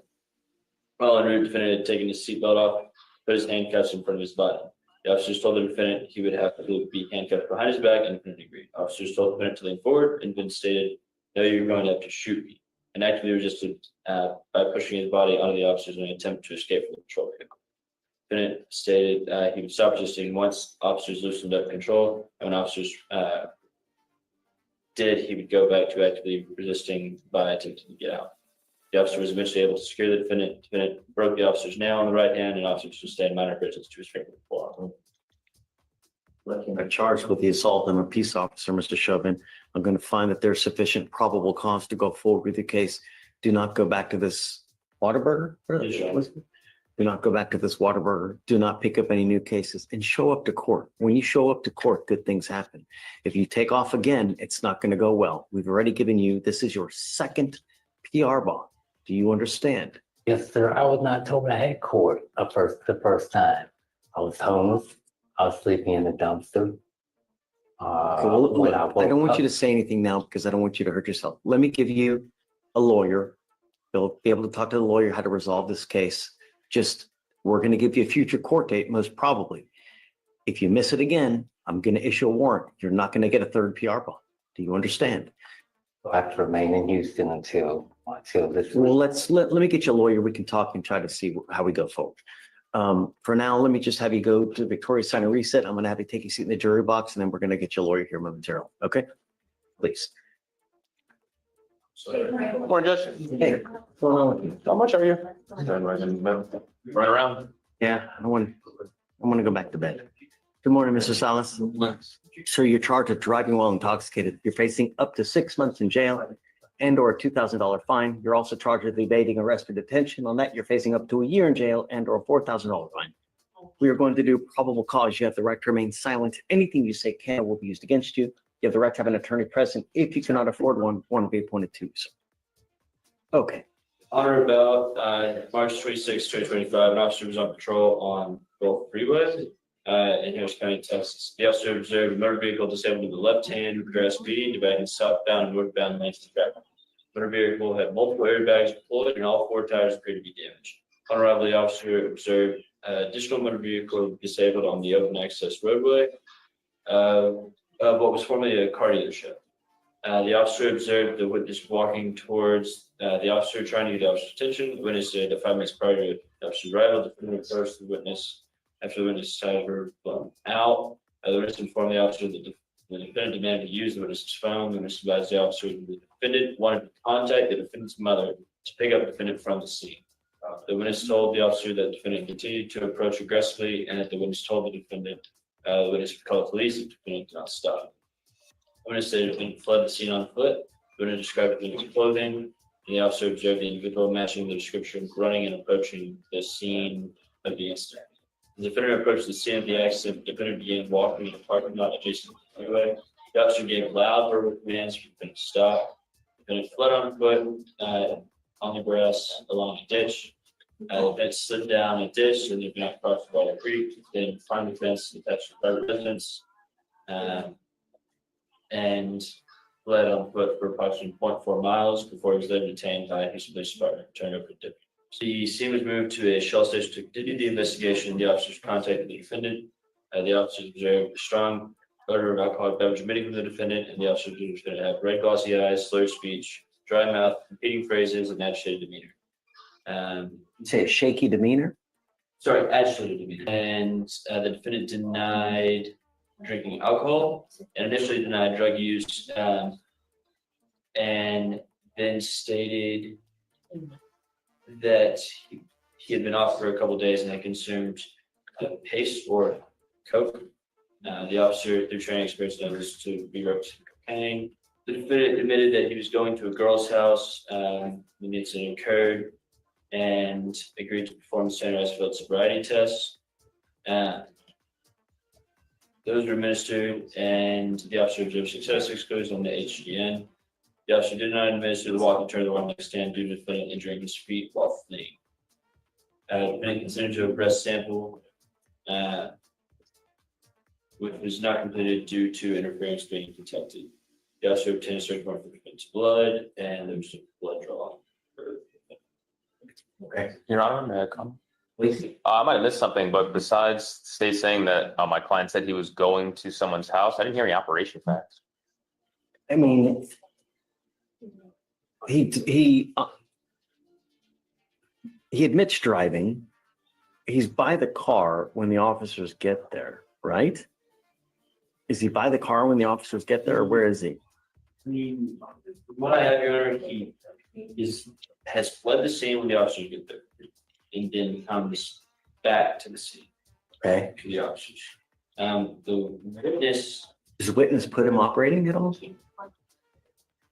Yeah, just one moment, Your Honor. Yeah, all I heard is going somewhere. It doesn't say he was driving anywhere. They might refollow, but might have been the wrong corner. Sometimes it won't fade in. It's getting go. I'm not sure, Your Honor, there was anything additional. No. This is kind of like in this mirror. Hey, look at it. See you again, Your Honor. Yeah, what's up, man? Good to see you. Do you have anything else? Your Honor, it does look like the witness stated that he stopped and exited his vehicle and observed the driver of the RAV4. That's what I have, but. So it doesn't match up my client. Martinez stated once he stopped and exited the vehicle, he observed the driver of the RAV4, identified as Abraham Elias Salas, using driver's license, come out from the grass near the RAV4 and aggressively approach him, requesting to use his cell phone. Stated that he was trying to use his cell phone to call his mother to come pick him up, and that Salas said the RAV4 belonged to his mother. Martinez stated after a short time that Salas asked Martinez if he had papers or from immigration. Judge, even with these facts, it doesn't show driving. Even if he owned the car, we have no idea when. There's no facts to say that he was driving the car, that he admitted to driving the car. I don't see operations. So Salas stated that he was driving the RAV4 because he was going to a female's house and continued to speak. Salas then stated that he ended up in the grass because he was scared. Then stated that he was a Mexican driver that swerved in front of him. He said a Mexican driver swerved in front of him. Is that what he said? Told him no Tango Propellus, or I don't have papers. Salas said that other driver was in a gray Toyota, telling him to go away. Stated that the RAV4 and the alleged Toyota came into contact, causing a collision. Salas stated that he was coming from his house at Friendswood, but denied having anything to drink.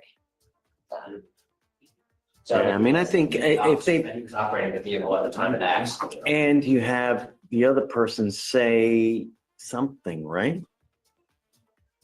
They say that it was. They identified him as the driver.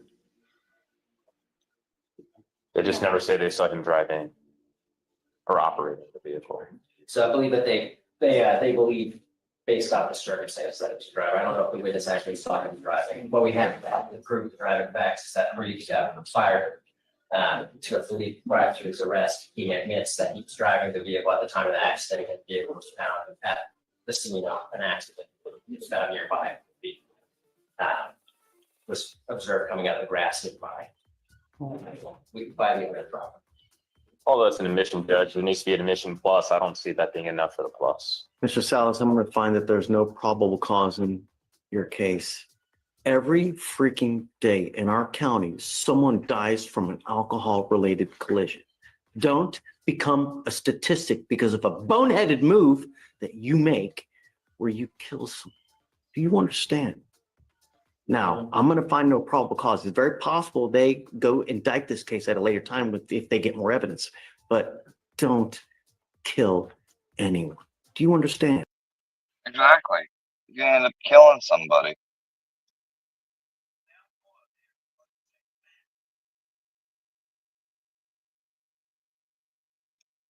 Oh shit, a murder case with Judge Fletcher in it? I'm signing on to his new case.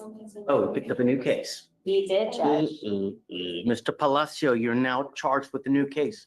You're charged with driving while intoxicated. You're facing up to 6 months in jail and or a $2,000 fine. We're going to do probable cause. You have the right to remain silent. Anything you say can or will be used against you, sir. Yes. Okay, pause right there. Sleeping at the wheel with the engine running? That's not just a nap. That's legally considered actual physical control of the vehicle, which is enough to get you charged with DWI in many states, including Texas. Yes, Even if the car isn't moving, that's true. the law sees it Even as if a the real car's not risk. On moving. February 5th, 2025, the officer was dispatched to a stranded vehicle at the 700 block of North Sam Houston Parkway.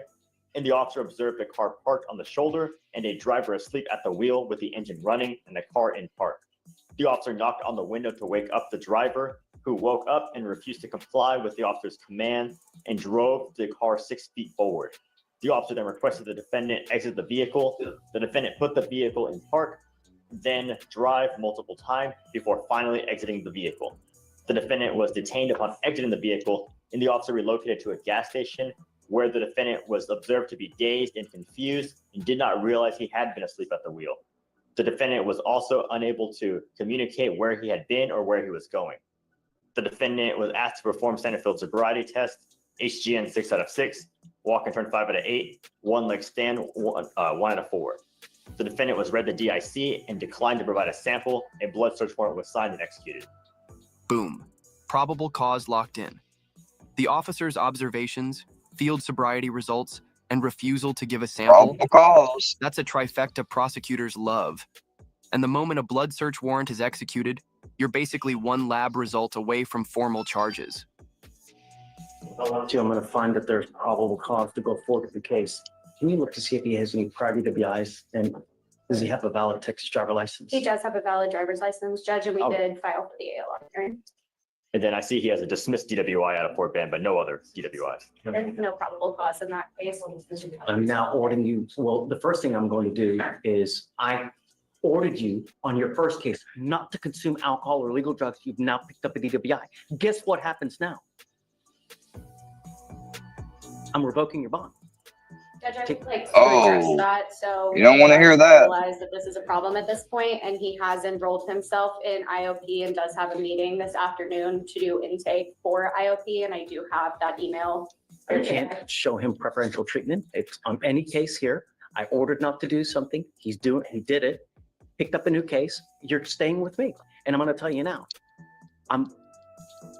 if I find that you consume alcohol again, I will put you in a rehab facility myself in the jail. Let's talk about Guardian Interlock, aka the breathalyzer attached to your car. If you've been court ordered to install one, it means the judge thinks you're a risk to public safety. It's basically the court saying, we don't trust you behind the wheel unless we're watching your every breath. Also, did you catch that rehab threat? 9 months minimum if he slips again? That's not just tough love, that's structured. Accountability with a courtroom edge. And if you respond well to treatment, it's a minimum. Good God. Do you understand?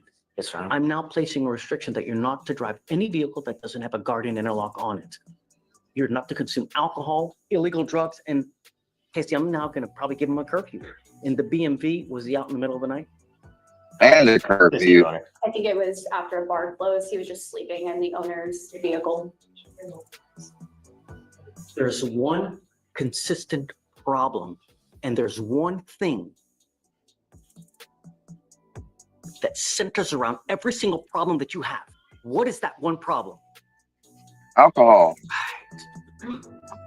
You and alcohol do not mix. And I don't know what we need to do to get you to realize that. But I don't know. I hope that this is it. If it's not, it's going to be rather lengthy. Maybe that's it. Is it prison? I don't know. But all of the issues center around one thing. And I hope that you now realize this and do what you need to do. Because if you can't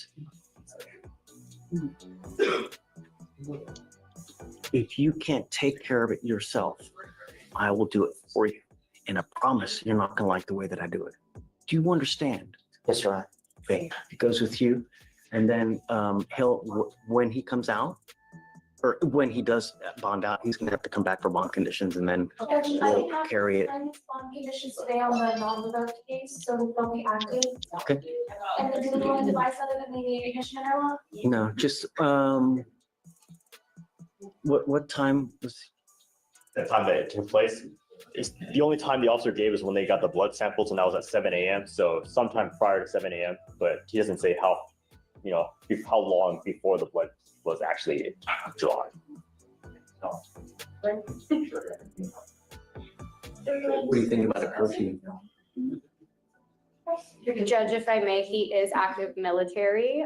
So He's he not is, taking it serious. Still reporting to that. They're also looking to get him. It don't seem like it, at An least. IOP, so he does have a job I in the won't military. put the curfew, but if he picks up a new case, I understand. We had a big conversation, and he's the one that took it upon himself to realize that this was a problem. And he told me that he was going to use his VA benefits to look into the IOP at this point. So he did send me that email that he is confirmed to begin enrollment in IOP. okay, so on the DWI, just pick whatever date you have. Okay. When he does bond out, he'll get a 7-day setting. Whenever day that you get, just let Ramona know or Victoria, and then we'll give you that day. Just feel free to email them, and then we can carry them. Just put them both on the same day. Okay. All right. I think we addressed is on. I was gonna set it at 5,001. That's what I normally do. Thank Okay. you, Judge. Yes, ma'am. Ma'am. Okay, thanks. Sorry, Ms. Finn. I just filed a revoke and raise. He picked up a murder charge. Hold on. Rewind that. A murder charge for a 17-year-old? And the judge is just casually dropping that after a DWI hearing? This escalated faster than a Tarantino plot twist. From substance issues to now a fatal drug deal gone wrong, this case just went from messy to catastrophic. Yes, sir. Wow. Yes, I agree. This is the young guy that, How old is this kid? What happened? 17. 17? He picked up a murder case. What happened? From my understanding, it was a weed deal gone wrong. Oh, I read about this, right?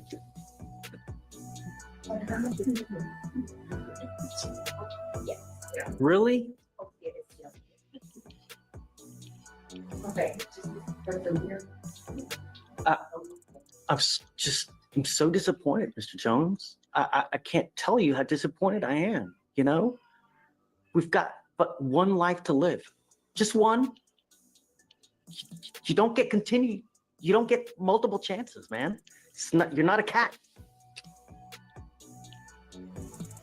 I'm bringing you out here because we're talking about you, and it's only fair that you hear what's going on. Because you've now picked up the murder case upstairs, the state has asked me your bonds are now set on both of your cases, on your assault and your criminal mischief. They're both set at 5,002. They did not give you a PR bond on those cases, and the state has asked me to revoke and raise those cases because you are a danger to our public. You've not made bond on those cases, so I'm going to deny their request to revoke and raise your bond. But I'm going to tell you now that I don't know if you're going to get out because your bond is set at $250,000 upstairs. But if you do, I don't want you to go anywhere. Holy crap. I want you absolute home confinement, 24 hours a day, 7 days a week. Do you understand? And you will have a GPS monitor, no drugs, no alcohol, no weapons, anything else? No, Judge. Not from the scene. And I guess just keep me in the loop what happens upstairs, if they do anything with the bonds, just keep me in the loop so we can kind of stay close. The other thing is that thing's going to take a while to play out. And I'm not going to hold it for 2 years for it to play out upstairs. So let's try to find some kind of resolution so we can, they can worry about it upstairs, and then we can just, okay? Yes, sir. I'll obviously give you a sufficient time. Is discovery complete? Because these cases are from November. They're old. We're still waiting on body cam, dash. That's not good. Wait a second. November. I guess they may have been 2Bs though. Let me see if that's right. Because if there were 2Bs, then Actually, Judge, it looks like we have all of the body cam. It wasn't complete. We have the 911 calls. Oh, so you've got, his discovery is complete? It looks Okay. like it, yes, Judge. Do you have you given offers on both of the cases? I have not, Judge, but I'll take a look on his, There was an offer, but it's been. There was- Counted out that offer. we had offered a 13-month deferred. I revoked it obviously with the new law violation. Sure. So I'm probably just gonna check his credit and put a jail time offer. Okay, so I'll give you some time, take a look, speak with Mr. Jones, what he wants to do.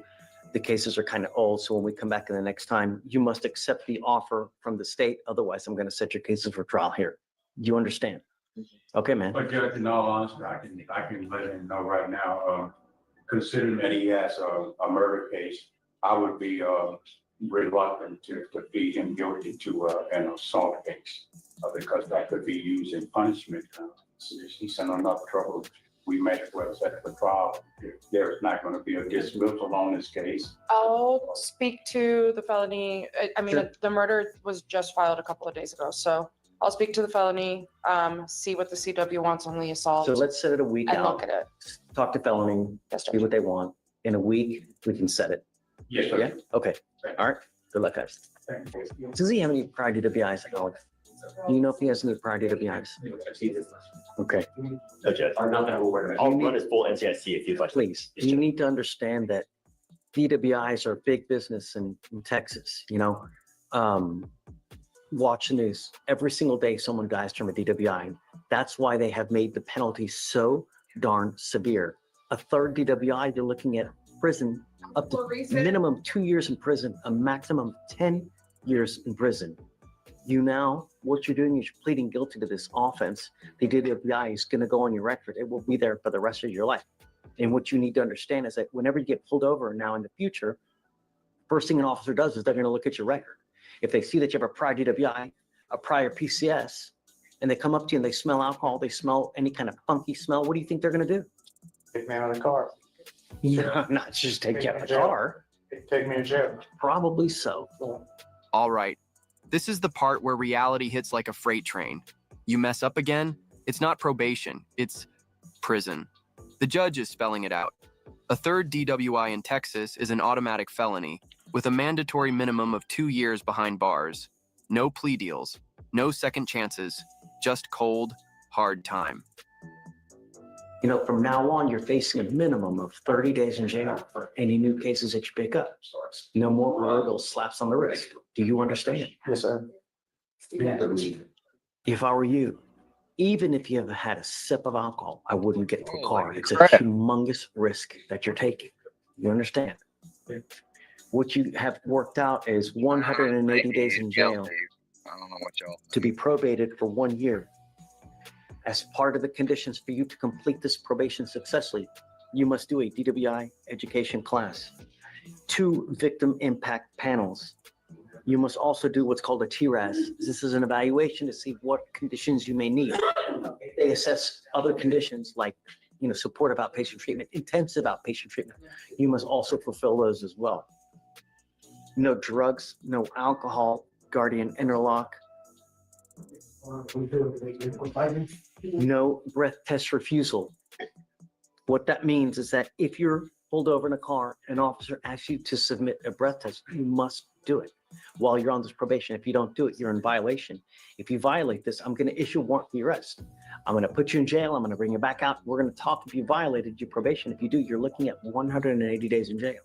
Do you understand? And so it would also be a minimum of 30 days. We discussed that. On this case, it would be, so it would be a 30-day minimum. Is he here? So he's doing 30 days as a condition. Sorry. We're pleading to, pleading to Say it again? Oh, I see. Right. he is aware that it would be 30 days minimum. Right. So if you are revoked, it's a minimum of 30 days in jail. That's what they're trying to allude to. Do you understand? Sir. I don't see the enhancement on here, so let me see. Is it true or untrue that you had a Class A misdemeanor theft in 2018? It's true. It's true, the enhancement. All right. You were giving up the right to a trial, right to compel witnesses to testify on your behalf, confront and cross-examine your accusers. If you are not a citizen, there are immigration consequences. You can be deported, excluded from the country, denied naturalization. You give up the right to appeal. Once you accept this, you are stuck with this until you complete it successfully or you get revoked. You understand? Sir. You still want to do this? Yes, sir. How do you plead to the office of driving while intoxicated? I will find you guilty. I'm going to send it to you to the agreement.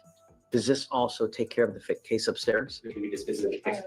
They're going to dismiss the felony case upstairs. This is a great deal for you because anytime you can avoid a felony, you're winning. Cool. But you have to understand that And these bitches always acting with a cold they're head. going to do this where they're going to dump one in exchange for the other, especially a felony offense. It doesn't happen over and over. You understand? Sir. All right. Now, I want you to understand one more thing that I've been as I said hoping, homies, earlier, in a DWI village like a did rock this. star. There is a Hit it from the back. $3,000 surcharge. Now she's that we screaming out, normally no apply to cases mom. like this. This is your first offense. I will waive your fee now. But if you pick up another DWI, it is a $6,000 surcharge. And if you don't pay it, $6,000, $100 bruh. you sit 1 day in jail. So you can imagine how much time you'd be doing if you pick up another DWI. $6,000 surcharge for a second. DUI, and every $100 you don't pay, you serve 1 day in jail. That's 60 days of lockup for not paying your fine. They're not kidding when they say DWI is big business in Texas. The system is designed to penalize, reform, or remove you from the road altogether. Yep. Okay. They were always happy to have you. Somebody wants a bond. Contemporary Campbell requesting a bond. Okay. Oh, all my hundreds of viewers left. 2 counts of aggravated assault. No, judge. Okay, it's. Morning, Mr. Campbell. How's jail? Not very good. Good. Hey folks, I'm Court Guy. Today's case takes a turn you won't expect. A man wanted for manslaughter and aggravated assault is arrested during a connecting flight while on his way to a family vacation. And what does he do next? He asks Judge Fleischer for a bond, but with a dead body involved, past driving offenses, and a warrant from another state, the judge's reaction is both serious and sharply honest, with a moment of laughter that says it all. All right then, let's get to court. That makes me happy. You know, what I find at least, the worse of an experience you have, the higher likelihood you have of actually, when you get out into the free world, of thinking about consequence, because that's what we want everybody to do. Think before you act, think before you speak, because you never know when it's your last time. All I know now is that you're wanted out of another state. You're wanted out of the state of Arizona, specifically Maricopa County, for manslaughter, 2 counts of aggravated assault and endangerment. Day, Yes, Judge. tell me about Mr. That's all I have so far. I do show a Georgia State ID, which I didn't see at first, but I don't see any history. Originally, I believe this is only offense, but because of the severity of the offense and with the warrant stating that while there is a $150,000 bond, is that they're requesting no bond until he's in front of a magistrate within their state. And so because of the severity of the offense and the risk of flight, is that state requests no bond for this defendant. Is this a 2B? This is UB, Judge. It was issued out on September 25th, 2024. Okay. And the bond over there is at 150,000. 150, but they will not permit it to be honored until he goes in front of a magistrate within the court. Okay. Do you know what the manslaughter is about? No, I don't have the probable cause affidavit, but if you're looking for specifics, I can request it from the DA's office, but I don't have it at this time. I just know that the charges are valid. Do you have anything that you'd like to add? Yes, Judge. Mr. Campbell actually hired an attorney and known about the investigation, so this was not an instance where he's trying to run. The attorney told him they could take a family vacation, so he was arrested at a connecting flight in Houston with his wife and 3 children. So he wasn't trying to run. He was going on a family vacation. His attorney there told him We were on the way to the family. He doesn't live in Houston. Be going. So essentially, he gets arrested in the connecting flight process. He's not from Houston. He is ready, willing, and able to go back to Arizona. He's got his attorney set up there. If he gets out, it's not like he's legitimately gonna stay at a hotel and then the next day get on like a bus, as we talked about the flight problem. And he has a vested interest going back. He's 41 years old. I think he has a license case from like 15 years ago, nothing else.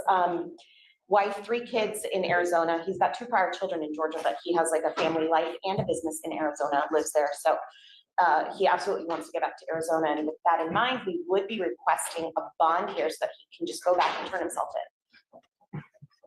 No, Mr. Campbell, I really value my city and I want to protect everybody I can for as long as I can, because the last thing I want is more death, more destruction. And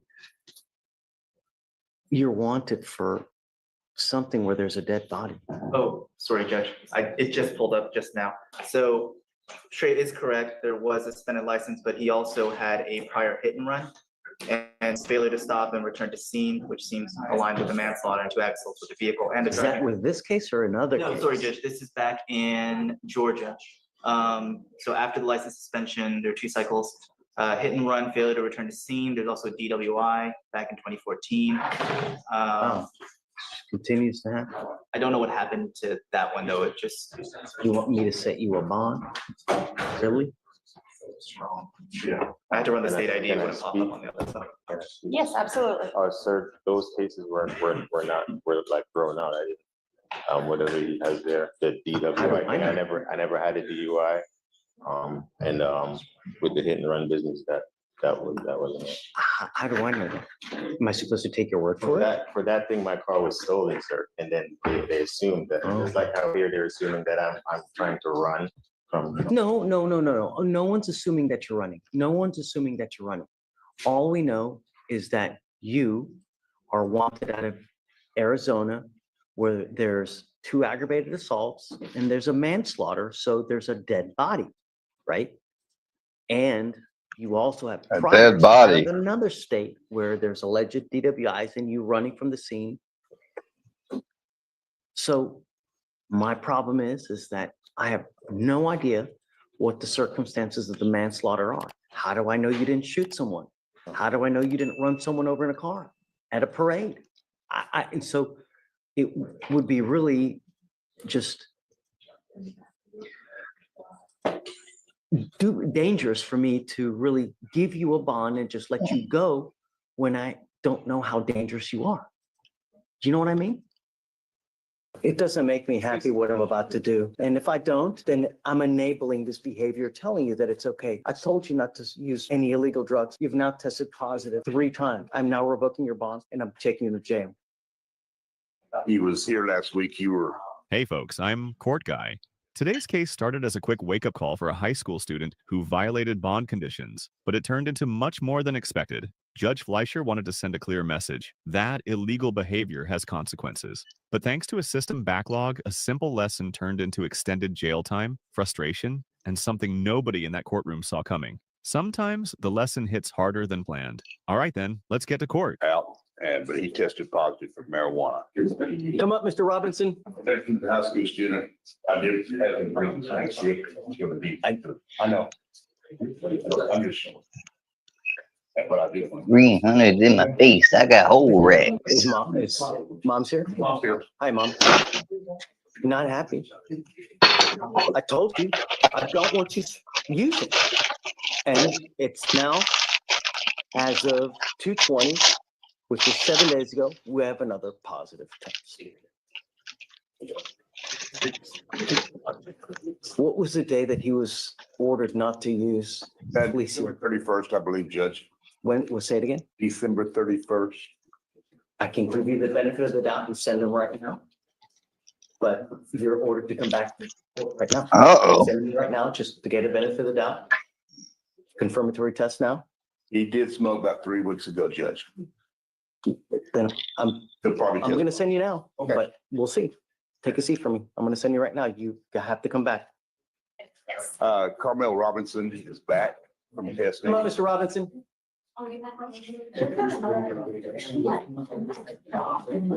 Judge, he's still positive, but I knew he would be. Deputy, are you going? Deputy, are you going? I need your help.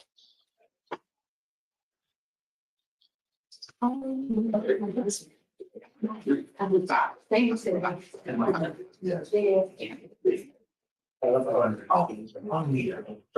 doesn't make me happy what I'm about to do, but you have to know that we mean business. And if I don't, then I'm enabling this behavior, telling you that it's okay, when it most certainly is not. I told you not to use any illegal drugs. You've now tested positive 3 times. I'm now revoking your bond and I'm taking you to jail. Judge, mother's in court today. I know, we'll talk. I just. As far as the new bond amount, she doesn't have a whole lot of finances. She's a single Just give me a mom. second.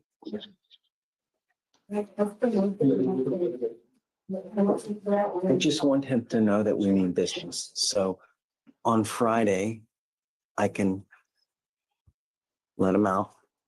And then we were going to do the same process. I will test him again in, 45 to 50 days. If it happens again, then it's going to be longer, right? Then it'll be a week.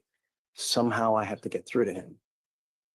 But please, one of the worst parts of being in jail, it stinks. There's no windows, there's no clocks, but the worst part is not knowing when you're going to get out. So please, I'm telling you on Friday, I will, but don't tell him. Because not knowing is the worst part, right?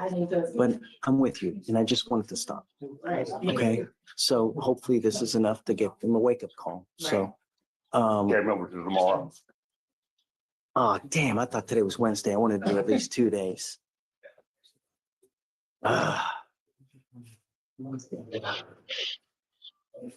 Yeah, I guess so. We'll just do 1 day. He's still in school.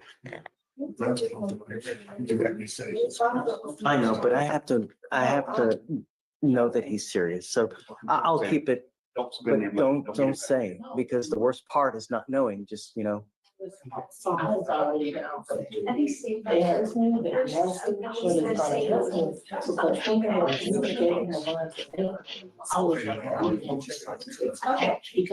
you you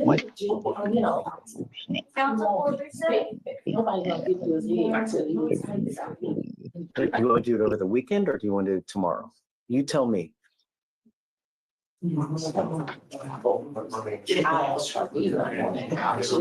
Okay, whatever you want, but I hope it's enough because.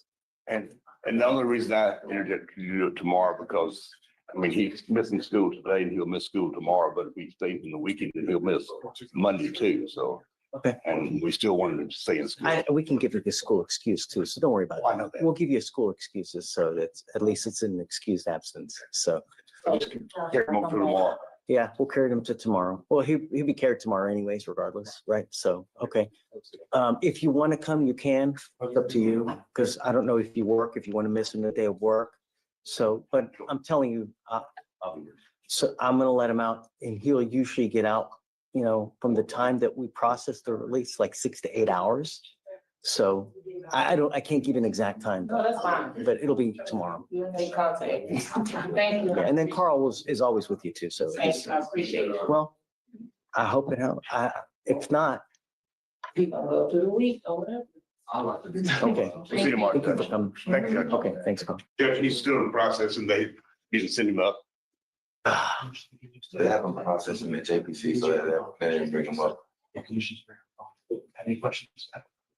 You want to come back later and see if they can get him? Yeah, that's fine. And we'll be here for another, at least hour and a half. Can you call to see if they can get him? Okay. Thank you, Judge. Carl. Hey. I've talked to the bailiff. They tried to get Mr. Robinson up here. They're not gonna be able to get him. He's still in the process and hadn't gone through medical yet. So if you want to just carry him over till Monday? I guess we have to, because I don't want to let him out without talking to him, No. It sucks. And he also had the ankle monitor on when he went into custody yesterday. So if you still want him to have the ankle monitor, I guess you'll have to have it put back on. Yes. Yes. You're gonna be in there a little longer. Mendoza, Nicholas? Theoretically, you could possibly maybe over the weekend at some point in time, maybe call the magistrate and have authorized a PR bond. But then I have not been able to You talk have to not him, talked and to him? the problem is that I want to admonish him, you know, No. that's, The judge, I'm gonna tell you something right now. You know, I've talked to him probably worse than what you do. Huh? I said, I probably talked to him worse than you do, quite frankly. Even though I don't have the quote unquote authority behind it. But, those, I know. no, let me see, in a second.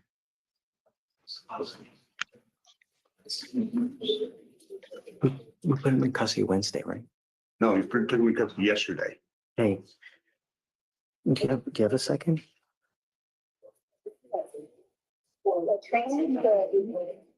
When is that gonna end? Dang it. I need to know when someone is, why they haven't been processed and where they are in processing. Because I wanted to get, cause number is 2544-664. 2544-664. I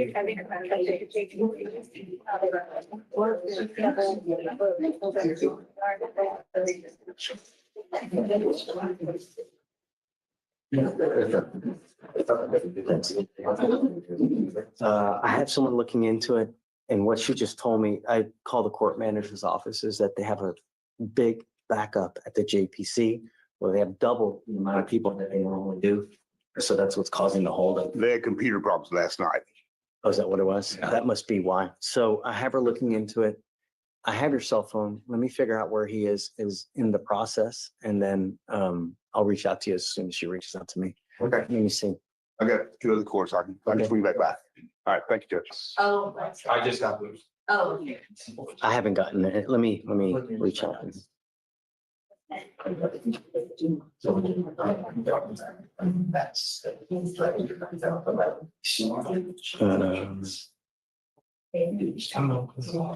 Okay, there you go, Judge.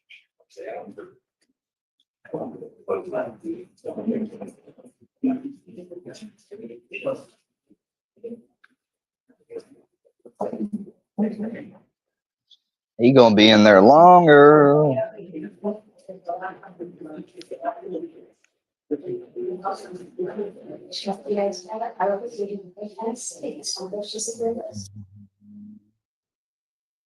You deprive your brain of oxygen when you do this. Perhaps you'll hemorrhage yourself. Perhaps you'll end up brain dead. You'll incapacitate yourself, that you're going to be without the ability to speak.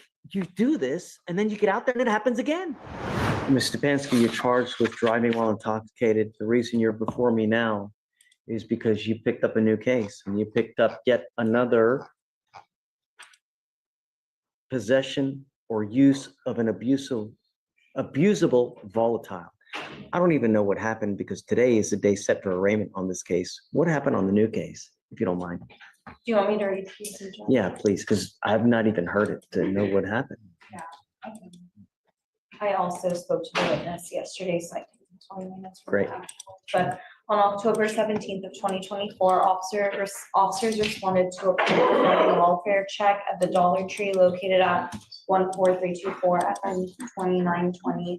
A witness stated she observed the defendant inhaling from a can of multi-purpose cleaning duster, and later observed the defendant slumped over on the steering wheel of her motor vehicle in the parking lot.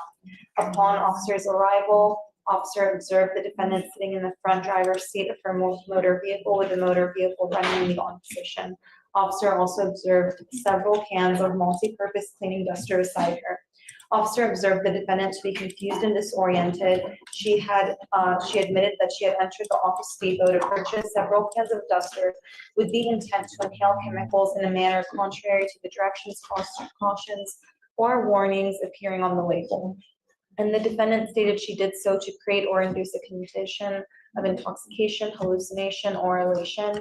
And she was found in possession of 3 10-ounce cans and 1 3.5-ounce can. Is there anything else that you wanted to add to this? Me, Judge? So the witness who spotted her, she had pulled into the Dollar Tree, parked there, and the defendant's motor vehicle was right next to hers, and she had noticed that it was on. So the witness, she went into the Dollar Tree, then went down to Target, did some shopping, came back an hour later and noticed the truck was still there and still running. So she got worried, looked through the window, and then she. True statement, Your Honor. And How do we get her to stop? Well, in talking to the state, so the plea agreement that we have agreed to with the state is the maximum length of probation to 2 years of probation. So that she'll be closely monitored during that time period. I can't monitor her 24 hours a day though. Yeah, but she knows that she's, subject to, random testing or urinalysis and different things. Still not going to show. I'm forbidding you from going to any store that sells this kind of stuff. You're not to go to any Walmart. You're not going to any Home Depot. So she's also willing to sign a no driving act. At the end of the day, my lawyer decided on what to do, and I didn't really know what was going on. You can't say that because they go over all the plea paperwork with you. They tell you exactly what's happening. Well, why would I file for guilty or anything if I don't want it on my record? Judge, she's in the waiting room again. Oh, okay, great. So you have filed a petition for non-disclosure on a DWI. Yes. The problem is that, and the way that I read the law is that non-disclosures are used when someone has done a deferred adjudication, they successfully completed it, and then they are allowed to, because they've completed successfully, have whatever case they did the deferred on sealed so that the general public cannot see it. You took a conviction on this case. If I remember correctly, you took a straight conviction on this case. So I don't think that you're eligible for a non-disclosure unless you can show me differently.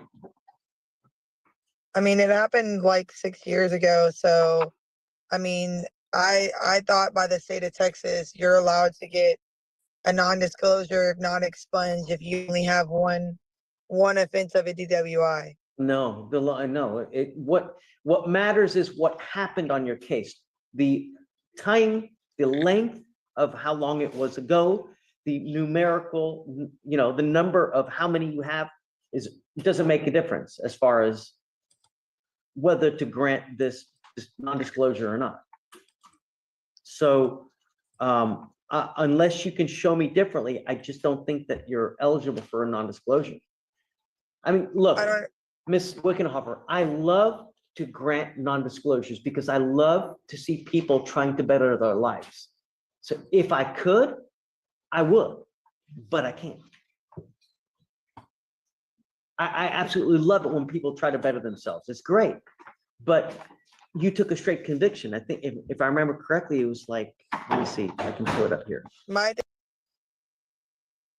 Yep, just took a straight conviction. You're not eligible for a non-disclosure.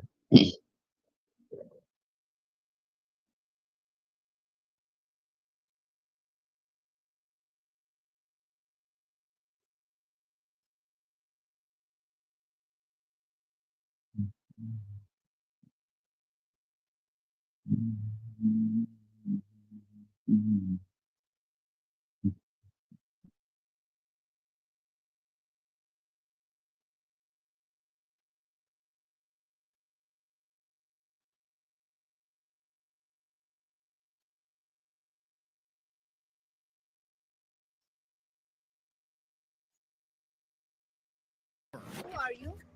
What do you mean, who am Why are you parking here? This is my house. I? I'm waiting for my friend. He lives in one of these houses over here. What friend? I'm waiting for one of my friends. You My have friend. friends? Yeah, my friend. You have friends and you park outside my house? You know how expensive this area is? Well, yeah, I do know. I don't think you're from here. No, I'm not from here. That's why I'm here to see my friend. Go call the police. For what? My brother will come now and he will give it to you. He'll but give I you will what? also Your brother's come gonna give me you what? can give it to you. What? Who's gonna give me what? Кто-то идиот припарковался около нашего дома и говорит какого-то френда. You have no friends. I'm telling you, you have no friends. I do. I can tell. This might be the most entitled Karen ever. Who are you? What do you mean, who am Why are you parking here? This is my house. I'm waiting for my friend. He lives in one of these houses over here. What friend? I'm waiting for one of my friends. You have My friend. friends? Yeah, my You friend. have friends and you park outside my house? You know how expensive this area is? Well, yeah, I do know. I don't think you're from here. No, I'm not from here. That's why I'm here to see my friend. Go call the police. For what? My brother will.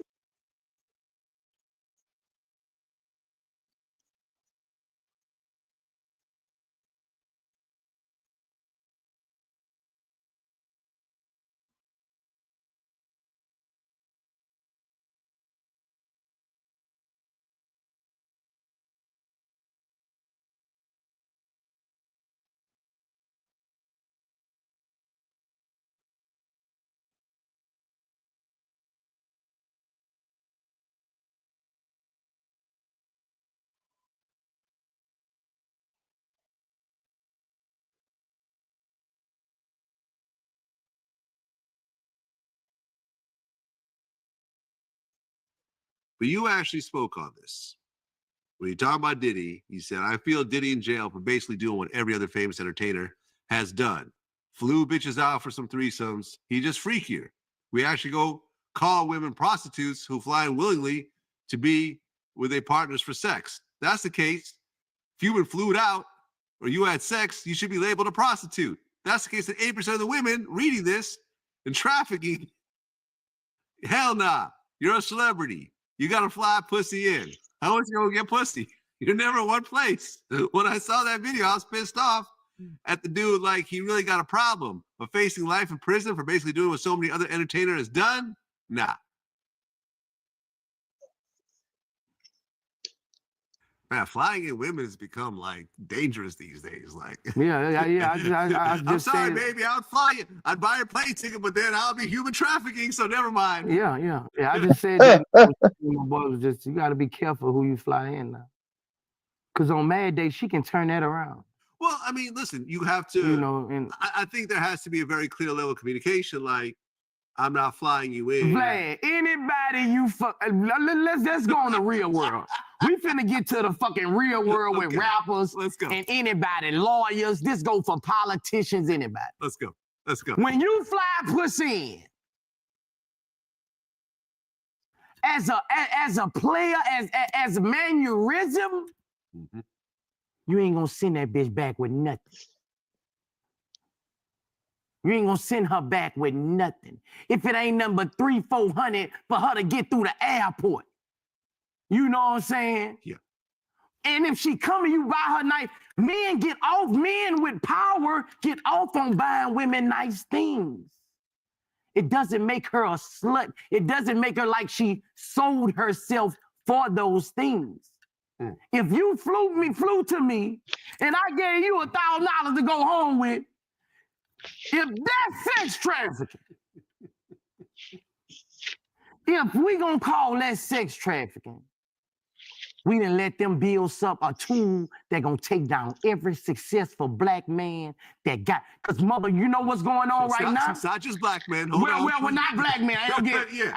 But it's Don't hard just on put us. it on black men. Okay, but it's Every hard man on us. does this to a certain degree. Every man does. Tennis players, right? Golf players, police, everybody. It's mannerism to give that woman something who done gave her, who she done gave you her body. It's mannerism to take her out and get her something.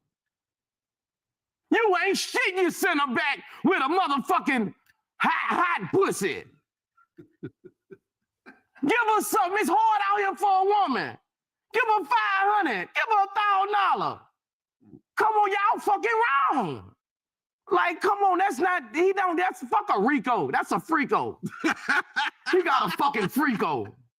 Diddy got a freako. He got a freako. No bond for that. It's the power. The bigger the money, the bigger the hunting. Always remember that. The bigger the money, the bigger the hunting. No bond for that? For being a freak?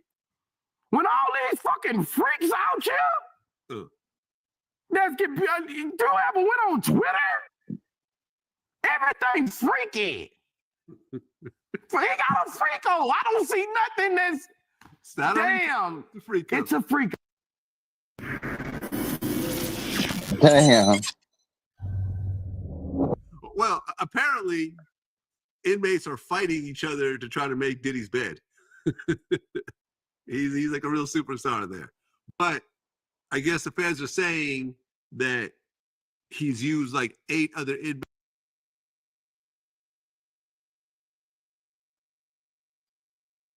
inmates' phone privileges to make calls.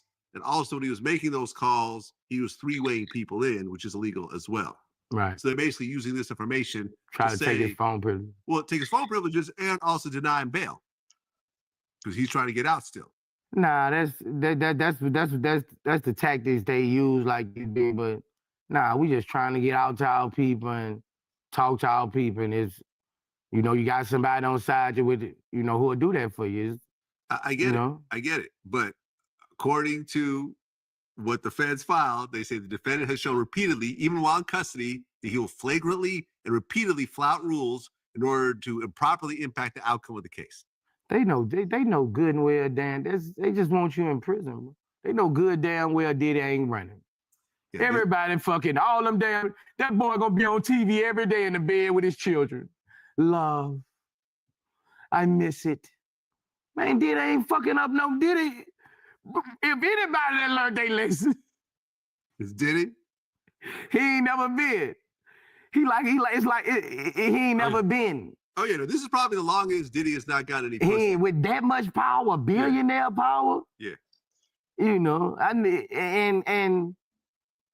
and the longer he's sitting there to sink in, I don't think it has sinked in yet. It might haven't sinked in yet that I'm here and I ain't going nowhere. Yeah. Cause he's still fighting for bail. Them first 2 months, it ain't really.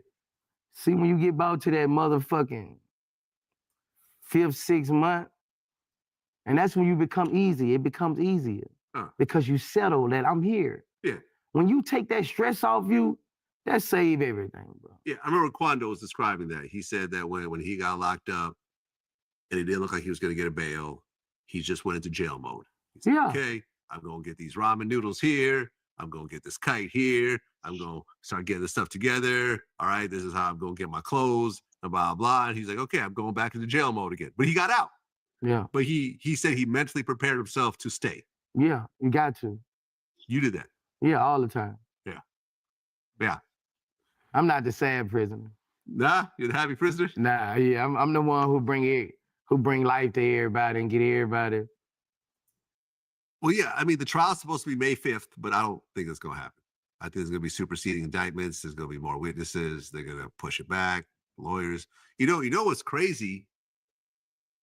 Who explained this to me the other day? When it comes to the biggest difference between the state and the feds, when it comes to the actual trial, which is why the feds have this 98% conviction rate, is that if the state has a witness against you, you're allowed to cross-examine.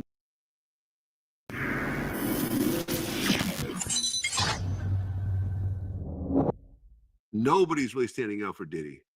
Meek Mill, remember he had the matching outfit with Diddy? You know what I'm talking about? Yeah. There was a video of Meek Mill, and he said no Diddy. His own man, who Diddy probably took him shopping for that outfit and everything else like that, who they had parties with, and he probably looked up to him like a big homie. Yeah. Is now saying no Diddy. No Diddy gang, Meek Mill in real life. Don't ever disrespect me. You heard that shit, Meek? Yeah, Meek. Does that surprise you? I feel like Meek shouldn't have said that if he fuck with Diddy. I agree. Out of respect for, you know, you trouble or not, you know, you don't go there, you know. You ain't gonna hear me saying no Diddy and all that. Well, but you don't really know Diddy like that. I know, but you know, I done met Diddy, I done, you know, met him a couple of times, you know, had conversations with him, so Just you know, left, he's somebody I look up to, so I ain't. Right, just left New York City, hooked up with P. Diddy. Yeah. That's a real line. Yeah. Yeah, I mean, listen, do you feel like All right, guys, we gonna come back after. We're gonna take a little short break, and then we're gonna come back and we're gonna talk about some YouTube stuff. So Y'all catch us when we come back after a short little break. And a message from our sponsors. Oh.